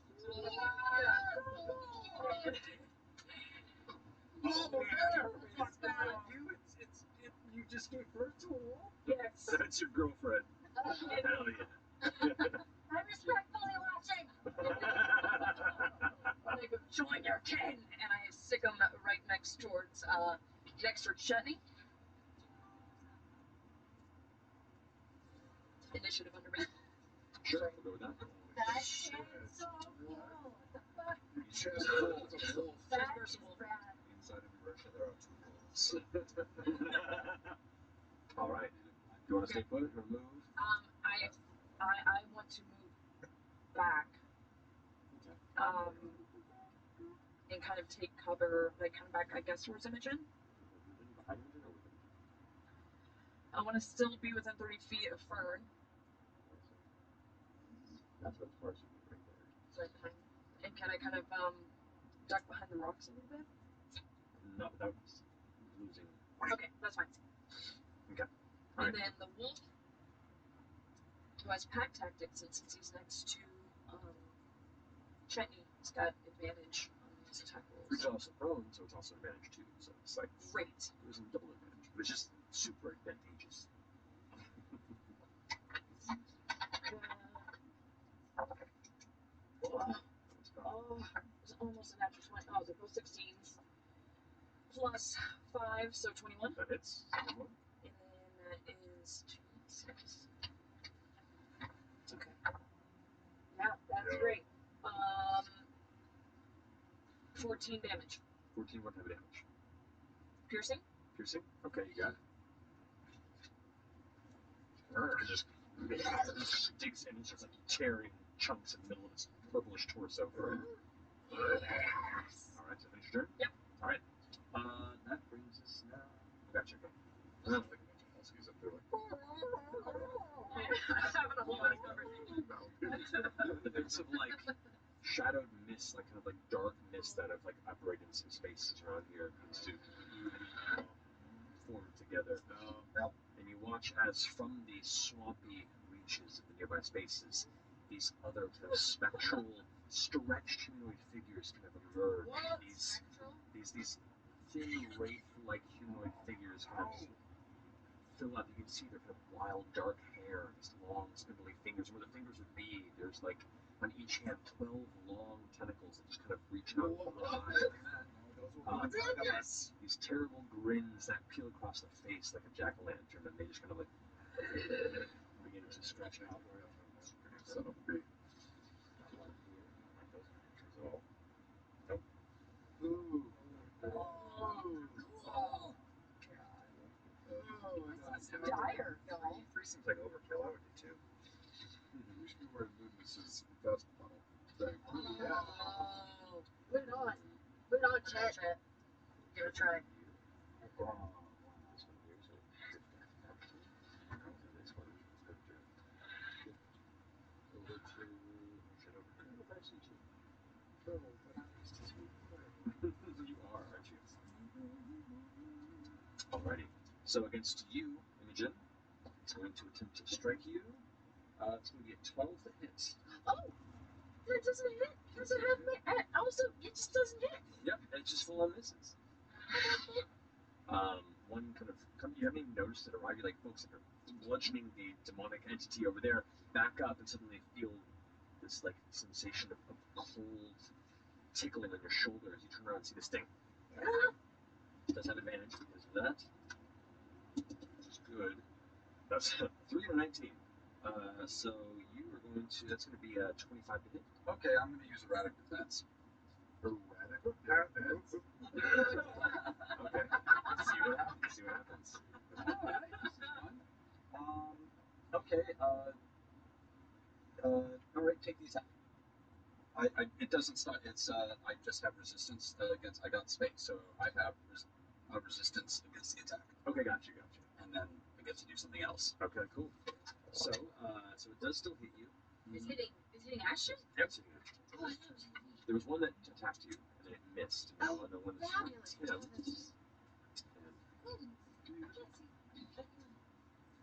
You take 22 points of necrotic damage. Reduced to 11. Reduced to 11. I need you to make a Constitution saving throw. Okay. This is interesting because I also get to do something else to them, so. Okay. Yeah. Constitution saving throw. Yep, here we are. Come on. 10. 10. Doesn't matter, because the aura that Fern is extending prevents it from lowering your. Yeah!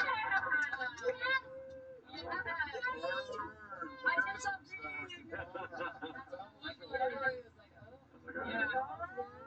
I feel this thing hit me, and I have this moment of weird clarity. And I turn around, I grab its tentacle, a portal opens up in front of me, and I pull it straight through, and it goes 30 feet in that direction. What?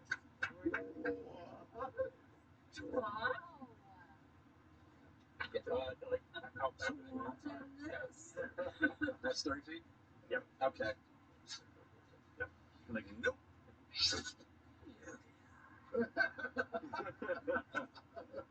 And the one going after you, FCG, that's an extra 20. That'll hit. Okay. This is this at the end of the round? This is the end of the round. Silver barbs. All right, silver barbs. Oh. Okay, that is a 19 hit. Still hit. Not crit. But not crit, which is good, because that would have been real bad. So with that, 19 points of necrotic damage. Would have been double that. Nice. Make Constitution saving throw for me, please. Constitution. 18. You were also within her radius, so it wouldn't matter regardless. So. In resistant necrotic, does that mean he takes like half? If you're resistant, actually, if you're taking resistant necrotic, then you're actually half the damage. So I would think this. Resistant, your spell gives us resistance to That's right. necrotic damage. Resistance to My necrotic. 22, which was reduced to 11, would We've been taking it 5. 5, so I get 5. And you would have been from 18 to 9, I think it was. Yeah. Sorry, 19 to 9. Yep. Amazing. Wow. Oh my god. That's gross. Yeah. Alrighty, that brings us to the top of the round now. Take my bitches. So here, it's going to go ahead and Those guys got the highest initiative. They did. How's that terrain? Is it slow terrain or whatever? Yes. Cannot Oh, they can't move on their They own? are compelled to not move anywhere but where I tell them to. Oh, I misunderstood that. I believe Compulsion. it's a little weird because they weren't supposed to move on the last turn. They're supposed to move at the end of their first turn. So they're supposed to move now. I see. Don't say. But they have to use all their movement to move where I tell them to move. They can take actions. Once turn it can't. It's next turn. Correct. He was supposed to use this turn to move. Correct. They wouldn't have moved until this turn. Correct. Right. Okay. Well, they're here now. It's fine. Okay. And you designate a direction that is horizontal to you. Yes. Okay. Right, understood. What does that I mean? don't You can't know. do it up. Means Correct. Any direction. Yeah, you can't tell them go this way. Sure. All right. So I had sent them from where they started towards the puddle. So you can't tell them to run off a cliff if it's No, horizontal? they won't do that. Okay. Okay. So what I'll say is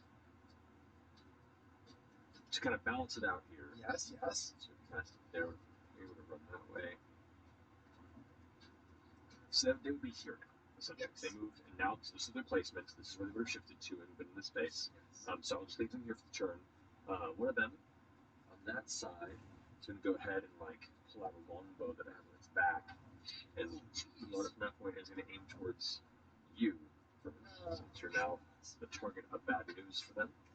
It's going to get 2 longbow attacks on you. Natural 1. And a 14. Does not Yes! You suck! Oh, good. The other one's going to go ahead and strike you twice.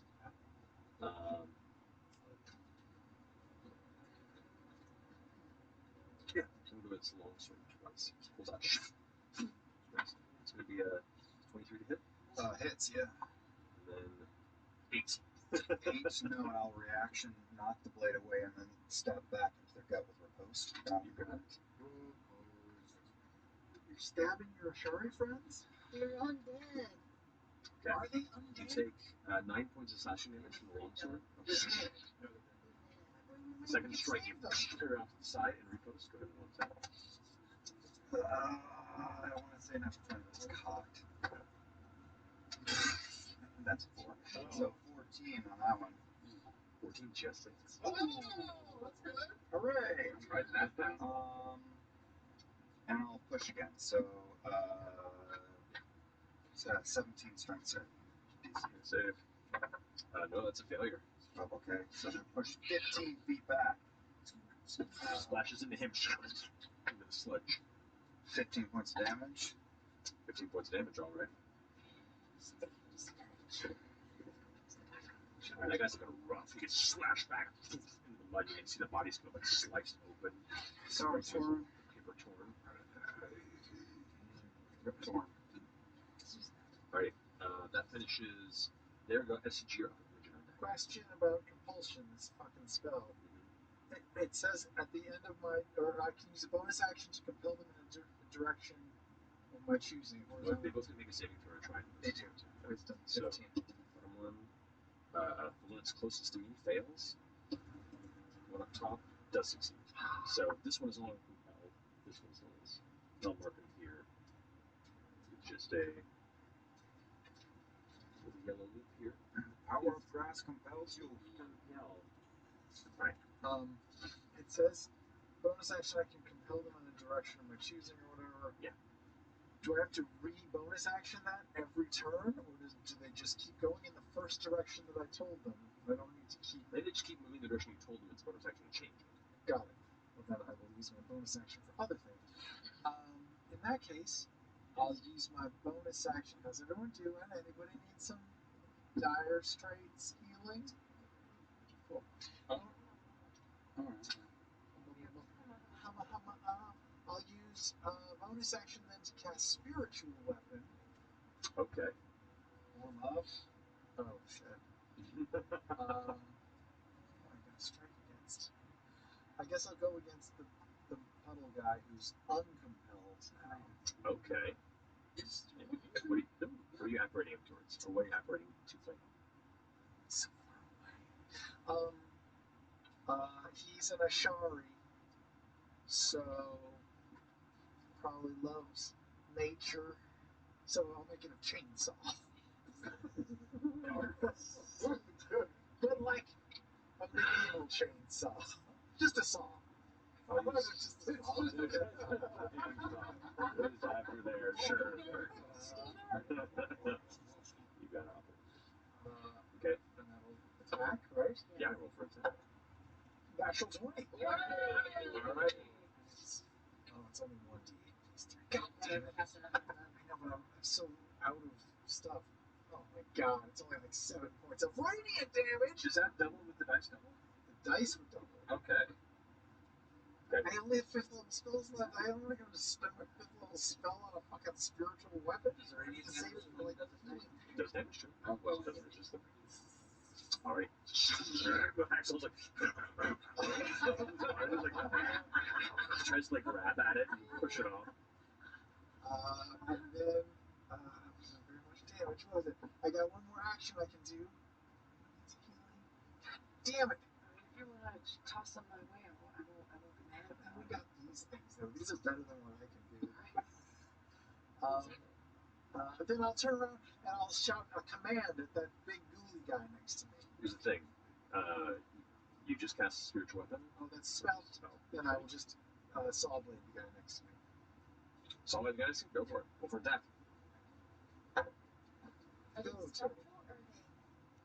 Doesn't work. Physical. They're physical. They're corporeal. Somewhat. As far as it was tell. Haste is not hit. Good looking at. Alright. Is that finished your message? Yep. Alright. I'm gonna take my water sphere and move it 30 feet, slam it into that corporeal figure. He has to make a saving throw. He does. 17. No, that is a 6. Hey, does it work? Yeah. Does it get It trapped is in there? restrained in there. Yeah. That fucker got teleported and suddenly was underwater. Yep. Okay, that's good. And it's just like now you watch the sphere of water like rolls over it and it's inside like trying to push through. Okay. Second question: if somebody's on the ground, if they're prone, do they have disadvantage on dexterity saving throws? I forget. If they're prone, I believe so. Okay, in that case, I'm gonna shift this way, and I'm gonna I'm gonna quicken. Actually, yeah, quicken. At this point, I'm going to actually put like I see what Imogen's doing, and I'm going to like put the glass of my hammer in front of you. Go, take it through. It's got a prism. Try it out. You could hit everybody. I don't know. I've never tried that Oh before. god. Okay. I'm trying. I don't know. Well, okay. That's a big thing to do before your turn, though. Well, if you're quickening though, I can twin your spell on top of quickening. Okay. I'm gonna quicken my spell, so I'm casting lightning bolt as a bonus action. Okay, do that definitely. And I'm casting that at 4th level. 4th level. What are you targeting? I'm targeting the spectral creature in front of me, or the thing that's attacking me, straight through to the ground to hit the guy on the ground. The guy there. Yeah. And then second. Well, no, That's a quick No, are you? Oh, wait. I don't think she's. Are you targeting him or like? What are we doing here? I guess my question. Are you trying to hit the hammer or are you trying to hit the guy on the ground? This could branch out and lightning bolts could hit like everybody. That's a big spell to hit a lot of people. I just had the option there. Use it next time. Oh yeah, I'm just gonna do the thing with the two of them. I just don't want to hit, Fern and. No, understood. That's all fine. All right, so that'll be both the creature in front of you and the devil guy. Yes, big devil guy and the creature in front of me. Is that it? Infernal Doge? I don't know if it's Infernal Doge. You get both of them? Straight line. Yeah, there'll be a line there. I could. It looks from my angle. Did you move this way? Yeah, if I move one square, I can hit them both and not hit the Doge. There. That's yep, that'll work. All right, so this guy there, the Doge fails in front of you, and then the around. natural 18 and natural 19, the guy on the ground. But the guy in front of you fails. So. Okay. Okay, so that will be 9d6 damage. Alrighty. Jeez Louise. 6, 7, 8, 9. Okay. 11, 15, 18, 20, 22, 24 points of lightning damage to the guy in front of me. That's just about average. And half as much to... Takes the hit like this. It looks like a trigger. Half as much to the guy on the ground. Alright. 9d6. Not times 6. No, I rolled. Cards across the rock. Yeah, I only rolled 8. Hold on, let me get one more. One more? Alright, go for it. The best one. 5 extra points there. Got it. Thank you. Okay. Alright, cool. It arcs across the this is a dark burn mark in the ground where the lightning kind of strikes like stone bits flying up in the air. It strikes through both the devil creature on the ground, the demon creature I should say. It's like just putting its hands on the ground to get up as it sees it coming. It like darts out of the way. It's like shh. Does that finish your turn? Yes. Alright. Well, it goes into his turn, which he then uses to slam his hands on the ground, and his body falls into the shadow. It appears. Nope. As you're all standing there firm, you see this like shadow grow over you. Where'd he go? He's right behind me. So he gives that back. He does. No. But he's not going to use it. Instead, he's going to do 2 claw attacks. Then, oh no, it can do that in the same round. So it's going to go ahead and attack you twice, Fern. Okay. First one's going to be 27 to hit. Yeah. Oh, God. The second one is going to be natural 20. I've rolled poorly on a few of them, but I've rolled some pretty good rolls tonight. God, keep going. Okay. We're about to lose. You can't use your action. You already simply barbed once. It was last round. That's why I asked if this is the end of this round. That's why I Oh, asked. it hasn't come back to your turn. It isn't like at the top of the round. It's until your next turn. Wait. Fuck. Where's my... Oh, that's absurd. Barbara down.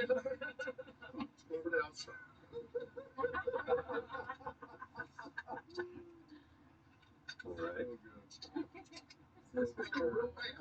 So the first strike against you, Fern. It's going to be, first claw strike is going to be 10 points of slashing damage. My dress! Plus... That's a lot of dice. First. That's just really... The first is not done. 25 points of necrotic damage, which is reduced to half because of your aura. Great. So only 13. Okay. So that's 23 for the first hit. So 23 points of damage. Make a DC, make a Constitution saving throw to maintain concentration. Do you have advantage? And this is a magical effect, so I guess that's just... Yeah, well, this is your concentration, which is just trying to maintain your spell. Oh, that's right. You have Warcaster? No. Oh, okay. Do you have Warcaster? What am I? I'm adding my... Constitution saving throw. I'm adding my... Okay. Sorry, It's okay. Oh, no. This is points? It's half the damage taken. 16. Yay! Okay. Wait, was that an advantage? No. No, because it was... Okay, sorry. That's just like, no. Okay. Now the crit. Which is going to be 13 points of slashing damage. Okay. Just keep tabs on that. Got it. Keep that in mind, 13. Oh, boy. Good boy. And...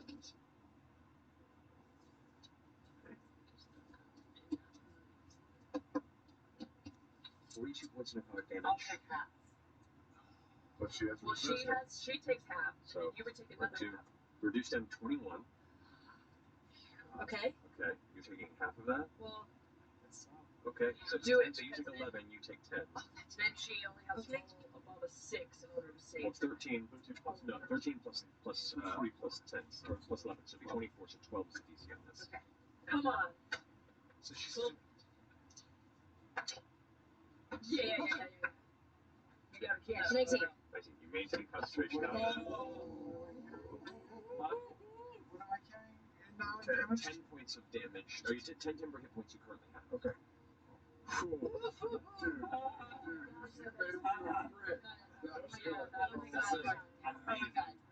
And then since it did recharge, it's going to use its soul wind a second time.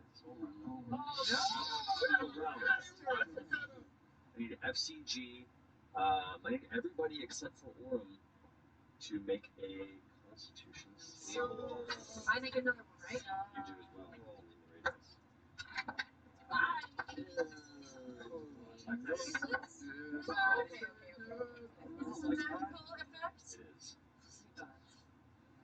Okay.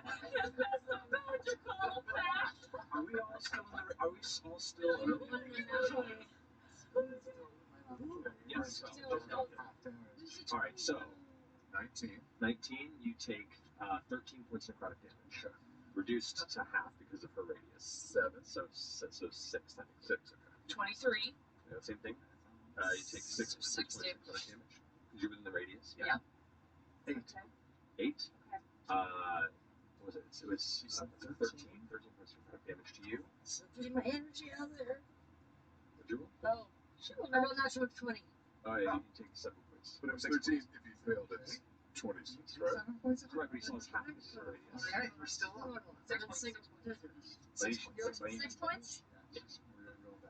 And you need to make another Constitution saving throw. Okay. What is it? I rolled 15. 15? Okay, so you take 20. So it's 23 points of necrotic damage. Sorry, 26. It divided in half because I'm resistant right now. After 13. So Correct, yeah. So 13 is Okay. all right. And I rolled 13, so I think I take 13. you do. All right. Okay. And what's your saving throw? 19. 19? Yeah, you're maintaining it. Whoa! That was a barrage. Yeah. That was crazy. What did It's me. Okay. That is going to be his turn. Actually, you're up in the on deck. No response to the infernal, I imagine. No, but I will say as it appears behind you, and like after the 2 strikes and the blast out, you hear in your mind in Abyssal. Can you speak Abyssal? You have no idea what it's saying. How you doing? Okay, trying to make a good decision. All right. I'm going to just walk gently up to this Walk gently. trucker right there. No, not him. I'm the smaller one right there. Yeah, this guy. So I have a nice little, and just since he's involved, I'm just going to take a nice, easy swing with advantage. That's 17. 17 hits. All right, let's just do some. That's 19 points of damage. 19 points of damage already. Really? I'm going to take another swing. All right. That's 20. That definitely hits double damage second time. All right. That's that's better. It's, that's I'm sorry. No, I'm doing we're not. It's 21 points of damage. Great. That's like its shadows like drooping off of it and starting to fade a bit. So I also knocked it towards. I basically knocked it around towards me to get it a little further. Yeah, get it out of contact with Imogen. So did you move it just 5 feet? Yeah, 5 feet. 5 feet this way means it's still in contact with her, but it's a lot further away. Okay. And then I'm going to take a couple steps around it so that I can kind of be on. Yeah, I want to be in between. What was that? 5 more feet back. Really? Yeah, like right there. Here. Yeah. You're moving into melee range. Oh no, yeah, I don't want to. I want to stay in the melee range, but yeah, I just want to be. Okay. That's good. Finishes your go. Yeah, finishes All right. my go. Orm, you're up. Chutney on deck. Okay, I was gonna deal with these dead friends, but I see we're in trouble, so instead I'm gonna just switch it up entirely and run. Just do a little skip over Mister. Fall into a tumble, roll under Fern's legs, and then shove my shield up into the a-hole's face and say, "You're a little close, Fern." And I push her back, so she's not up against. So I'll take her place and put her there. Which is just 30 feet, so that gets you right up there. Right, and she's not touching any other enemy. Find a safe spot, and I will take the AC because I'm in its face. You got it. So that is 10. My AC goes up 7. Cool, and I will attack. Go for it. Alright. First is an 18 plus 10 is 28. Definitely hits. So that is 8 points of damage. Second attack is a 26 to hit. That hits. That is 9 points of damage. Action surge. Just slash away. That one misses. That's a 3 plus 13 to hit. 13 misses. Last one is 23 to hit. That hits. Let's make this a goading attack. Alright. 5 plus 6 is 11. Plus 7 is 18 points of damage. It has to make a. It will probably win, but a 17 wisdom. Roll 15. Okay. Attacks against anyone but me are at disadvantage. So, Last attack was that? 17. 17, got So it'll be slash slash miss, and I'll get frustrated and leap up and cut along the belly button area underneath whatever the opening is. Okay, so you grab this. You see, like, part of the ribcage opens up on the side, and you see the spirit hand or whatever's inside kind of almost trying to reach out towards you, like this horrible sucking sound. Yeah, is it someone I know? It's hard to see the features necessarily. Make a perception check. It's a 30. Fira, which is one of the younger kind of recruits of the exterior Guardian Blades. Kind of young when you left last. Like early 20s. Okay. It's not stuff. It's not Fira. Angelo's Fira. No. Spelled different. Barony.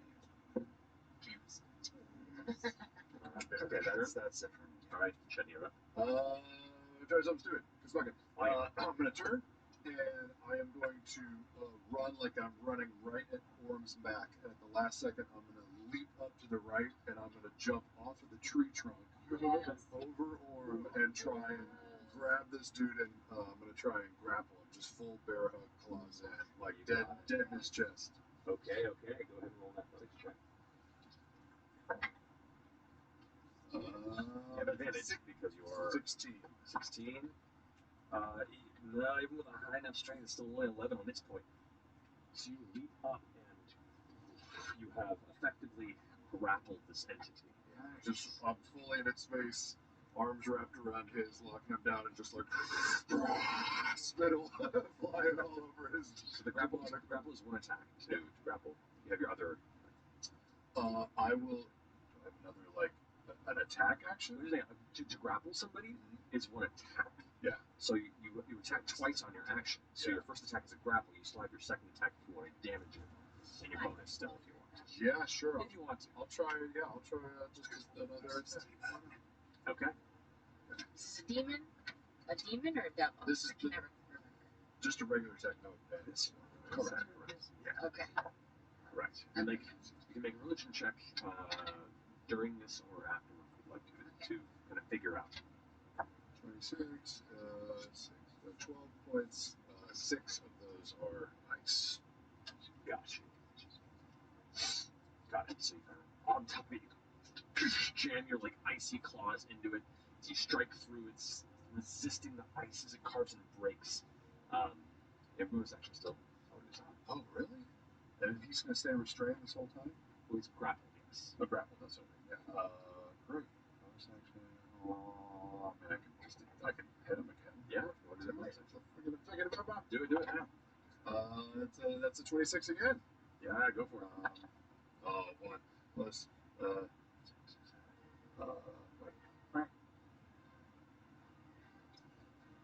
7 plus 6 points of ice. 7 points of slashing. Got you. So, okay. So you're just like carving and carving, and as you're holding onto it, you can see now as you're cutting into its body, especially at this proximity, its skin feels very hot to the touch. And with each carve through, parts of the torso kind of break away, and you can see like the ribs kind of falling away.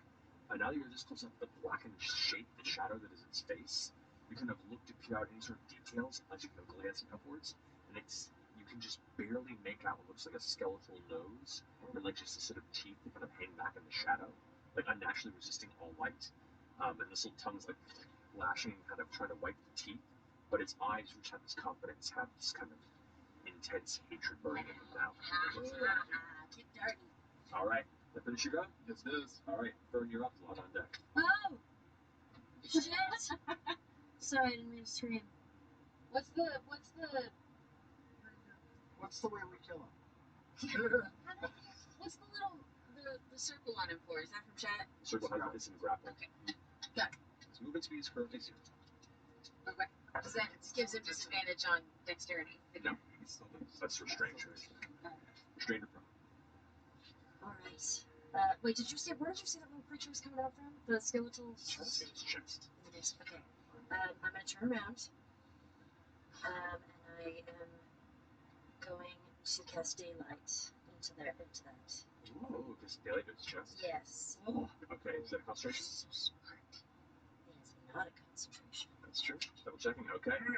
So with that, Excellent job. Yeah, I know.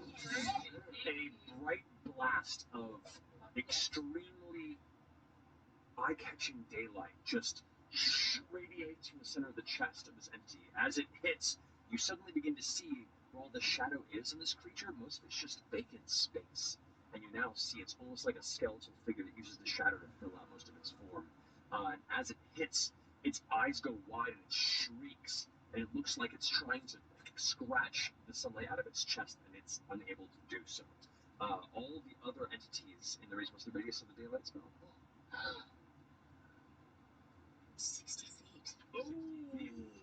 This whole area is now a bright beacon, and you see all the other spectral shadow entities kind of like shriek from the side of it and like crawling on the ground, trying to pull their way away from it. The undead over here, no, but they are also like they're like wincing from the light. You get the sense they do not enjoy its presence. Stay put. Alright. We're doing move. How do you feel I'm gonna stay put. Okay. And now, but I'm alright. Mr. for a bonus action Yep. is going to shoot some flames at the nearest, at the one behind me, the spectral. Over there? Yes. Okay. It's like, reaches in, grabs a flaming turd. Yeah, you use your flaming turn. That silver on it. I'm so proud. Okay. That was almost a minute. 18. 18 hits. Okay, great. This is everything that Percy can hope for. I know. His legacy. Indeed. Somewhere. Flaming zone. 7 points of damage. 7 points of damage. Alrighty. That one actually hasn't been damaged yet. It's first one's been damaged. Oh, great. But it's like. Alright, so it's your turn? Yes. Alrighty. That brings us to the Alrighty. I'm going to perform a dread, give myself some hit points here. That's what I do.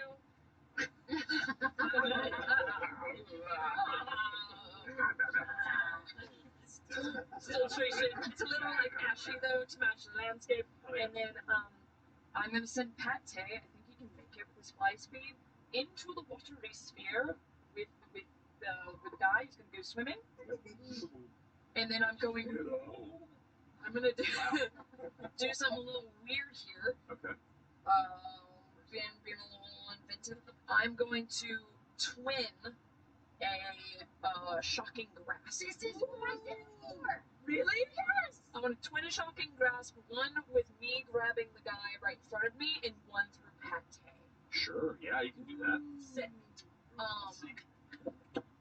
Do I get like advantage because it's in water? Yeah, he's in water. Yes. Yeah. Okay. Hell yeah. Oh, that's nice. Okay. Natural 20. Okay. Is it for both of them? Does that count for both of them? You roll for each independent. Okay. Well then. So the first one was natural 20.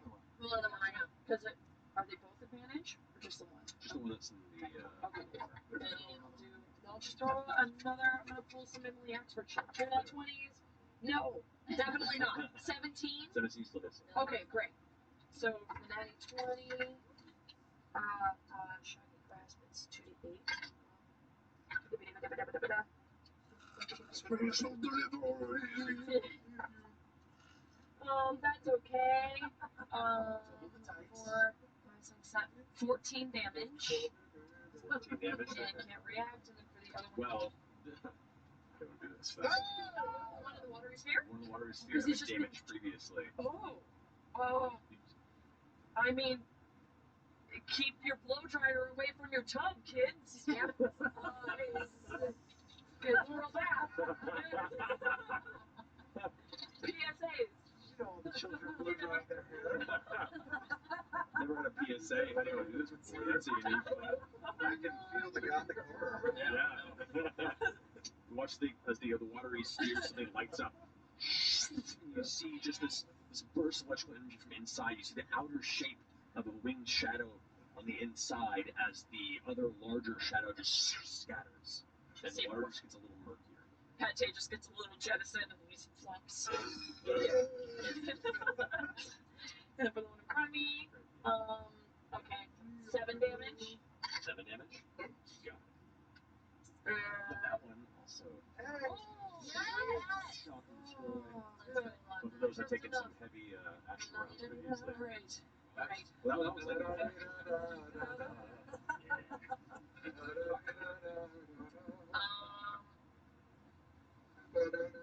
I guess that's my turn. Alright. Titan. Your hound. Huh? Your hound? Oh, and my hound, my boy. He runs to the guy.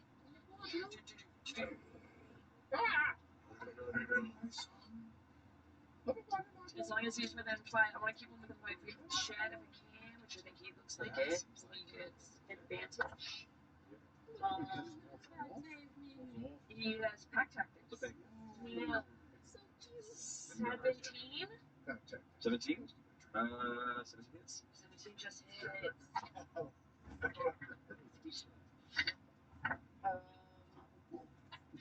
11 damage to him. Piercing damage. And he technically has to make a strength saving throw where he gets knocked prone.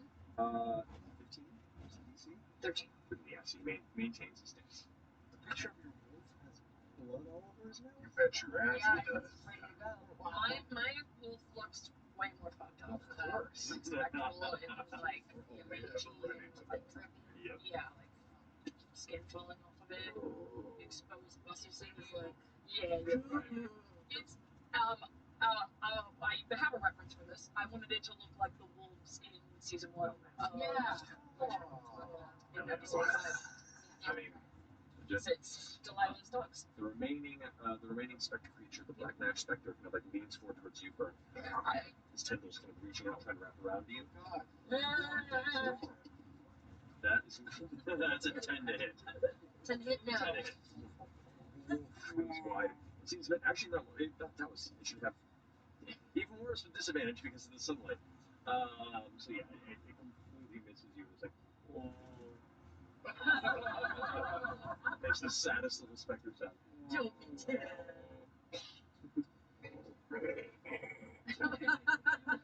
The two brightest tries like bat at you. Two other are gone. Just top of the round. It's now these two guys' turn. One of them made their save. The other one doesn't. This guy continues to move this way. Get out of those hook. You can use action to move back. You can only get about there. This one here is going to dart up out of the left to get over here. It's going to attack you, Fern. Stop it. Sunlight is also going to be 2 strikes against you, yes. Disadvantage on each strike, though. First one, natural 20. No. With disadvantage.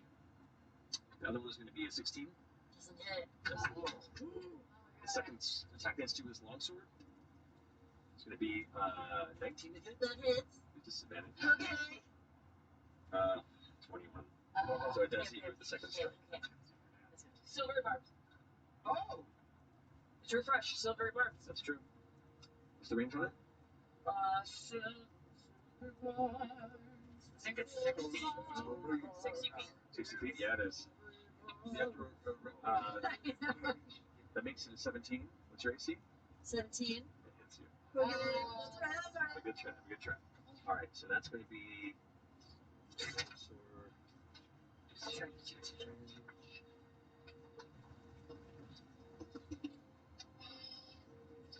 That's going to be 12 points of slashing damage.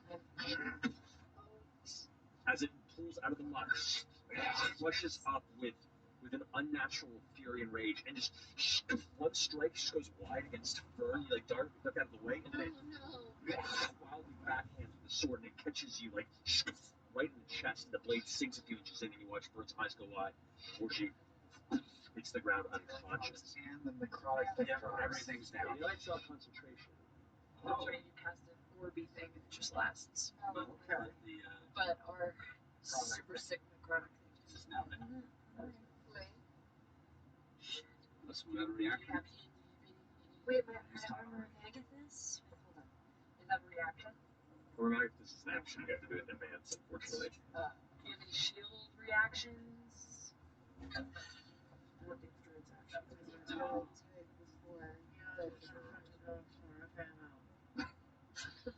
That finishes his turn. I have CG replication on deck. Mass cure wounds. Hey. But, well, because of the aura of life, It was just slashing damage. It wasn't product. well, if I go down to 0, Well, if you're at 0 at the beginning of the turn, you get Yeah. 1 that spell's going. that So makes sense. it's more for everyone else. I on was that just one. trying to... No, good looking out. Good looking out. All right, that's you. What you got? Mass cure wounds. Everybody gets.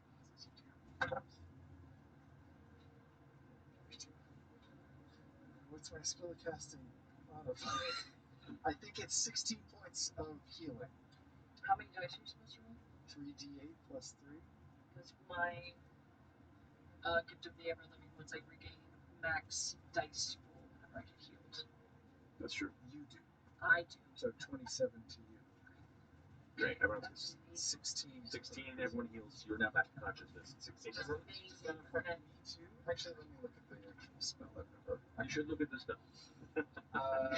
6 creatures. So one of us doesn't get it. I don't need it. Okay. There you go. But you are conscious of the ground. And then bonus action, I will take my saw and come try to finish the job on that guy who doesn't have a yellow ring around him. Okay, go for it. Natural 20 again. Nice! Okay, so yeah, go ahead and roll the dice, double that, and then add your temporary. Okay, 13 plus the 10 temporary hit points I've been carrying this whole time. Oh, yeah. Oh, yeah. Oh, yeah. So 23.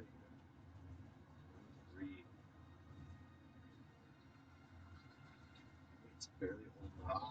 Oh, you're like Carpenter is fighting with the buzzsaw. Do I get divine strike on this? Is that Yeah, a weapon? Is it a Yeah, weapon? it's a weapon. Okay. Is it a weapon? Yeah, it's a melee attack. It's a weapon. Your buzzsaw is a weapon. Yeah. This isn't a buzzsaw. This is my spiritual saw.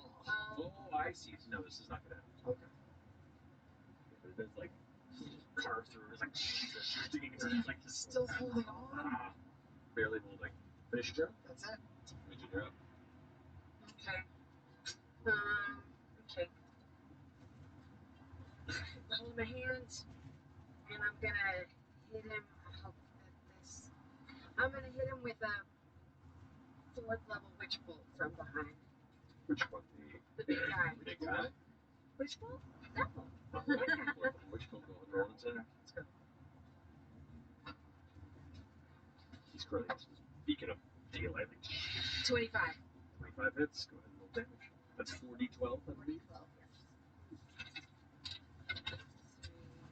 Is force damage? This is lightning damage. For which one? Yeah.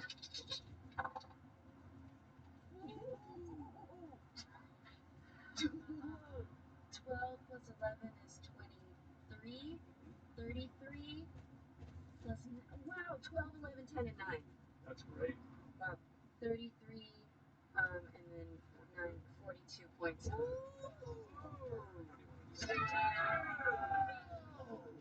Yes!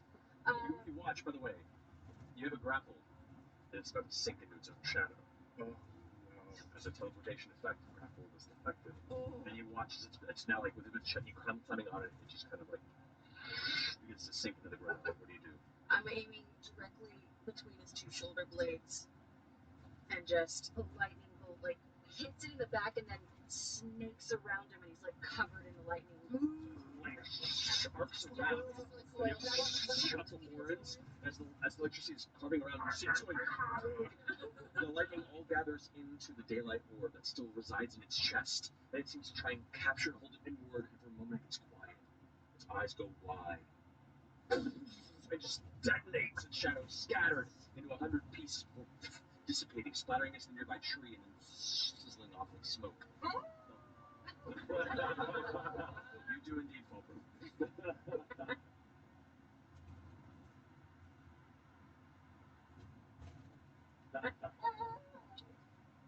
As soon as my That finish your turn, is it? And all of its thralls die as well? Actually, this one dies. Okay. Now. Okay. Is first on the ground still? Alive and on the ground. Okay, then I'm gonna use my telepathic shove and try to shove the guy that's standing over her 5 feet back. He fails. We'll say to say that at this point, because these 2 guys are on the cusp of death, and there's a number of people going before they take their turn. So, with whatever. For about 65 miles, continue straight. You go and expel the necrotic energy that holds these 2 lights together, lay them to rest here in the center of this kind of ash bog portion of the Grey Valley. Is there a corpse for the big one? Or did he I just exploded into like sizzling shadow bits. Yeah. So There it is. Make a perception check. That is 23. 23. You see amongst the darkened, like ashy shadow and the bit of kind of almost thick skirt-like red shredded material that was wrapped around its laboratories kind of fall on the ground. There's that little bit of like drifting black smoke-like shadow still kind of emanating and fading away around it. There's a faint, like a blue teal glow kind of emanating from inside that material. I will nap bucket. I reach in and try to find and continue on living. You kind of pull it and reach. You don't find any physical body, but you do see within that bundle this faint, fading energy, this spiritual shred remaining. I just reach my hand out toward it with an open palm. Try to get one last living contact. As you hold your hand out, the energy seems to expand, and you see the small mote of soul begin to take the transparent form of a young elven figure. She reaches out, touches her hand to yours, and looks to your eyes. Untimely knives. Looks in the direction you were traveling. And then vanishes.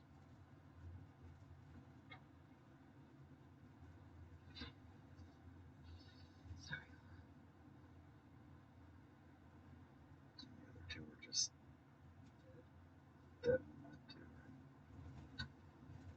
Taken and turned beyond recollection.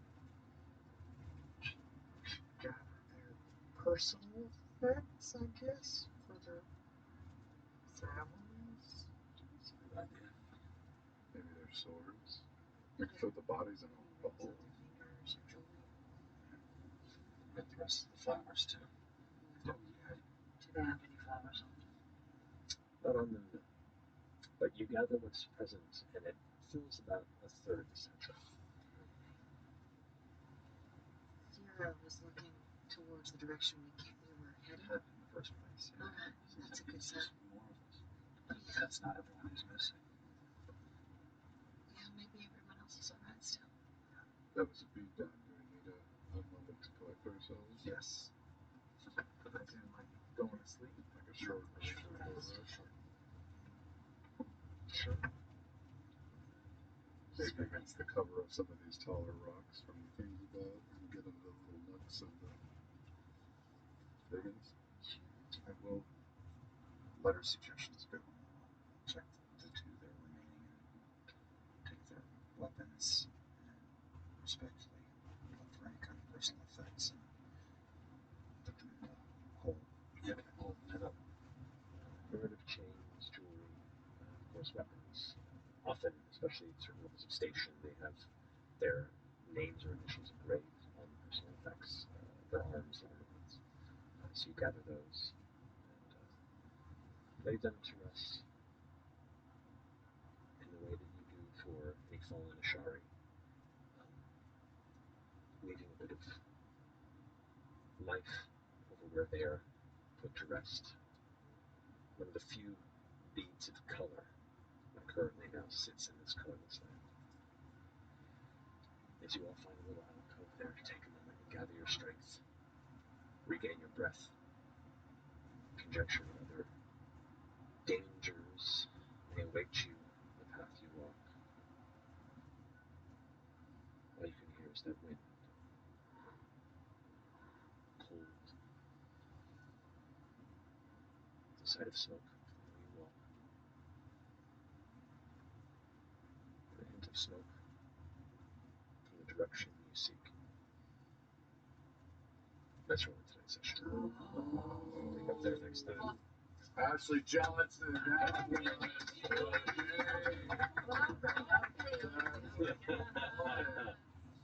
Oh, Whoa. save. What was that song called? War of Life. That definitely turned the tides. It made into a somewhat dangerous encounter from what was a very dangerous encounter. Especially with the luck I was rolling. I was rolling very well. Yes, you were. I'm That was just great. for the record, since I already used the staff today and I won't be able to use it again, I'm putting it away and I'm taking the blood vial. Okay. You got it. I'll also take the short rest to put on the butcher's bib, because we ain't fucking around. I'm gonna roll You got it. hit point or hit die. Just Yeah, if you want to go ahead and take your hit dice for this short rest, and any sort of other short rest elements that come back, we'll have that at the ready next time we jump in. Hell yeah. Good shit, man. That's fun. That's fun.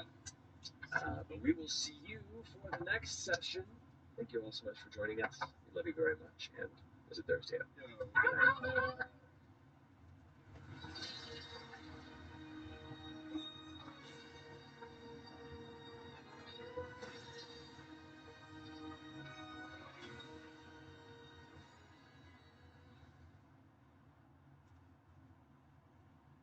Hello, everyone, and welcome to tonight's episode of Critical Role, where a bunch of us nerdy heads voiced actors sit around and play Dungeons and Dragons. Before we jump into our episode tonight, we do have some quick announcements to get through, beginning with our first sponsor, Forum. Sam? Thora, makers of unique wedding bands handcrafted out of everything from meteorite to whiskey barrels. With over 5,000 five-star reviews, they ship every single ring within one business day. That's madness.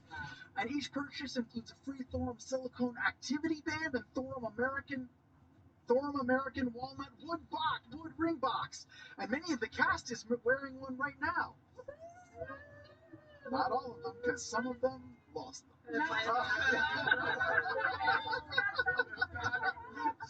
The thing I love about Thorum rings is how much time and effort goes into their production line. And it reminded me a lot about how much time and energy I put into these ads every Thursday night. In fact, Thorum generously sponsored a little behind-the-scenes documentary about how my sponsorship skits get made. Thank you, Thorum, and I hope you enjoy the video. Advertising. It's my gift. It's what I do. But it doesn't just happen. It takes a lot of blood, sweat, and tears to make these ads a reality. The first step is research. I do a deep dive into the sponsor, the product, talking points, getting a sense of the story I want to tell. Sometimes this phase could take 10, even 15 minutes. Somebody's in here. The next phase is brainstorming. We have an amazing and talented production team who always support my vision 100%. I just don't understand. Why can't we do another ASMR bit? Why? The audience hates it, Sam. Well, they're wrong. Are they, Sam? Are they? Yes! My ideas are great. They're great. Technically, I'm a producer, You're a genius. They just don't get it. Really? but a lot of my job is talent management. We're gonna get in there. We're gonna do this, okay? Okay, I'm a genius, though, right? Yes, don't lose. Right, you got this, okay, buddy? Right? You got this. I need a raise. Props and costumes are a big part of making ad masterpieces. Fun fact, I cut and sew all my own wardrobe. And I design every single prop. It's a job costume. And the producers put the finishing touches on them before the show. How's it look, guys? Pretty good? We usually toss Sam's costume in the garbage and order from online. He doesn't know different. Here I am coming up with one of my famous flask bits. Sometimes these take 6 to 8 hours of Photoshop. Honestly, I don't think Sam knows how to use a computer. It's a fun one. Yeah, it's good. It's good. I just play him a bunch of how-to videos to keep him occupied. So much time and effort goes into making my ads that they are the #1 favorite thing every member of the Critical Role family loves doing. Right, everybody? That's right, Sam. See? So remember, next time you see me do an ad, don't skip ahead. Thanks, everyone, and on with the slow. I messed up that last part. But you know what? Can we just go again? Just once more from the top? Everybody, I'm going to need you back. Please don't leave me. Yay! Shout out to our affiliate! Thank you, Thorum, for that eye-opening look behind the curtain. Made from materials like ironwood, dinosaur bone, tungsten carbide, and countless more, each with a lifetime warranty. Whether you need a wedding ring, anniversary ring, or just want a ring that looks cool, head over to Thorum.com and use code CRITICALROLE to get 20% off a truly unique ring. Matt, back to you. Thank you, Sam. That was awesome. Well done. Our amazing crew. And I guess Sam. Wow. Our second sponsor tonight is Baldur's Gate 3. The land of Faerun is under siege by hostile and otherworldly mind flayers. The army expands with every brain they infect with parasitic tadpoles, such as the creature that now wiggles deep into your player character's mind. But as their corruption grows within you, so do mysterious new powers. Baldur's Gate 3. That is spooky on that one. Is it true? Next generation Dungeons and Dragons experience set within one of the most iconic fantasy settings of all time. I've been a fan of Baldur's Gate since the first one. Played them all. Super excited that you can now play the third one and gather your party and make your return to Baldur's Gate alongside new friends and classic characters from the original series, like Minsk, brought to life by me. There is ever so much of Minsk to bring to life. So much for everyone. But The adventure awaits you in this tale of friendship and betrayal, sacrifice and survival, and the lure of absolute power. But it will be your choices that determine whether your story ends in redemption, salvation, domination, or something else entirely. Maybe involving bears. Baldur's Gate 3 releases today on PC, and make sure to check out Larian.club/BG_CR. BG3. That's right, my apologies. Larian.club/BG3_CR to learn more. It's all I'm gonna do August. All the month of August. All of it. Yep. All of it. Just Baldur and Food Sucker. Laura, you're up. I have stuff. Oh my gosh! Here's something that's really freaking cool. And here's the thing. When we were making these, we had no idea what was going to happen in the story. But somehow, it all timed out perfectly, you guys. And we're making these amazing Airshari dice. Collaboration with Everything Dice. This is in the U.S. store only. Box artwork by Zephyra by Alex Lilly. Go look in the store. It's amazing, you guys. Have we ever done boxes like that? No, this is because we're working with Everything Dice, who are like so Bust them out. Okay. I love their stuff. It comes with a thing. It comes with its own little bag. It comes with its own polishing cloth, y'all. Because I can wipe my glasses with these Zephyra. dice are everything. They have little clouds in them, and they're like the sunset of summer. And it's so beautiful. Go look at it. I'm so just. And you can polish it. Look, you can polish. Right. That's amazing. Oh man, this is so pretty. So, somebody can play with them tonight. Do you want to play with them? Look, Caleb, you're not an Ashari at this table. It's true or a mistake. Caleb, fuck it. Sure. It's a tough call. I just borrow her on occasion. Yeah, you guys can roll these for who gets to Give play her with the the air dice. shari dice. But the next thing that we have that I can talk about is this. It's in all stores. It's our Critical Role reaction figure series, not the brand. Artisan of Radrix and Super 7. I know, and she's so cute.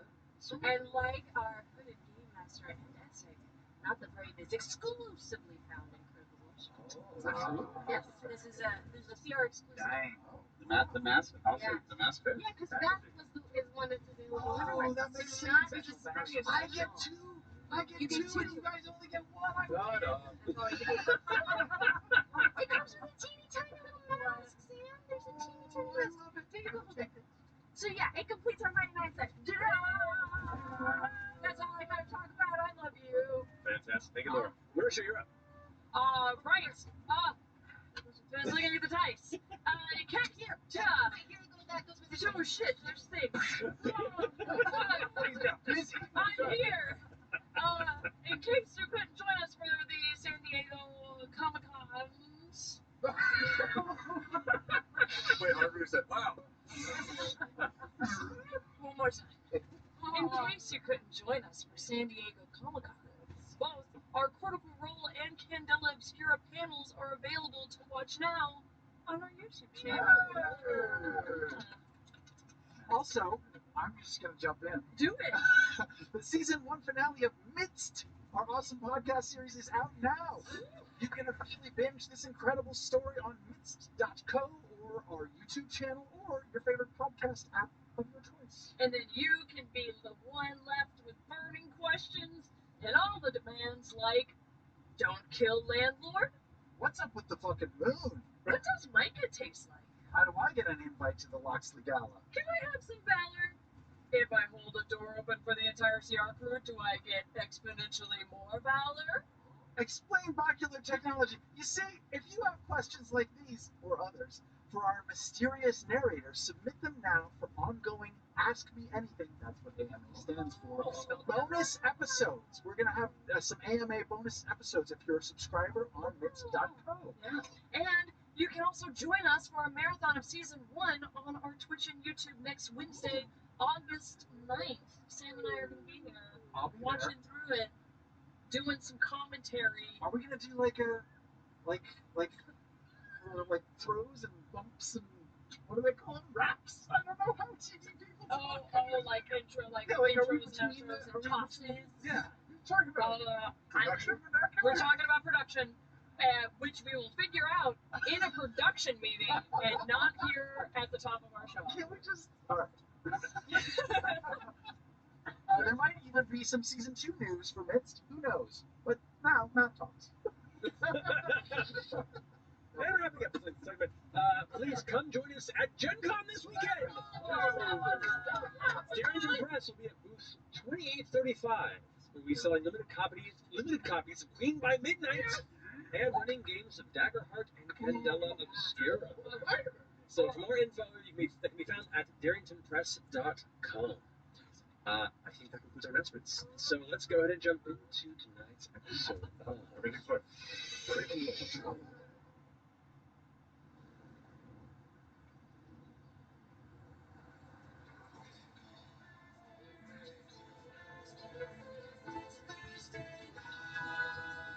One by one we climb until we reach the top. Two by two we fall. Will we beat our friends or beat our destiny? Hold your breath and roll. It's Thursday night. All ye critters, come join us. It's time to continue our ride. There is magic and mystery. Who knows what will happen? We might. But one thing's for sure, we never give up on the fight. From the healer to the renegade, we all share the same goal. Adding more allies, taking more chances. Hold your breath and roll. It's Thursday night. All ye critters, come join us. It's time to continue our ride. There is magic and mystery. From darkness, our friendship will rise.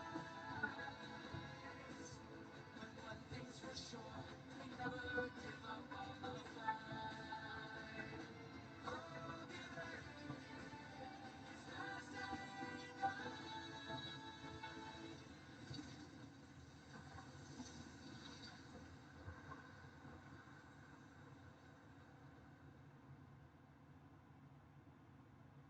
And welcome back.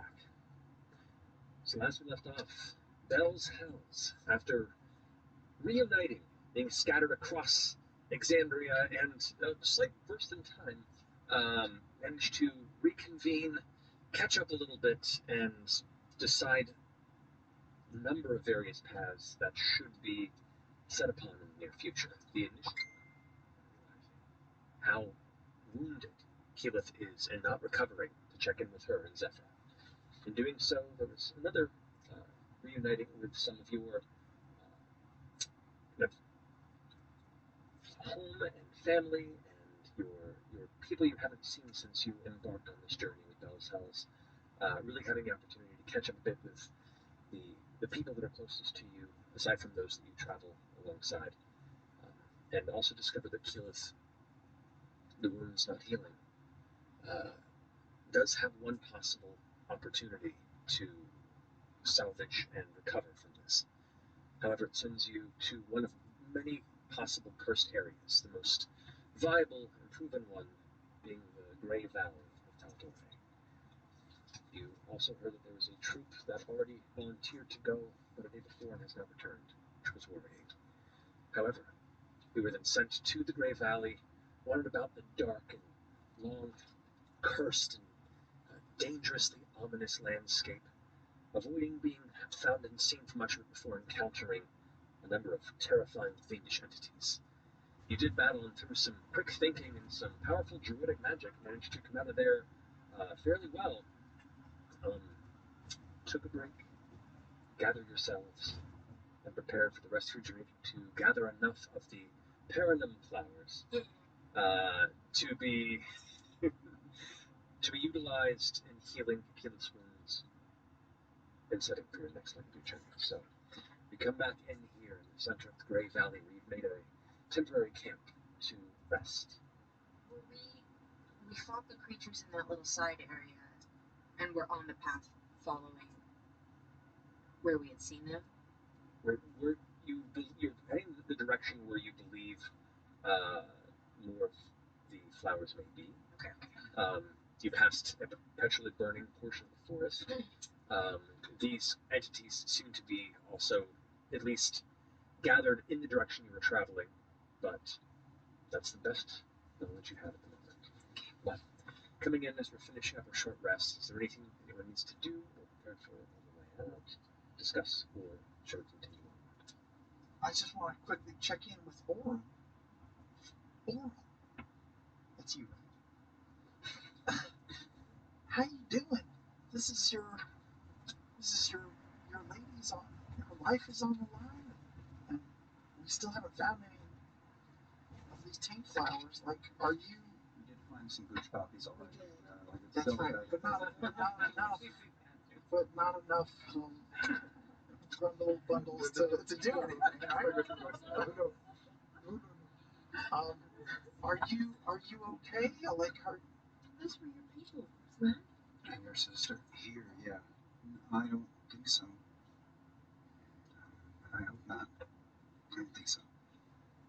How am I doing? How's everybody doing? Really good. Feeling alive, I mean, Just sometimes. Yeah, better. being back here, does it, you know, are you still with us? Like, are you're not going to stay after we, do you belong here?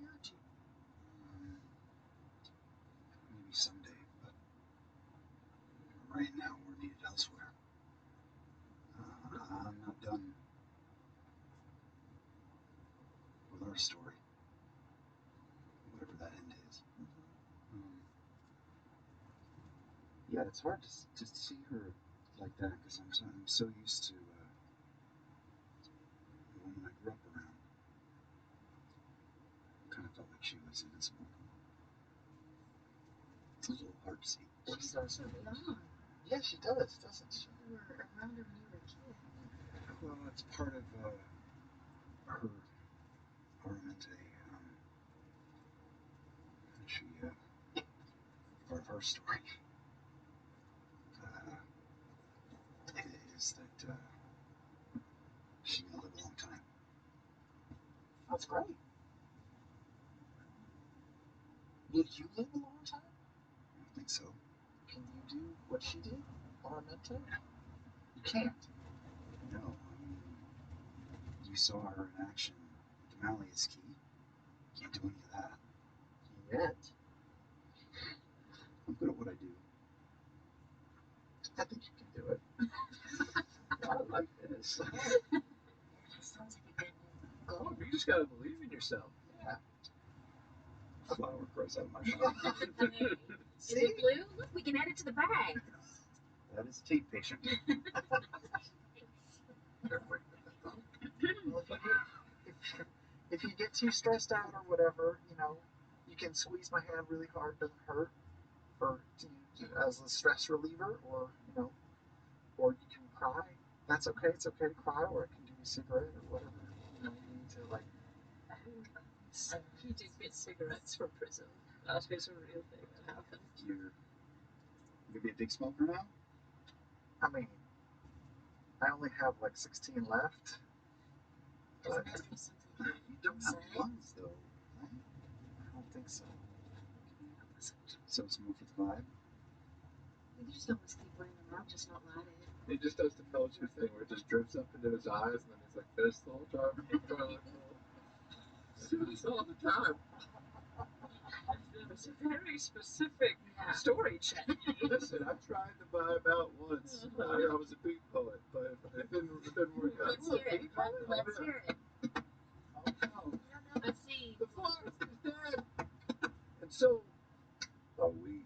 How are you Wow. doing, FCG? That's deep. Wow. House away the coffee bar. It was a great side hustle. Wow. Yep. You have Just so mud much wall life, over there, Ted. you know. They're fucking, hippies. You're such a good woodworker. You're really such a good woodworker. Thank you. I love working with wood. Thank God. Anyway, Orem. Let's go around the circle. How's everybody doing? I mean, we haven't been alone together that long. It's true. Yeah. I mean, you seem weirdly happy. I do. Yeah. And you, I don't. This is just a weird observation. Feels like you are glowing a little bit. I don't know why. When Imogen and I took our little walk to go visit Shadonna, we talked it out and About what is yeah, that? We got some snacks. What did you talk out? Did you have problems that you had to work out? just just that kind of. I apologized, which I you're not wrong. I should probably extend this apology to the rest of you for my behavior, feeling a bit irrational towards being kind of mad that you guys had a really good time on your trip. And we just had a really horrible, kind of traumatizing time. Also And still that's it. also still processing. But we're good. We now. apologized. We talked. Why are you sweating? It's just clammy. Exactly. You sweat, Pink. What is that? It's a little dewy. It's Dewy. It's a little gray. I know. Sorry. This guy's universal. No, it's fine. It's fine. We're fine. Everyone's checked in then. Yeah. Except for Ashton. Ashton, you okay? Strangely, I think I'm the best I've been in a very long time. I just want to get this taken care of.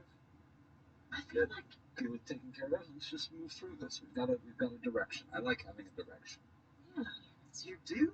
Yes, exactly that. Like everything has been so up in the air. I don't know what's going on with the moon and the gods, and it feels so like directionless. Like what are we doing? What are we doing? I think we're going to take a couple of days to get good. And then we're going to go back to the source, huh? Yes. But I guess what? that's the thing. But the point of it is it's nice to have a focus. It's nice to go after flowers, to help heal it, and then maybe we can figure out where we stand with the gods, because I think everybody's in a different place. I love an odd job. You don't have to think about things during an odd job. You have a thing to do, you do it, you've accomplished something. It's really nice. It's all been so complicated. I mean, I remember even when we were trying to explain it to our compatriots that we ran into in Asura, it was so hard to explain everything that we're trying to do. Getting flowers is nice. I guess that's what I'm trying to say. Yeah, when we finish that, we're gonna help the gods, right? Of course. FCG. I don't want to force you to do that or anything. No, I don't. I obviously I think yes, Predathis is bad, and I want to. It's like you're trying to convince yourself of that. Well, a little bit. A little bit. I finally feel like I'm feeling better about my abilities and what that means for me, and I feel like ending Predathis could potentially end me in a way, which is fine. Wait, what? It's worth that. What do you mean? I don't know if that is gone, if I'll be who I am anymore. You won't be dead. I don't know. I don't know if that means, people that got their life from a godly power, if that means they'll be ended as well. I don't know what it means. But I do think that so many people depend on the gods, and it's the way we've been for such a long time that it makes sense to honor that. It's not like we don't believe in the gods, they exist, they're there. It's just a matter of if we support them or not. And obviously, we do. Do we? I'm a little undecided. I'll just be straight up with you. I mean, history's always written by the victors, so we've only heard one side of things. Can we just take a quick straw poll? Yeah. All everyone in favor of the gods raise their hand. Oh boy. Well, let's keep going. All those opposed, raise your hand. All those not sure. Undecided. Well, that's it. Yeah, it's and that's the problem. It's I feel like we need to figure this out. Everybody. What was your vote? You didn't really vote for I'm abstaining. You got to work in this governing body. You're abstaining from being undecided? Yeah. He was in the bathroom. You really are a punk. Ashton was probably a druid. A fake druid. What? What does that mean? I just feel like you should talk about yourself some more, Ashton. What does that mean? What? I don't know how much there is to talk about. Were you a druid? I don't know. Talking awesome. Wait, we didn't talk about this. Did we talk? I didn't remember. A druid? A druid? No. He came from a cult. You came from a cult? Clearly. Really? So wait, but did you like the cult or do you want to fight the cult? I don't actually have any real memory of the cult. I was excited about the cult. I was evacuated from it when I was very, very young. I have almost no memory of the cult. Evacuated or jettisoned? There was some sort of interesting dimensional anomaly is the best I've been able to put together. I'm trying to get some more information out of it. Big thing exploded. What happens to you? Yeah, it weirdly does. It threw me to the other side of the fucking continent, and not before I got to watch my family torn to tiny shreds, which is basically my first memory. Actually, thank you for bringing that. How old are you? Question. How old are you? To the other side of the continent? What continent? How long ago was it? No, not Tal'Dorei, the other continent. Where we met. Marquette? Marquette. And how long ago was this? Are you older than me? God, I hope not. You could have jumped time there. Why not? I don't think I have, because people are. I'm starting to learn that there's a certain timeline to these things. Honest to God, I genuinely don't. I don't know a lot about where I came from. I wasn't particularly interested. Well, I don't know. Wait, how old were you? I don't know. Yeah. Like old enough to talk? Old enough to wear clothes? Old enough to talk, old enough to wear clothes, Old but enough to walk around. Toddler, get in trouble. 7, 8, I don't know. Old enough that I didn't really. It was a long time ago. I woke up in the fucking desert. I got sent to a fucking orphanage, and that's where I spent the rest of my life. It's been a couple decades since, ish. You're skipping over the juicy bits. See, we talked because when we were in Earthdale. I think that's where we were. Just throw it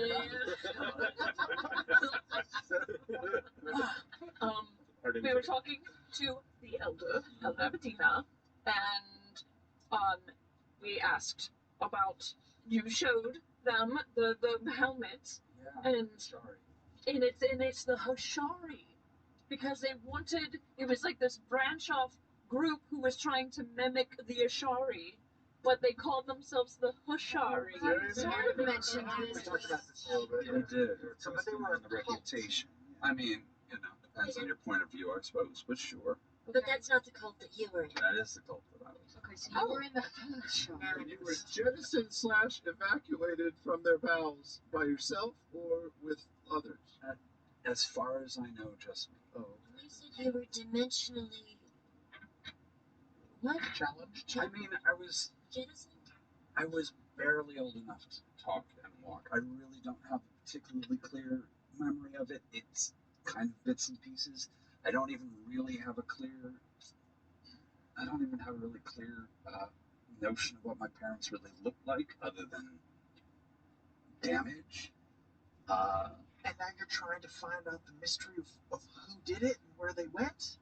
I mean, honestly, I'm here with this group because I heard the word Ashari, and piqued my interest. Oh. I don't know. I hadn't really thought about it before, and then I hear the word Shari come up, and that's kind of clicked a thing. And has anyone ever tried to find you or locate you or reached out to you or? No. Do you remember enough about your? Are they dead? Yeah. Very dead. Do you remember anyone who survived this incident that, like, Imogen can use her mind powers to find in the world? Nope. Can't really do that anymore, can we? Not with that attitude. I know that it's different for every person, but our parents are all the people who raised us. Like, I've got a dad that I don't know. He's out there somewhere, I guess. That's not my dad.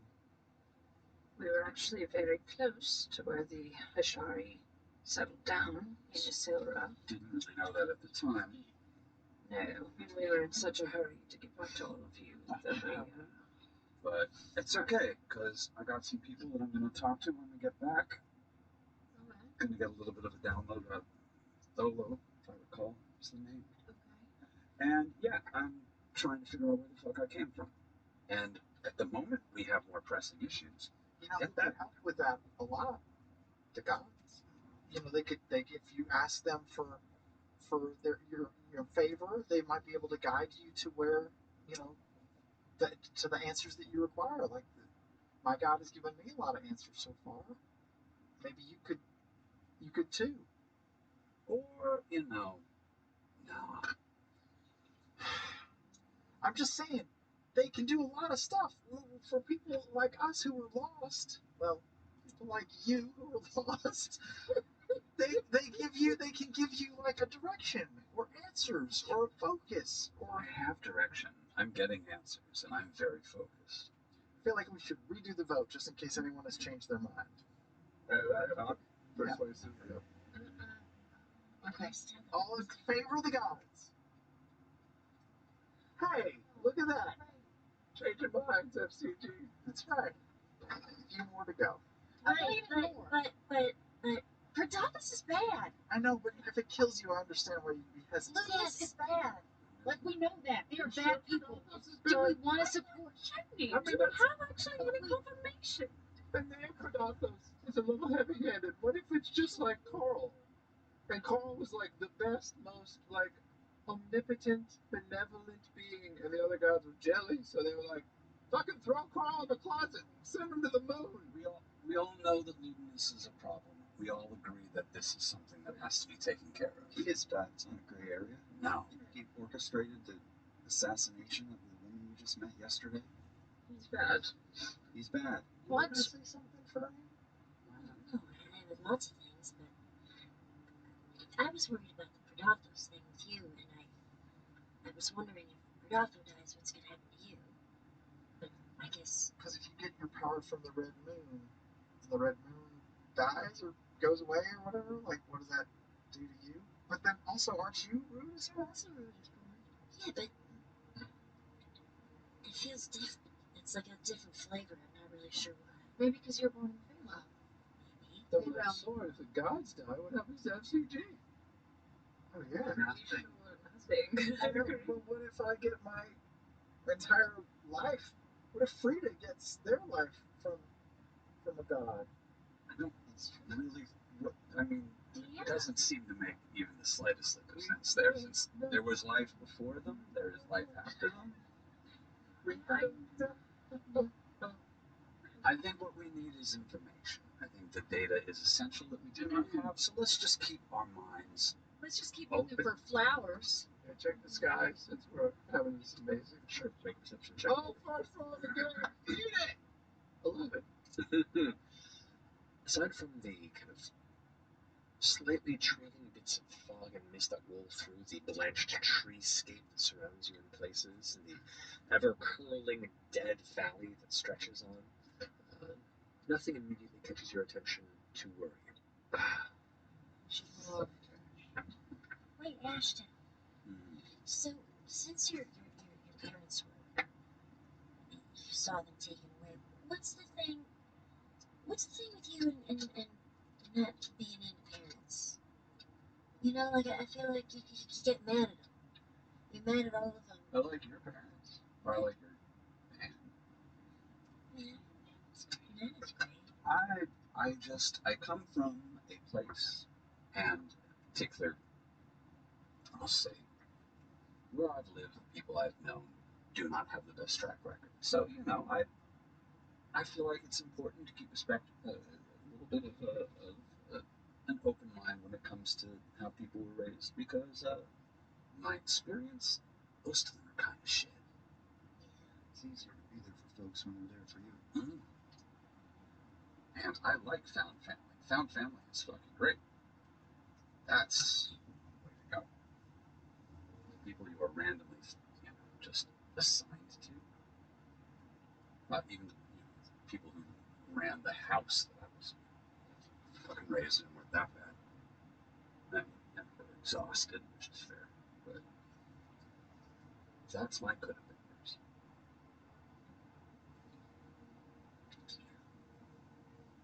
Are we surrounded by monsters right now? No, we're actually. Foolish. That's a terrible thing to say about your friends. Everything on fire and demons just flying about. We should probably keep going so we don't, give up on.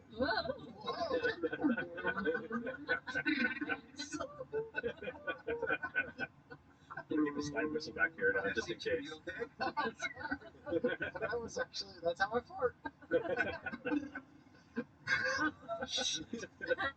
Please fart. Let's find more of these forget-me-twats. Yes. Alright. So, who is helming this next leg of the journey? Where are we? What is it? A survival? We have a direction. Yes, you have a direction that you travel. West or something. Right We now. knew.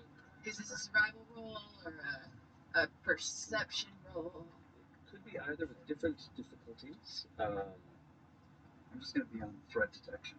I'll do that. Not looking for flowers, but looking for. If she gave me the direction, so I can help it if you want.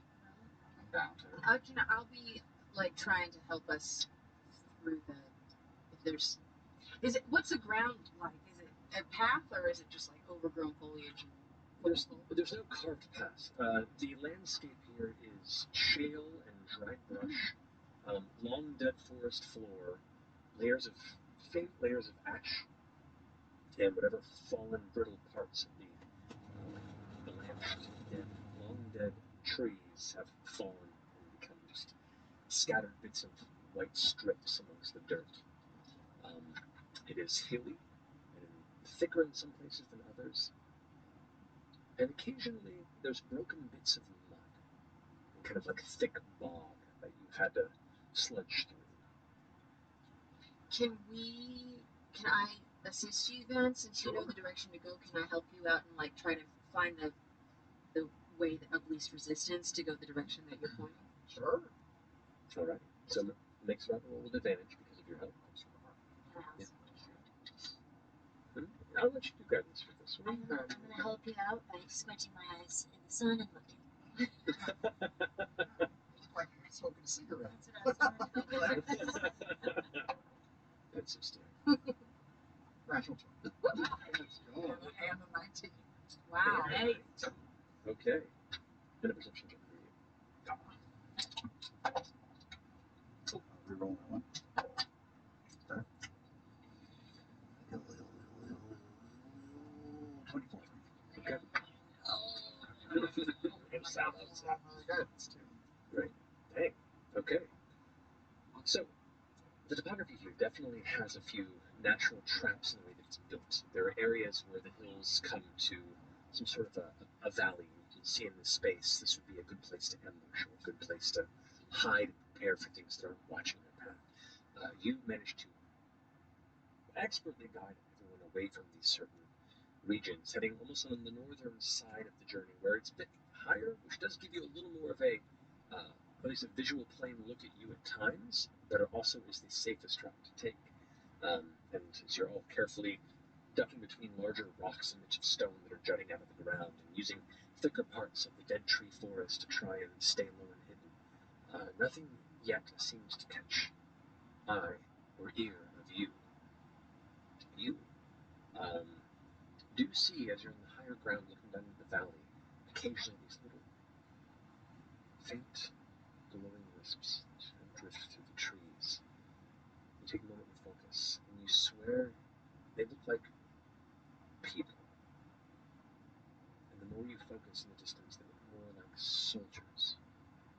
Like the ghosts of long-dead warriors who died on a battlefield and are ever lost wandering the expanse of this space, occasionally drifting and vanishing within the mists. Occasionally you see another one dart through, then 3 of them run before vanishing into the air. How many do you guesstimate? Does he guesstimate that he sees? At times you see 1 or 2. One moment you see 15. There's one moment where the mist, you swear, looks like dozens of them rushing towards each other, and then it's just the mist. But far enough to the south of where you stand that you don't feel like there's any particular danger. Just a somewhat creepy glance into a part of history forced to relive itself over and over. Thinking, are they in our path or they're off? They are on the southern side, not in your path. You managed to avoid expertly an intersection point. Carrying on for another couple hours or so, hearing the occasional shrieks of flying beasts in the distance, seeing the shadows, keeping some sort of a low-flying hunting pattern. You manage to avoid their paths as well, until eventually another scent of burning catches your collective noses, like a distant forest fire, a bit of charcoal, almost like the smell of burning meat. Can I give it a more specific wolf nose? Yes, you may. So I'll make a perception check with advantage. 18. 18. Okay. There definitively is one direction where the wind is continuously blowing in pulses, and when it comes from that direction, you can gauge it's further in the path in the direction you've been traveling, but it continues a slight southern arc. You can get to, or one of you or more of you can go to a precipice that breaks beyond the forest tree line to try and get a view in that direction, but you will be exposed in doing so. Okay. Pate kind of curls out. Don't worry, let's do it. Go ahead and roll a perception check for him. Poor Pate, it's getting shorter and shorter. Got a fucking Nerf football up. Yeah. What is it? I've been wanting to talk about.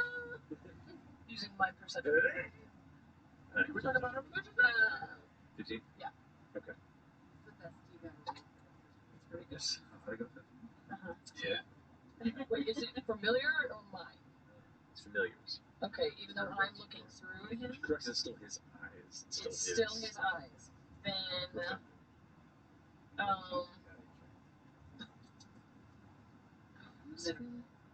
it's magical darkness, doesn't it? Then 11. Okay. That's That's right. There we go. Yeah. He has a hard time pinpointing much beyond just a few different trails of wispy smoke that seem to be drifting and occasionally being blown away in the slight short bursts of wind and air that coast through the valley. You can see some of the trees creaking and moving with it, but nothing particularly catches his eye. Should really get a familiar with actual eyes. In about 10 miles, take exit 110 on the right onto I-70 West toward St. Louis. Did you get some eyes and add them? Eyes go bad pretty quick. They do. Lane closure ahead on I-70 West in a quarter mile. You're still on the fastest route. I mean, I can't tell if it would make him more or less unsettled. Probably more. Would they have to be tiny eyes to fit inside that? Would you need Like rat-sized eyes. Well, I'll Should meditate on it. Think about it. We'll Such see. bird eyes, eagle eyes. But maybe eagle. What did it pass for you? Any of that useful? No. Okay. Curls up on your shoulder. Stay in the left 3 lanes. Alright. What's up, Pate? Do you want it to ride with you for a little bit? Sure. Latches onto your shoulder, curls up on the top of your head, starts like digging with little bony fingers into the top of the hat. And it's great. The scalp massage. It's a little musty. Tastes like very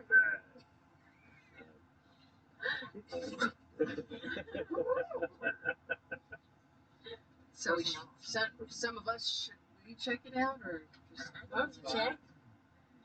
Let's just go. Let's just go. What could go wrong? Alright. You continue following the path that you've been pushing forward towards, but that scent keeps catching your nose. And eventually you begin to gather what would be a more direct source of it. You've come upon what looks to be a unique part of the topography, a large piece of historically sundered ground, a site where a large hill was once cloven into two shallow cliffs. You can see it leaving a kind of a broken crevasse of earth and stone that kind of worms its way through this kind of, looks like a large half-circle-like perspective. You can see the barren, telltale trees, the valley surrounding all through it. It looks like it holds importance, and you can see signs of more recent construction dotting one of the edges of the chasm, like there is a structure built within it. Against the cliff face? Inside of this crevasse, like against one of the cliff faces, like in the middle of where the two halves of the hill still reside. That's you said it looks like it's been sundered, like it is visibly, obviously, something beyond just a canyon or a ravine or something. It looks like a large hill that has like the shape, except for one big cleft just torn through the center of it. Yeah, especially, yeah. That's where the smell's coming from? It seems to be coming from that direction.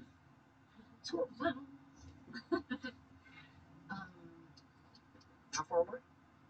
About a mile and a half. Don't see any flowers around there. Make a perception check. Is this going off way Up outside? at The cooking meat smells very off. We have a spyglass. Did you give it back? I gave it back. Why? Where did you get it? From I was there. I have one. Oh, you do? It's gone. Well, it's got to be in one of your pockets. Well, look at another one that's not here. I don't have one. Somebody took it. Do you suspect someone among us? I don't know. I'm going through my pockets looking for it. Alright, whoever took it, just admit it. What's it made of? Check me. What's it made of? It is a spyglass made out of whatever spyglass is made out of. Probably metal, probably some Don't glass. look at me. I don't mess with that stuff. I was borrowing it from Sandus. I was gonna return to him the next time we saw him, but I can't now. Sadly, I cannot take credit for this one. I was really hoping. Yes? Wait a minute. Is it in the hole? I might have borrowed it back. Tis in. We stole from him. It's really like Xandus. Yeah. They were More than fun? More than a spyglass. It's okay. It's okay. It's. Is it? I'm proud of you for getting away with it. That means you're getting better. Feels like good trade for sending Xandus in a crashing sky vehicle into the. Oh, still don't have one. I thought it was just an I instrument. think we found out that they were okay. We saw them scurrying away. Case closed. Keep it high. Yeah, we should. Yeah. That's true. How about that? All right, somebody else. Big two Look. are apart, betraying each other now? That's not in my. I can't see it. The crevasse and the shearing with the structure around it, like the rigging, that's like a mile and a half away. Yeah. On the horizon. I don't see any flowers though. But we should check out what Is this boring you? I don't. Are there I'm any sorry. trees, dead trees around us? Wait, why are you two particularly tired? Yeah, do that and see if I can spot some blue. Did you say Okay. really? Go ahead and climb to the very top. Get a peek point. Are you doing this? Are you trying to stay somewhat hidden at the peak of a very blanched white tree? Not anymore. No, not in this moment. Okay. So go ahead and step up there and make a perception check. Yes. Oh, okay. I have a whole time. Hey, Fern, I'm sorry. I'm sorry. Stole back the glass. I need to be the spy boss. Could you help me? Yes, I can. I will guide you. I'm sorry. I do nothing. You're not gonna test guys.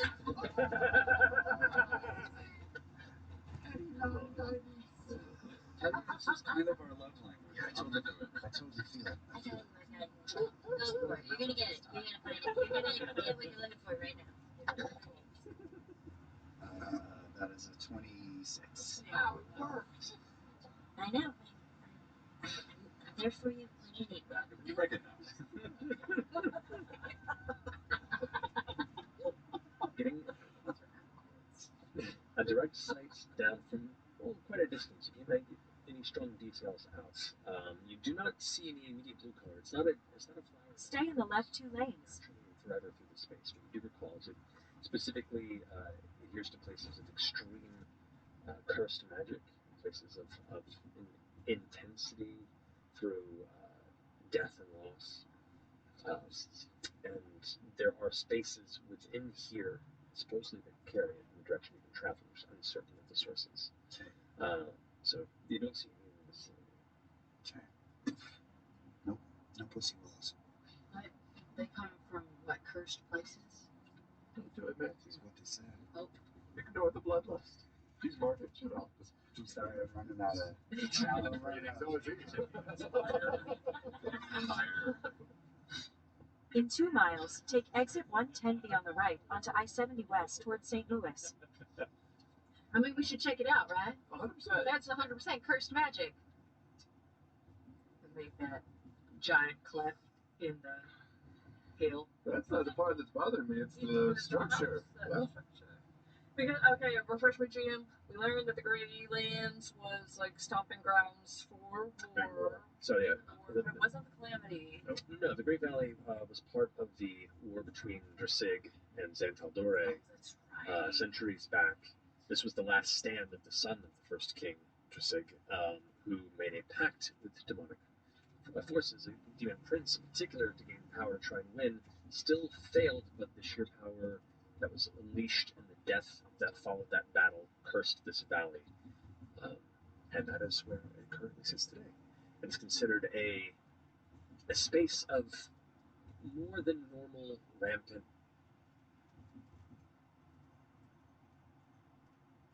power and influence. It's a mile and a half away. We could definitely just hoof it.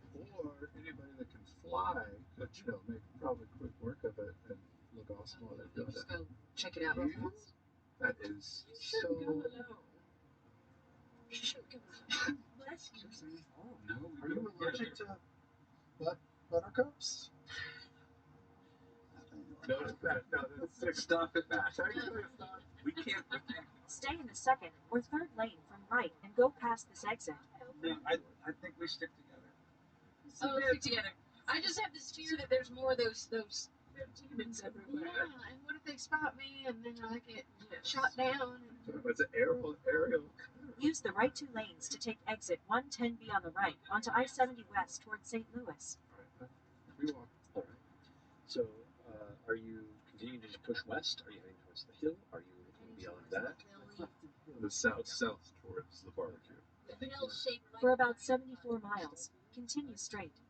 Yeah, that's what I was thinking. We're creeping. Yeah, we're good. I would like a group stealth check as you head in that direction. Sorry, I'm out of toys for this. I have some of trace. Okay. Oh, you do? That's a Yes, trace. yes. So I would add plus 10 to this. Oh, thank God. 37. Jesus. Why? natural one. No way! 3 ones! Tell me we got some north of 25s here. I have natural 20 for a 30. Okay. 37 to 30. But each natural one counts as two failures. What you got? 14. Okay, that's fine. Wait, Plus the 10. 10? Rolled a 2. And what you got? 27. Okay. No, we failed that. We're fine. It's fine. Don't you smile over there. He finally gets to spend all these little check marks Yeah, I was that we gonna have say. every time we make a bad pun. This is karma, you guys. His brain's This is about to tear. Go! All right. I haven't installed that trapdoor yet. You get about halfway through the distance to the front of this hill. There's a moment where you emerge from one area of very thick trees to a bit of a clearing, and you kind of immediately curve over to the sides of it. Around that time, it would be Orem and Jay that pick up the first sound. The whack into the area above you. One of the tall trees just splinters at about 15 feet down from the top, and for a brief moment, you see this shape start down after impacting it and begin to curl up wings. You hear behind where it came from another, and you see a secondary winged being that's now darting down. You can see at a brief glance these long, spindly looking bodies of like a dark grayish purple coloration. You see these long claws kind of dangling at the end, and these white feathered wings that seem not to match the rest of their body. Their heads with these elongated necks, almost vulture-like beaks, themselves are covered in teeth. And these kind of like yellowish, sickly eyes that are set deep within the head. Unlike any birds or creatures you've seen, there are elements of odd stretch humanoid features, but also this odd mimicry of bird-like uh, physicality.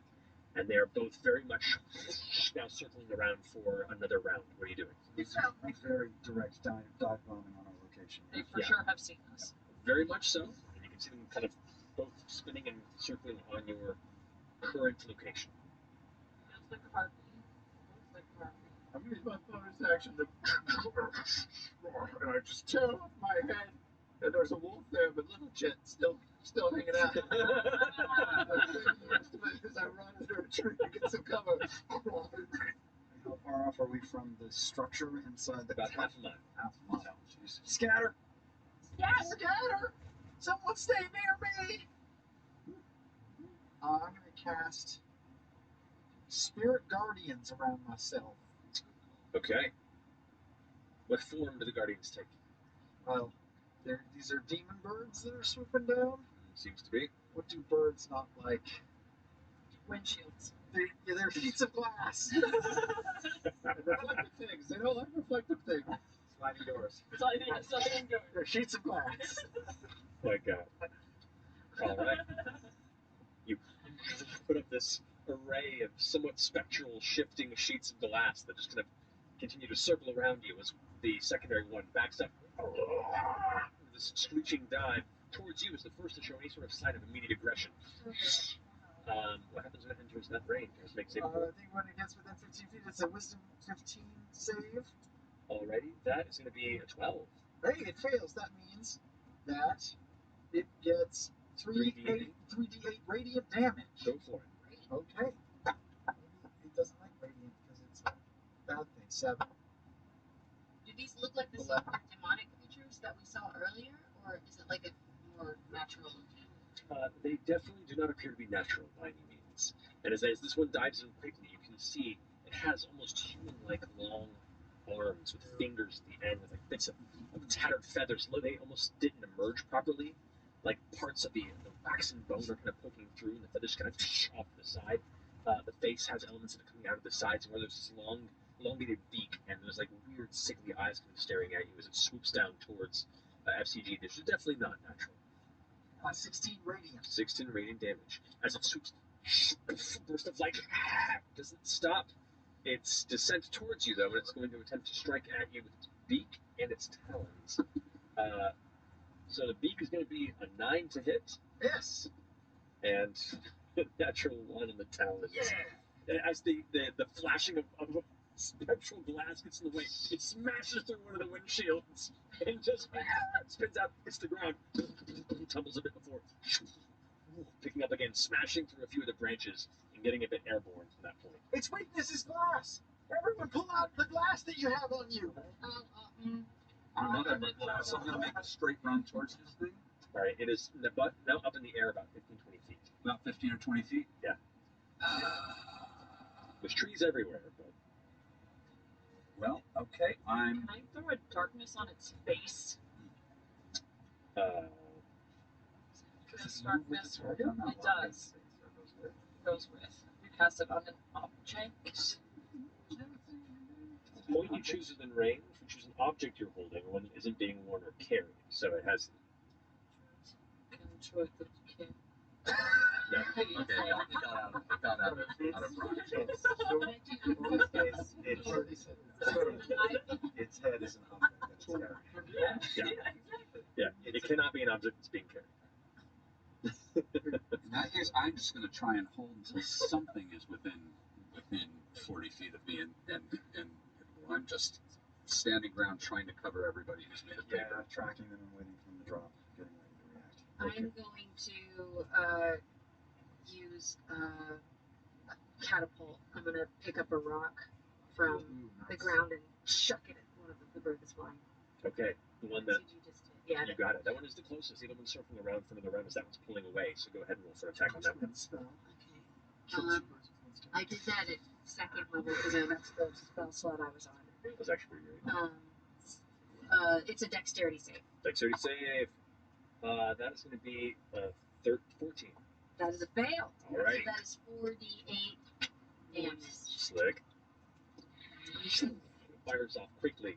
As it's like pulling away from the blast, it's going to swing back up to begin shifting around to a secondary attack. 22 points. How much? 22 points of bludgeoning. 2 points a day. Look at the burst of feathers. You see it kind of spiral down again as it loses about 10 feet of height and is now starting to pick itself back up. While the other secondary one is spinning around. Now it's meant to swoop in for a strike as you're the one that just unleashed the recent strike. It's going to attempt to dive bomb you. I cast mage armor when we got to this place, so my AC is 9. Well, Pop off a mirror image too. okay, mirror image on you. Is anyone like protecting you nearby? I said I was tracking, so I was about to pipe up and say I'd make a run and jump, and I want to bait and switch, leap up, grab her by the shoulder, and get the shield up in front of the thing. Okay, and you said you were waiting for it to descend. The second that is within reaching distance. Okay. It's going to come down, and it looks like it's diving straight towards you, and then scoots up, and as soon as it gets right over you, it hovers and with this horrible screeching. Stay in the left 3 lanes. And every creature within 20 feet, which I think would be you three right now, have to make a Constitution saving throw for me.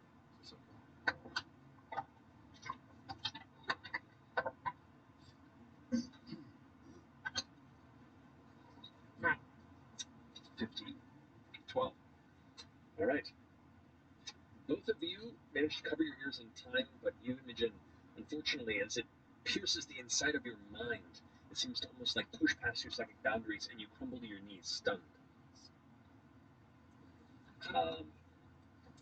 Is she like bleeding from her face or anything? I'm going to say that I finish the bait and switch them and land, and then stand. Push her out of the way. Is it still like... nudge her back, standing in front of her crumpled form, and she will add something to her AC at the moment. 3 to your AC. Okay. I'm going to rage and take a full run at this fucking thing. What am I going to be doing? You ask. That's fun. The rainbow flicker starts hitting everything. I'm very shiny and very sparkly. Okay. And I'm going to run full speed and hit this thing. And I'm going to run, jump up, and literally just let the momentum do a full flip right into the fucker's head. Go for it. Make the strike. And I'm going to do this reckless. Go for it. Oh yeah, that's more than makes any sense. 29 to hit. That definitely hits. And then that's because this is fun. That's 2d6. 2d6 and 3d6 because I next served d6. And that's 6, 8, 9, 10, 11. It's 11 points plus. It's 23 points of damage.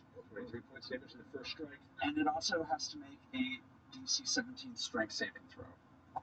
Which it fails with a 15. Hey. It gets pushed 25 feet directly away from where I just charged it. Alright, so as you full golf swing over the head swing it, you slam it, and it gets pushed directly away, kind of skidding on the ground a little beyond where Imogen was, kind of tumbling. Its wings out as it's trying to get back onto its feet. And you can now see like the long, spindly body and this weird kind of human-like haunches and then these talon-like claws. It's horrible. It's a glass. I'm gonna basically I'm gonna stay within about 10 feet of the two of them and just sort of take a defensive position with the three of us. Okay, that one was not on the ground, so it is definitely within combat range if you were to rush there after your like leaping arc on the first one. But who's up next? Yeah, I'm gonna extend my wolf claws out through my chubby hands, wearing my wolf mask, and you'll see. I'm gonna scratch my forearms. You'll see flames come up, and before I take off running, I'm gonna swipe at one of the trees that are all dead and stuff, just to see if I can get it to catch. Yeah. Flame begins to curl at the side of this tree. Yeah, you big bitch, come get me! I'll use 35 feet. I'll try and close the distance on the rock with my Lady Deathstrike claws and my wolf mask. It's the most terrifying Halloween trick-or-treater experience ever. The wolf hat? Is that what you're saying? The wolf hat. Everything else is on delay. Okay. But I'll say, yeah, you can just get up into range with the one that was up. Amazing. Go get the rest of it out, and I'm actually going to try and grapple this thing. I'm going to try and shove my claws inside of its body. Okay, so go ahead and make an athletics check on your end. Okay. And this will make make an athletics as well. 18. A 5. You definitely like full on tackle and hold this thing in. You are currently grappling around its body and holding the side of one of the nearby trees right now. It's like trying to right itself again, but it can't get its feet and hands up in the air.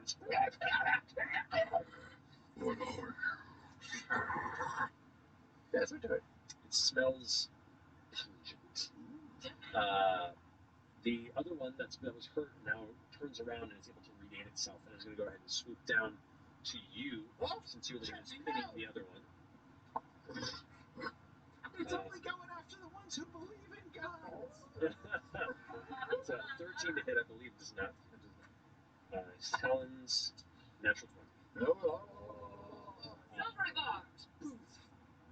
That smell. That smell. Shut up, Sam Riegel. It's 21. Everyone still hit? Oh, yes. It is not a crit. That's just not a crit. It's not a crit. All right. You take 11 points of slashing damage from the talons, reduced to 5, because you're level 4. And it's just like trying to harry you from above. You guys have So are there two of them kind of nearby where Chetney is? Yeah. On the ground. On the ground? Is he in the... About 30 or so feet from where you're standing. Is he in the middle, or are they kind of like on one side of him? He's holding one, and the other's above, like slashing from the air. He's holding. He's grappling. He's grappling. Then I'm just going to hit 2 Eldritch Blasts at the one that's flying. One's a natural 20. Let's go. Smash. There's 17. 17? What? And a natural 20. No. Both good. Yes. So everybody doesn't think that that's what's going on. You never know. It's not. Okay. 18 plus 4, 22 for the crit. Very cocked. Ooh, Let's go. Yeah. And The crit is only being grappled with the one that's being I'm harried. hitting both to the one in the air. Oh, both? Both Got it. in the air. Second one. So 22 for the first one and 11 for the second. Okay. So 33 total. One top. Both impact. You watch as a spray of dark, now blackened feathers from the impact of those blasts go spreading out and hitting the nearby trees with a splatter of black viscera. You watch as the creature's 2 halves kind of hit the ground before they both kind of burn into a black ash. I got one! I got one!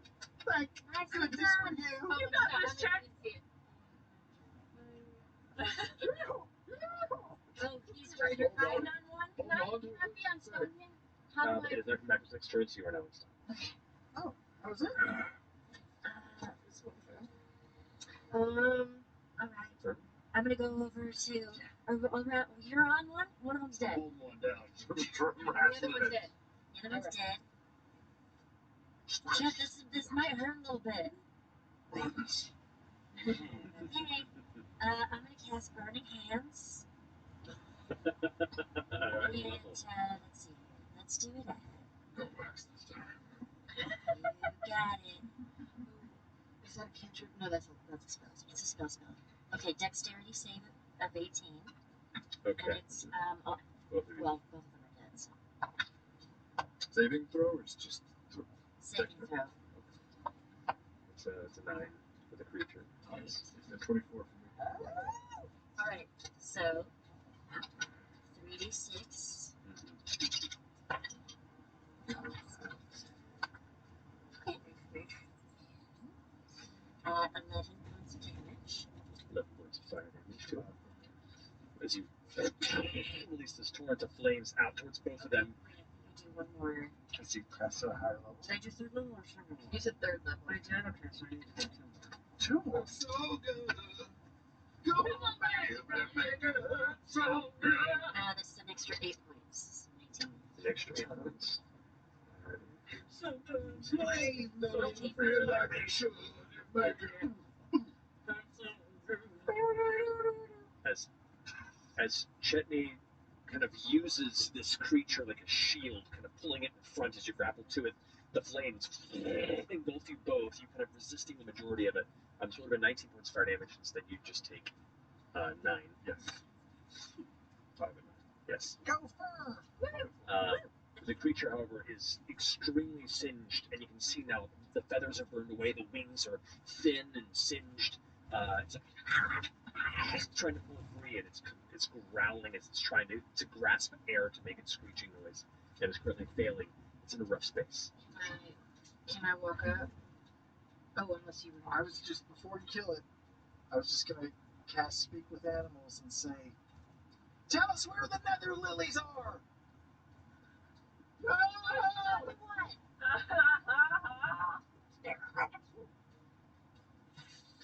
I need you to make a Constitution saving throw, all of you.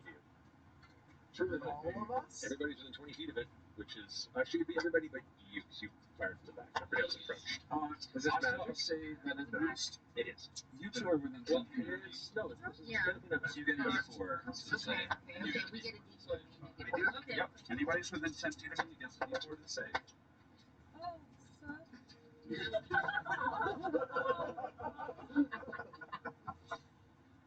Bird? 7. 7, okay. 18. 18. 13. Okay. 23. 23. Well, 12. 11. 11. All right. Both of you are stunned. As What the a screech cuts through your mind and your consciousness like a hot knife, and for a minute your eyes just are stinging pain. You have to close and tense your eyelids just to try not to be driven mad from the sheer pain in your mind. Right as it screeches, I want to reach forward and strangle it around the neck and cast Shocking Grasp. All right. So save on a 10. That is it's an attack roll. Okay. Add a D4. Okay. 16 plus 10. That hits. Go roll damage.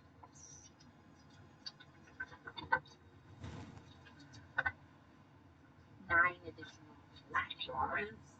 9 additional damage. Alrighty. How do you want to do Ooh, I want to strangle it until its neck starts to singe, and I'm just going to keep squeezing until its head just kind of like goes from its. As its neck begins to give way, you feel its body actually begin to crumble away into ash under your grasp, both of your grasps. And as it begins to kind of go limp within your hands, it falls into this small smoldering pile before it dissipates into the rest of the surrounding dying forest floor. Is anything else off around here? So, Did she? She's very capable. Well, the thing's just screamed its own, right? That's 15. 15. You do hear another screech in the distance, like a screech that herd is responding, and you get the sense that this spot will likely be swarmed or descended upon. Plus, there's a tree on fire, so if we book it, we can get off the X. Yeah, we should head inside. Yeah. Yeah. Yeah. Who am I?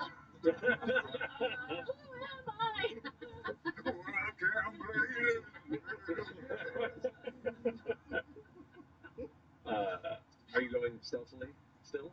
Quickly. Yeah, I guess we're going. We're ditching. I mean, we get both. Either you hurry and just make a full run, or you're trying to be stealthy while trying not to be seen. How many trees are on the way to the thing? Or is There's many trees. It's not, yeah, that's about a half mile from here. There's still a dense forest around. It's just your. Half mile's not too bad.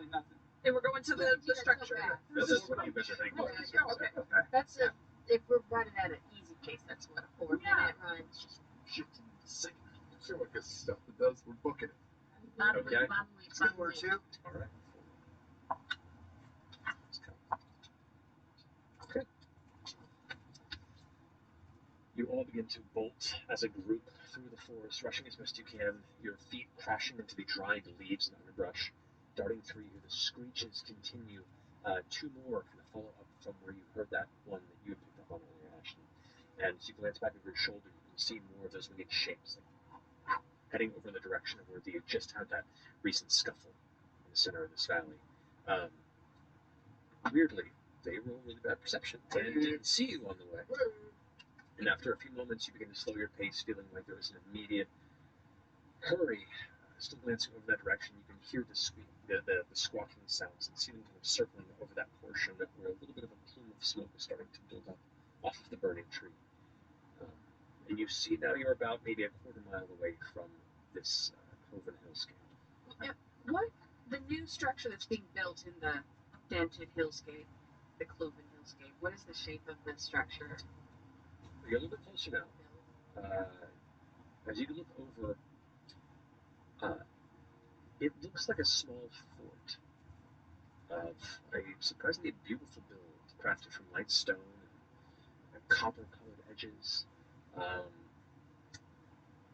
It looks less like it's being built and more like it's sustained some damage. Is there scaffolding around or is it just the structure itself? There's the structure itself, and you can see there are a few points along the edges of the cliff where almost like little torch towers, almost like little distant beacon fires could be set, but they're currently just alone and cold. You said it was in the side of the. It's in the base side of one of the kind of what would be the southern side of that hill cliff. How far down? It's at the base of it, and the actual cliff. It's the closer you get, you can see like it's like a perfectly smooth side. It looks like erosion over time is kind of settled in, and there's a little bit of a rocky base. It's a little more of a casual climb from the center of that kind of crevasse valley. So this cleft happened probably a long time ago. The structure looks like it's been built more recently. You're not certain how recently, and then has definitely sustained damage, and parts of it look to be crumbled or at least impacted. It doesn't look Asharian design, does it? Make a perception check to see if you can see anything. That's 19. 19. The architecture does not give you the kind of natural aesthetics of the Asharian. So, sure. I don't know. That's fair. Now that we're within a quarter mile, is that burning meat smell even more concentrated? It's a bit stronger. Is there any trail of smoke coming up from this structure, like something that's actively burning? You see a couple of small plumes that emerge from within the base portions of it. Barbecue's getting real strong. It was pungent. Is it like, ooh, what a nice sirloin? Or like, that smells like people. Yeah, burning hair. Yes. Yeah. Great. We're still missing some Asharian people, right? Who again? Remember who? There's a few people. Sisters. Is that Bernie? Bernie. That's right. And then some other just sort of scout Ashari. Yeah, they said a handful of people that came out. The volunteers. Some of them might have been who we thought, and some of them made it further. They could potentially be in there if they were taken prisoner or something. We should hurry. Fine. I can take 5 of us if we want to jump in Featherfall. 2 people. OnStar ready.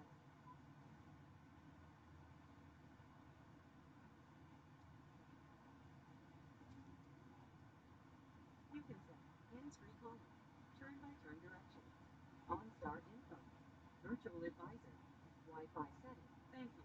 Goodbye.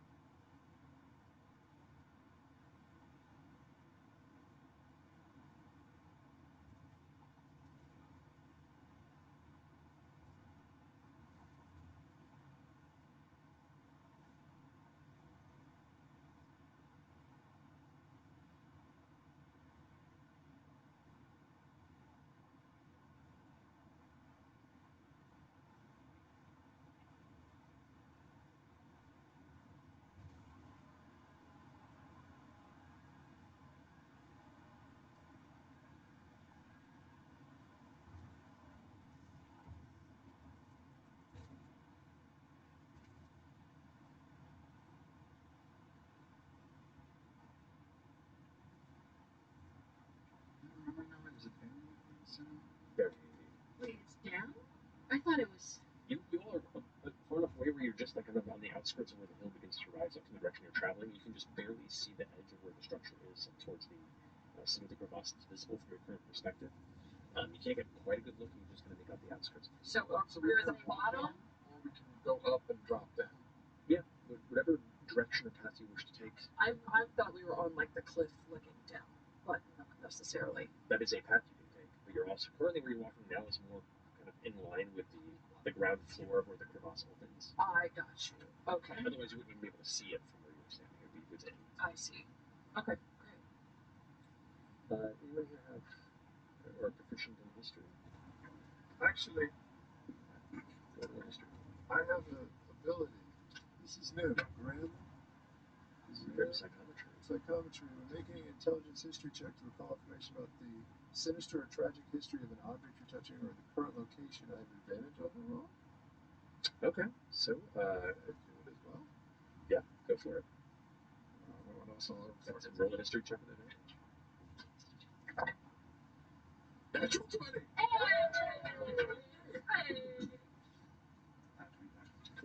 Great. You recognize this site in just kind of your general knowledge of Taldore and kind of learning through history and being mindful of different places of worrying dark power. You never thought you'd cross your path before, but you recall not long ago on this site Hello everyone and welcome to tonight's episode. Hello everyone. Hello everyone. Hello everyone. Hello everyone and welcome. Hello everyone and welcome to tonight. Hello everyone and welcome to Hello everyone and welcome to tonight's episode of Critical Role. Hello everyone and welcome to tonight's Hello everyone. Hello everyone.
Hello, everyone, and welcome to tonight's episode of Critical Role, where a bunch of us nerds always have to sit around and play Dungeons and Dragons.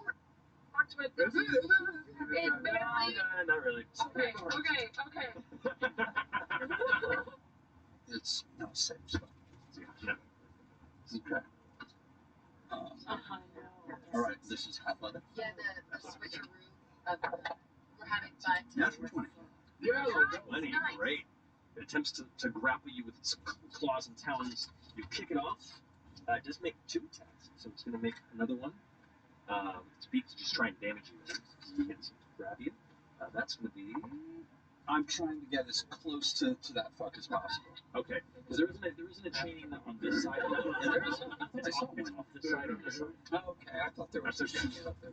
A 12 is going to be tough. I do also have like stone earthwork. I don't know if that makes that a little easier. No, I understand. I'm just saying, all your movement right there. You can't move any further. That's going to take the rest of your turn to get there. So I don't have an attack. I can't reach. You are within melee range. Oh, I'm going to take one more shot with the hammer. Big whammy. Big whammy. I believe it, Rob. That's it's 28 to 8 to hit. That definitely hits. All right. It's not bad. 22 points of damage. All right, so Scorching Ray. I'll do 1 to the closest to me, and then 2 at the one that's by champion. All right, so go ahead and roll for the first one closest to you.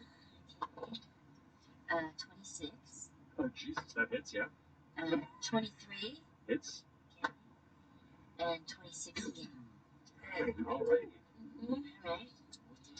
So first hit is 6. Second is another 6 points of damage. And third is 5 points of damage. Damage. All right. All right, cool. So, all 3 raids.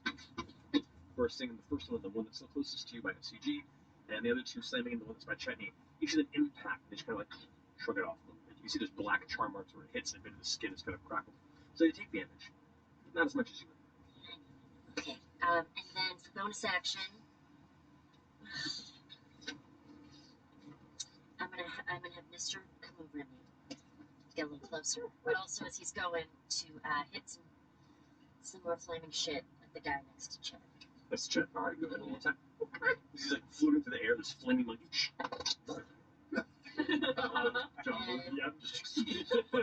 Doves burst into flame behind him and then fall to the ground. 24. 20 to hit. 24. Yep. And that's 9 points of damage. 9 points of damage. All right. How long does your fall last? 1 minute, or until you land. Oh, Is it concentration or anything? No, it's done. It's done. But once you land, it finishes. So. All right, that's my turn. Do you want to move or stay still? You mean suddenly like shrivels.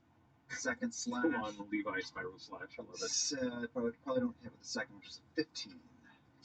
15 does hit. Ooh, it's a big figure. Okay, so we'll go down his backside abyssal ass as I land on the ground. And that is... What's wrong with it? His audience hates it. It's creepy. It's not creepy. Everybody loves it. Look, Kirby loves it. No, stop. No. No. Fine. If I can't do... That's why they call it Shadow Can't. Does anybody here speak Abyssal? Not yet, but maybe when we get closer I can cast tongues. Yeah. I mean, are we close enough to hear their talk? You They could potentially be in there if they were taken prisoner or something. I can take 5 of us if we want to jump and feather fall. So you can get down on your There. Wait, it's down? I thought it was. You all are far enough away where you're just like on the outskirts of where the hill begins to rise up to the direction you're traveling. You can just barely see the edge of where the structure is towards the some of the crevasse that's visible from your current perspective. You can't get quite a good look, and you're just going to make out the outskirts. So we're at the bottom? Or we can go up and drop down. Yeah, whatever direction or path you wish to take. I thought we were on like the cliff looking down, but not necessarily. That is a path you can take, but you're also currently where you're walking now is more kind of in line with the ground floor where the crevasse opens. I got you. Okay. Otherwise, you wouldn't even be able to see it from where you were standing. It'd be within. I see. Okay, great. Anyone here have or are proficient in history? Actually, Go ahead and history. I have an ability. This is new. Grim Psychometry. Psychometry. When making an intelligence history check to recall information about the sinister or tragic history of an object you're touching or the current location, I have advantage on the roll. Okay, so do it as well. Yeah, go for it. Everyone else will Yes, and roll a history check with advantage. Natural 20. Very great.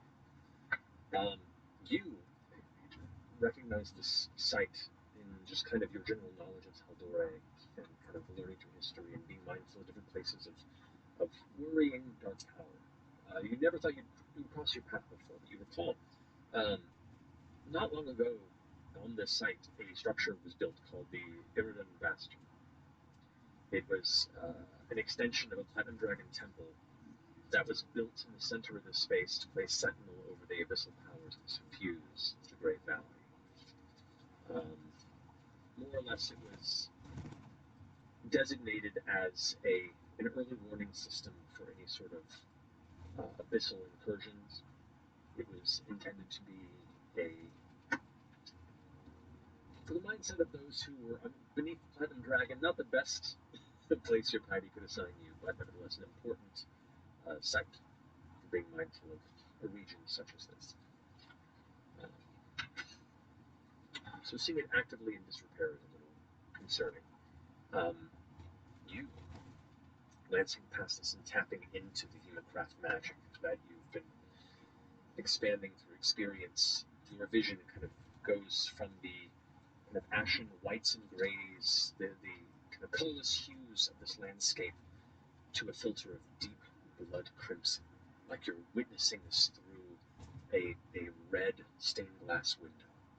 And there upon this side you can see the structure where it once fully stood, not long ago. You see signs of people walking along the walls. You see perimeters being walked. You hear screams echoing, shouts, bursts of flame and dark energy. You watch as one of the towers crumbles and falls in, caught in a half-toppled state against one of the other larger platforms. One by one, the screams are snuffed. Not more than a few days ago. Your vision comes back to its familiar coloration. Oh shit, that's not a trippy thing, yeah, so this is new, like days old, there were people here, some kind of battle, contest. You said it was Platinum Dragon? Platinum Dragon. That's a god, right? Yeah. Yes, it is. Pretty well known. So, without them, the Platinum Dragon maybe. Or without the magic that was helping to defend this place. Yeah, maybe we're keeping a threat at bay, and let's take a look at it. This doesn't seem like something we can beat if an entire army of Platinum Dragon soldiers got taken out by these things. We don't need to beat it. We just need to get in and get the panty petunias and get out of there. God damn it! You don't know that their information should be worth it. This isn't about chrysanthemum bones, okay? We are fucking dead.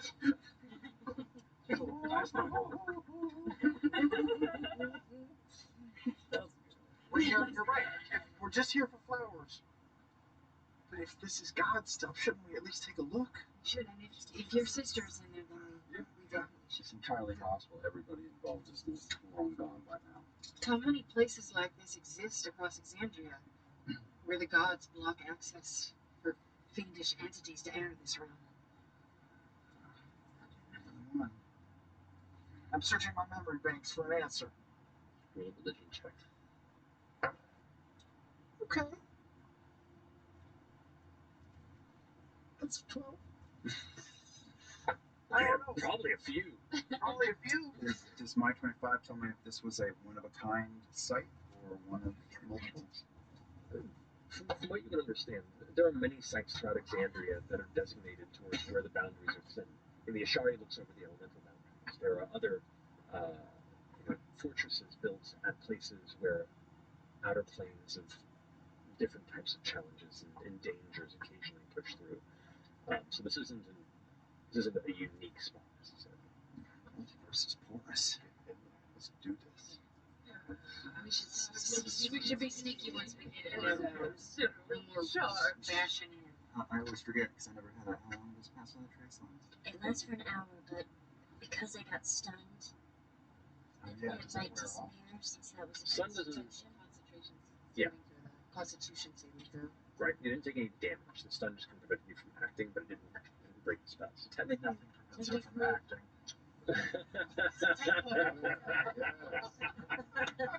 So yes, you would still have it up. It wasn't that much long of a journey. So if you guys would make one more group stealth check. I still got it up. Wow.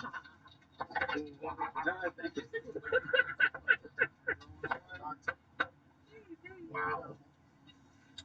I assume I don't have this 18. 39. 39. Alrighty. 25. Okay. 16. 26. Okay. 22. Okay. 33. Oh. Okay. Natural 20. For a total of 27. Okay. 37. Yes. Okay. As you begin to embrace the soft parts of the dried, crumbly underbrush, you've now gotten a better sense of how to move through here without making as much noise. You also find the bits of your clothing and outfits that also blend in with the monochrome landscape and lean into those being the ones that face the sky.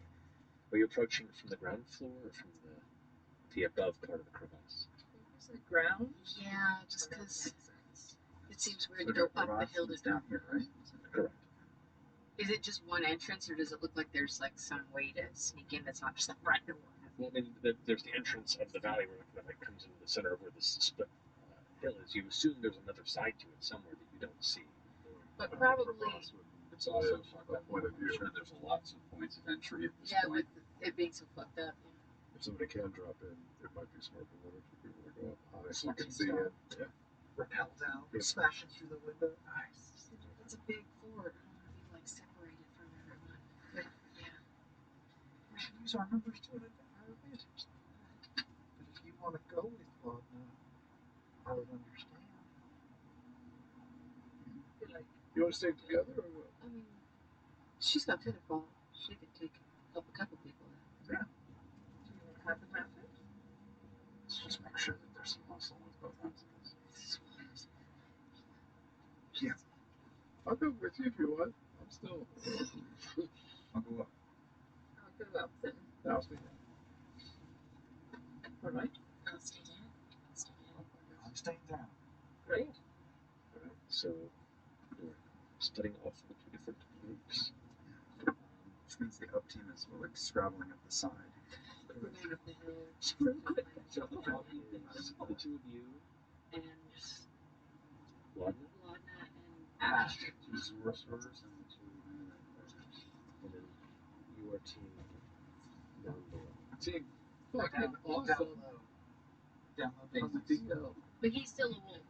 So you want me up and up? Right, so you're still in your role.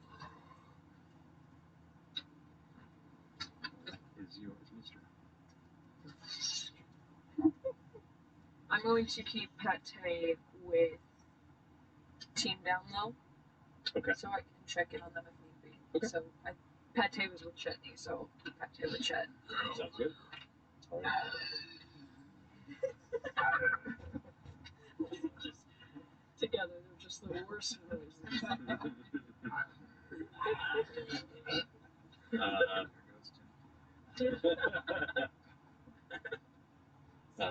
So, pressing on towards, we'll say, we'll go with the climbing group first, heading up to the top of the crevasse. Stealthing through the brush gets thinner as you get towards the edge of the cliff, and the trees stop about 15 or so feet from the edge of the cliff line. So you're going to have to kind of take a little bit of a brief leap of faith and expose, whoever's going to glance over and take a moment to hear it. Super short. Okay. Okay. You creep up to the edge and glance miles down from above, and it's about maybe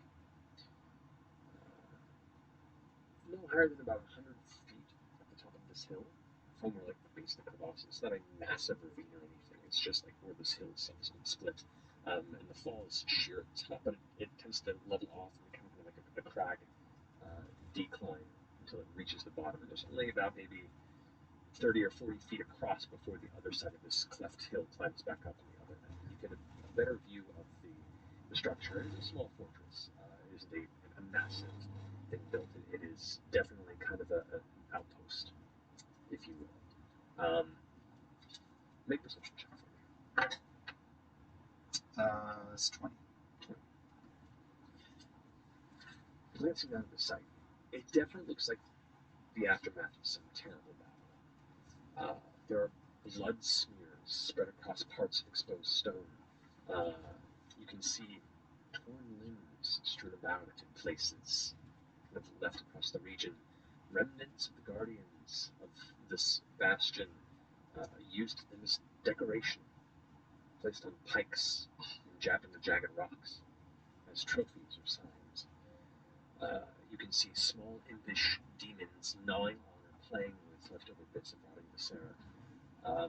Many of the stone walls have been pushed inward or have fallen. There is still one large portion of this that still stands, but elements of the exterior, kind of ancillary structures, have been partially or completely destroyed. Looks like much furniture, interior parts of the structure of the bastion have been pulled out. There are a few rough roof sections of the still standing stronghold. Like there's been piles of material set upon there. There are a number of dark figures that kind of wander around this makeshift, what I can only describe as a demon encampment, that is now, for the time being, set itself in the corpse of this once bastion of good. I'm going to get into Pate's head. Just say, "Oh, Pate, let them know. Doesn't look good. We see lots of dead bodies and dancing imps." Of dancing bodies and dead imps. Reverse it. Sorry, it's real bad. There's dead bodies and dancing imps. Yeah, good. Yeah, no worries. You get a glance with a 20, which isn't bad. They're not trying to hide themselves. You do also see tall demon warriors, about 3 of them with massive two-handed swords and blades kind of sheathed on their back wings. Some are just kind of keeping watch and looking around. You can see one is currently pulling and dragging materials over to a section. You see there are some metal cages set here. 3 that you can make out, set on 2 different of the structure's roofs, and one kind of in the center of the rubble. And you can gather they hold humanoid captives currently. You watch as one of these larger fiends kind of saunters up to one of the cages, just grabs it, shakes it. You hear a couple of like yelps from the inside. Kind of releases it. And goes walk. You can see there is what looks to be a piece of like kind of broken stone, like a platform in the center of the space, where a large kind of glowing circle, about 15 feet across, has infernal-looking runes in it that kind of pulse and glow. You can see other lines being drawn by some of these smaller impish creatures that are kind of like carving across the ground, drawing points. And you can see there's another one of these circles partially drawn by 2 of these kind of weird impish creatures at the top of the center rooftop. They're building something, preparing something. Great. How far down did you say it was? From where you are up top, it's the full bottom is about 100 feet, but it is at a slight decline. And how the fortress itself? How big is it? Like the standing part of it, it's probably about 60 feet tall, the highest part of the roof, maybe about 30 or 40 feet across from the width of it, or the base of the still standing structure. There are other 30, parts. 40 feet, like in that courtyard area, they all are. Yeah, well, the area where they are, which is kind of even further from where that is, probably another 80 or so feet out. And how big a drop from our location to the roof? The roof is on the other side, so it would be an arc or a delay to try and get there. Okay. And the courtyard is how big across? Can we get a general idea? I can just show you the layout. Yes! Since you have successfully stealthed your way into the outskirts of this, so you have the opportunity to look at and plan. Yes, let's go.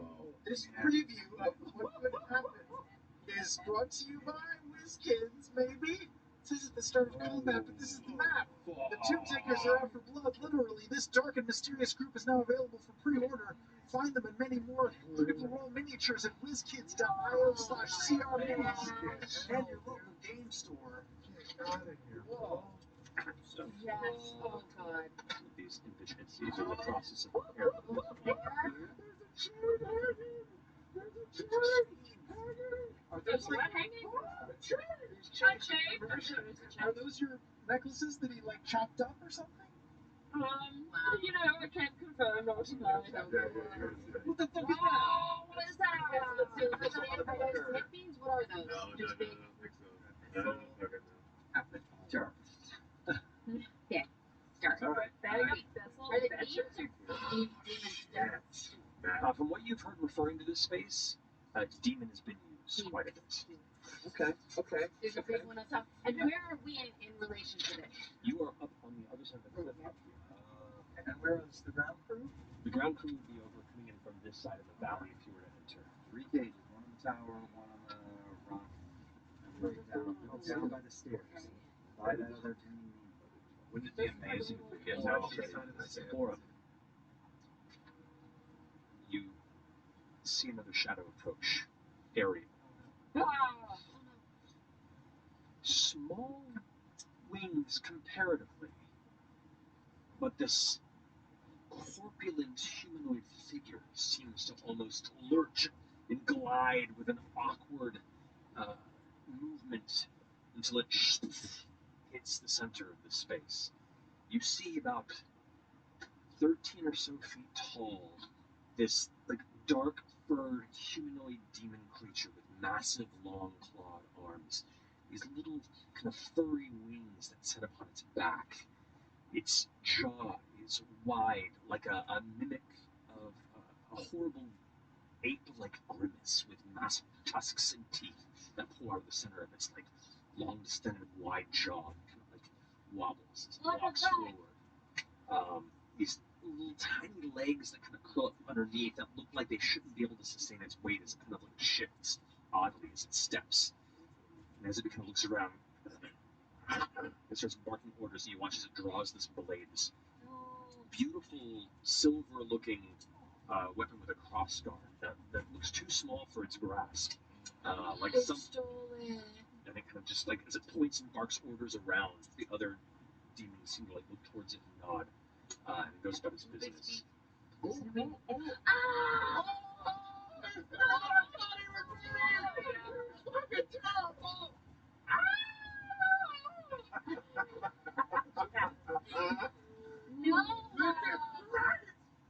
I'm assuming they'd be speaking abyssal. I can speak shadow can't. Speaking said that. Which hasn't been relevant ever. That's why they call it Shadow Cat.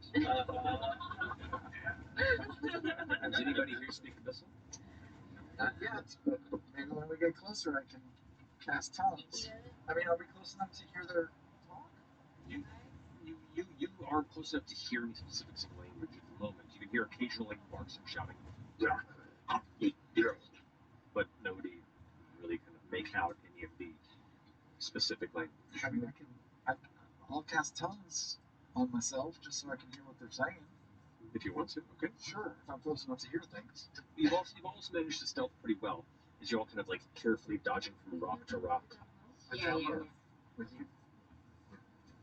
3 cages. Maybe more of them inside the castle we can't actually see. In about 10 miles, take exit 7 onto US 41 and US 150 toward Taro. you from our perch for a minute or so. Are they Ashari in the cages? Do I recognize Bernie or others from home? Unfortunately, you're not close enough to make out the details. You have to get closer. Gotcha.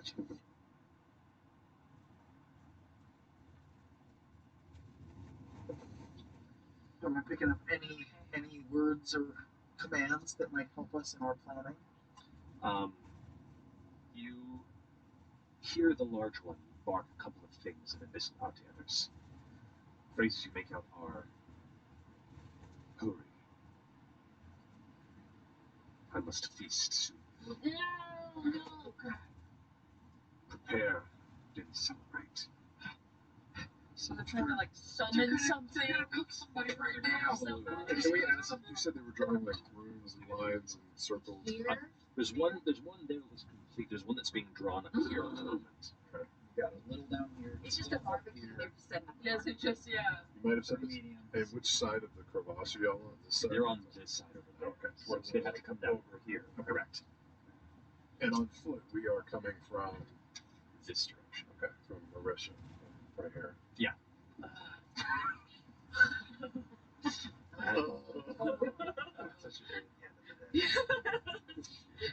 So we gotta move quick. How do we Yeah, we go? gotta Up and starts like rattling the cage. Better agree on something pretty quick because something's about to happen here. Well, wait, can we still send messages? I mean, I know we couldn't do it from We can far send away. messages, I think, up close. Yes, I did. How far away I did it to our group.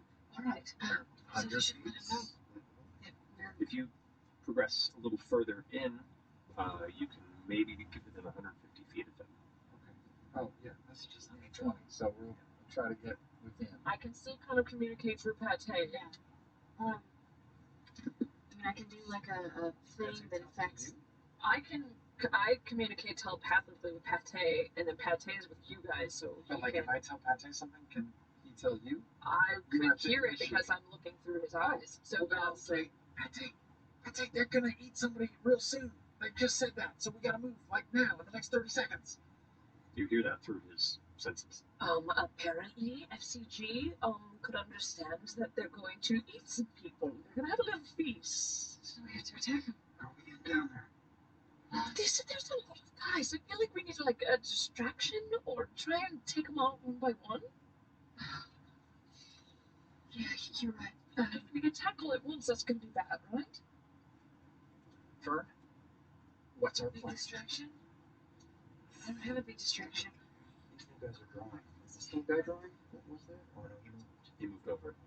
If we got them all to run towards us, maybe the group from above could swoop in and undo some of the cages. So what if we make a big racket and then just get at least some of them to come towards us? What do we see? What do we see? Who's taking the point from your perspective?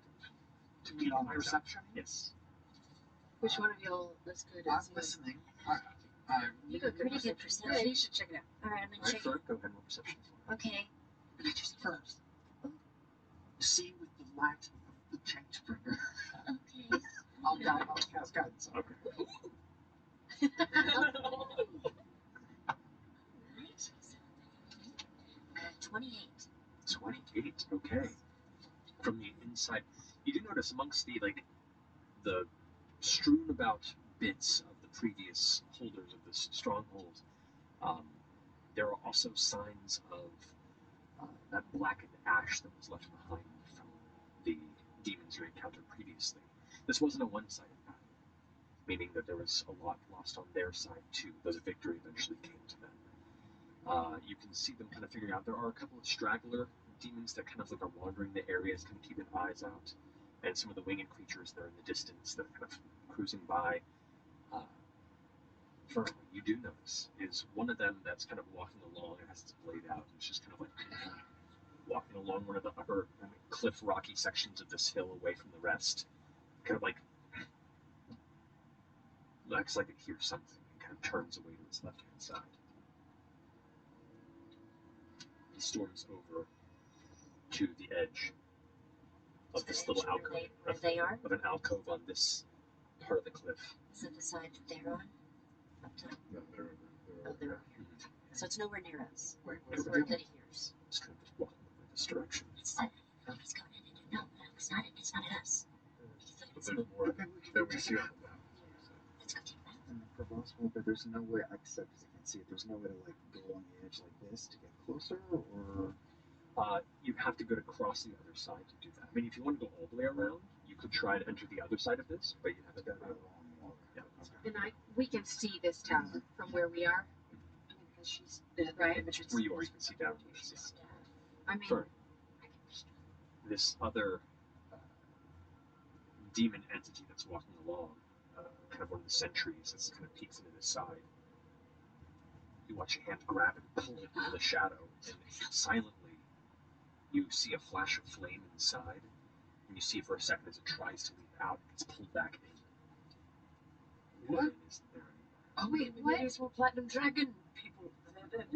Sorry.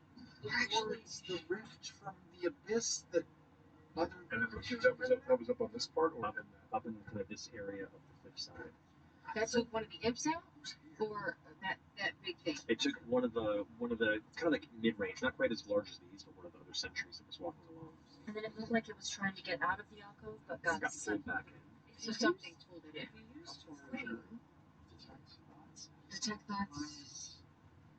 It's not super far. Is a platinum dragon fire stuff? It's 30 feet. I could double the distance, but that's still not very good. Now, for you rolled a 28.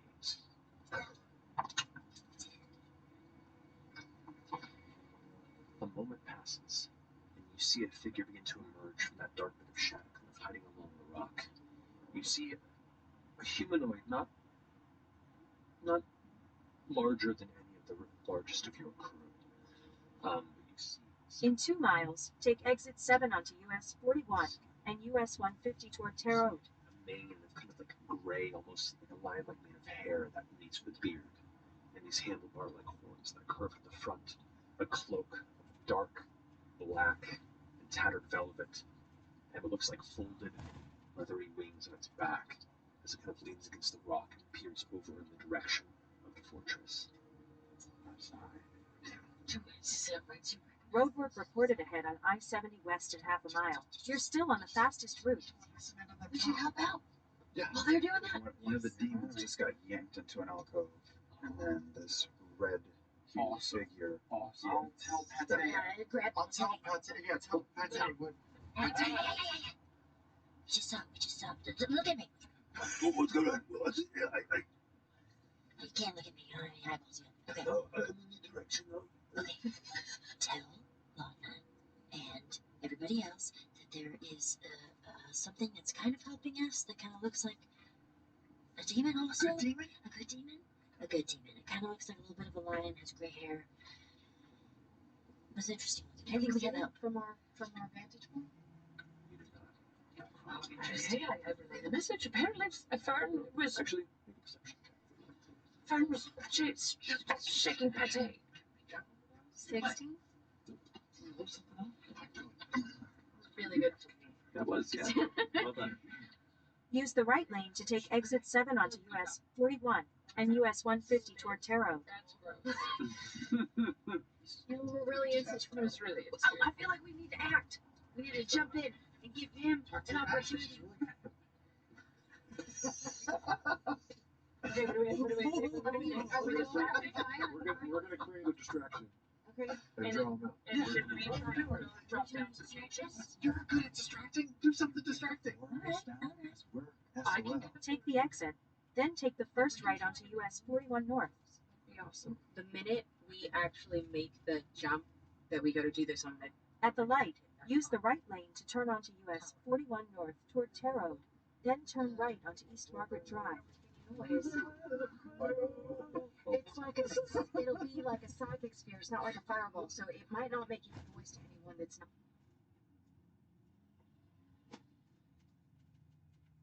around that. I'm not sure. I'm not